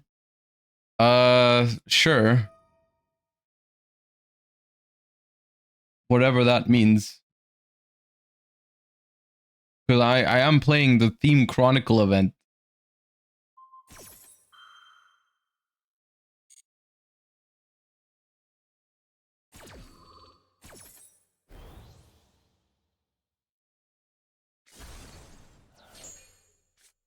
Ooh, that was neat. Oh, they flipped it face down so it goes to the grave instead of being banished. Okay.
This is technically Raigeki the board. If I send Rose here, bring back Ray, I could go into the combined maneuver, but then I have nothing else, right?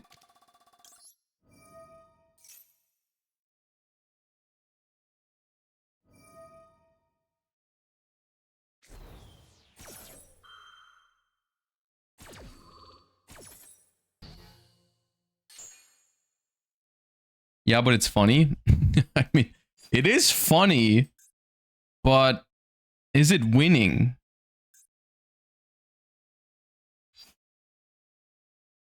The problem is the alternative is just send engage and then do what in main phase 2 with that engage? You know what? At least let's go down with the funny if we can't beat it.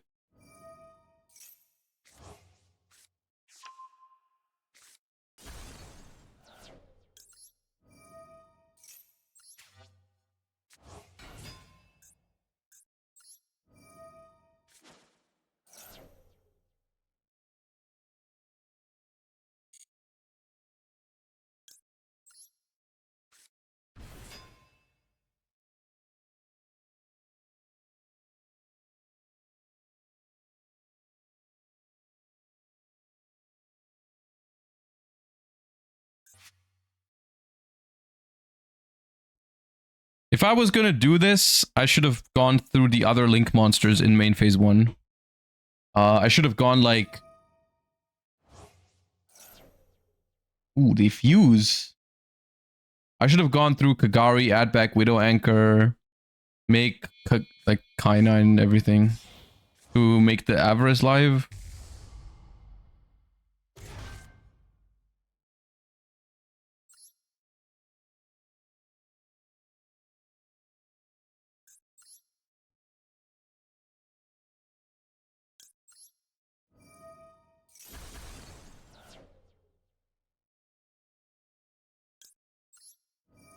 Is Averith worth? Seems like such a struggle to get live. I could have made it live. I just didn't play it well in this game.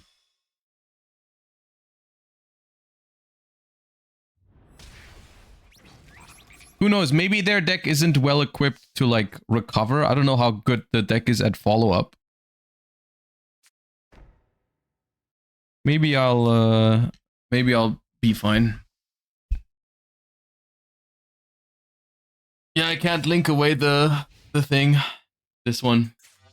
Otherwise, this would be fine.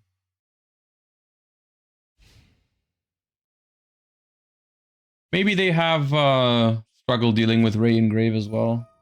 Where's Realm?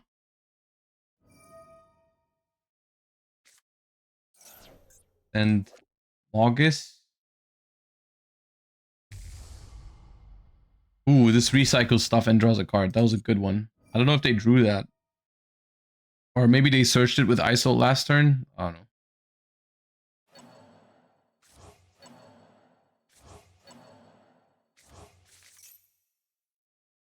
It's also the arrows. Yeah, it's like the OG striker cards were of course really good. And now the most recent Sky Striker support is really good. But everything that released like in the middle is like just weirdly not good enough. Like they tried to make Sky Striker support without actually making Sky Striker support for such a long time. Like all of those, like all of these cards, like even something like Zeke is like, and Linkage, like they're fine, but they're not like super high quality cards. They really aren't.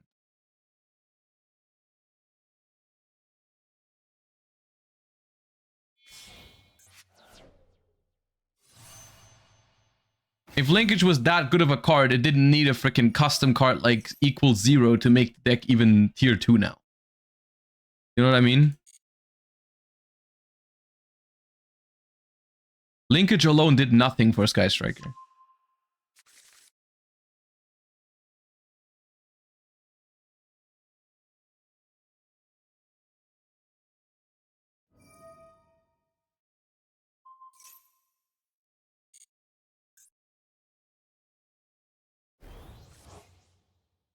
Watching any interesting shows at the moment? we're over halfway through One Piece now. It's only like 600 more episodes.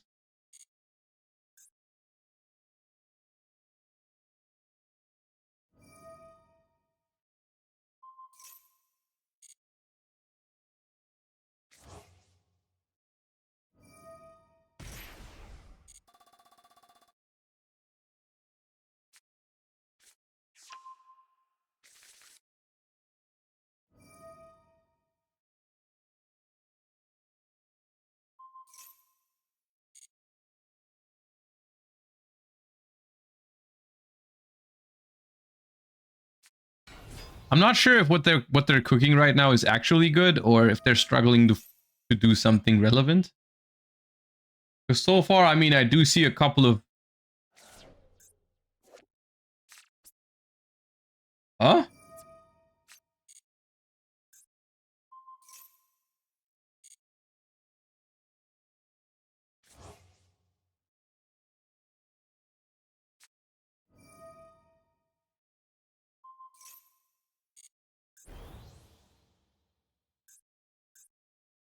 Okay, we're going battle phase now. That's good.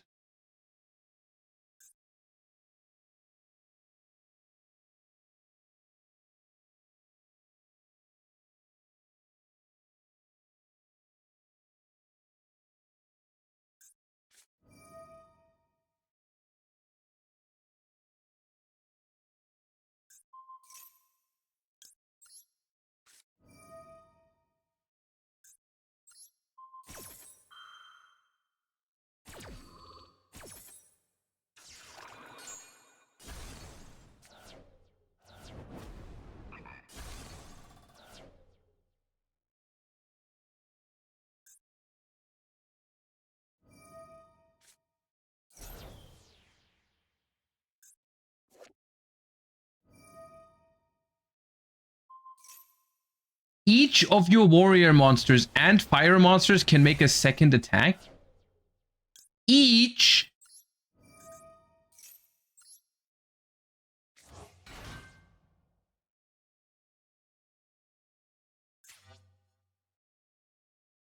What the hell?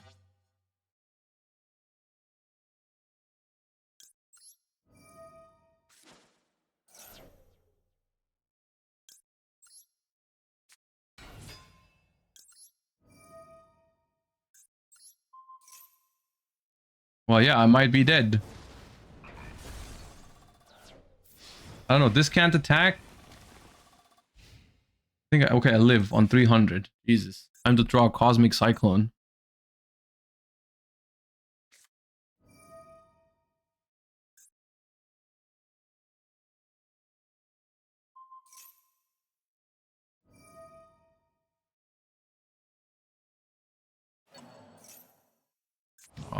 They're recycling this as well. You gotta love recycling Omni Negates.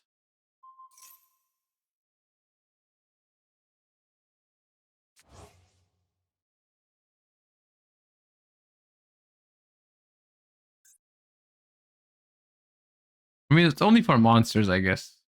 Probably fine.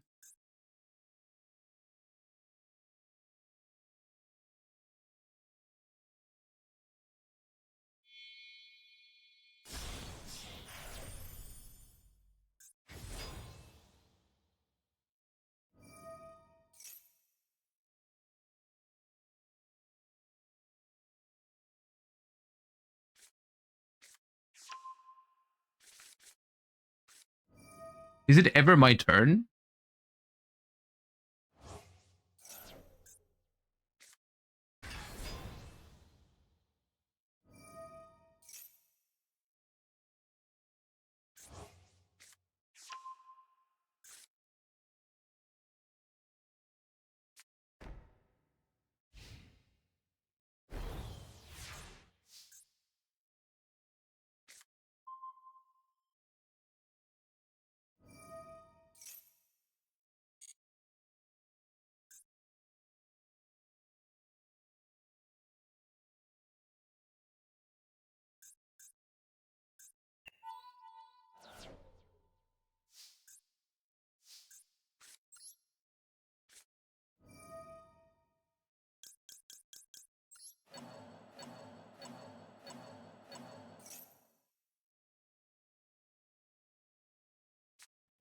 And then it's still the Ash Blossom. It's always the Ash Blossom, dude.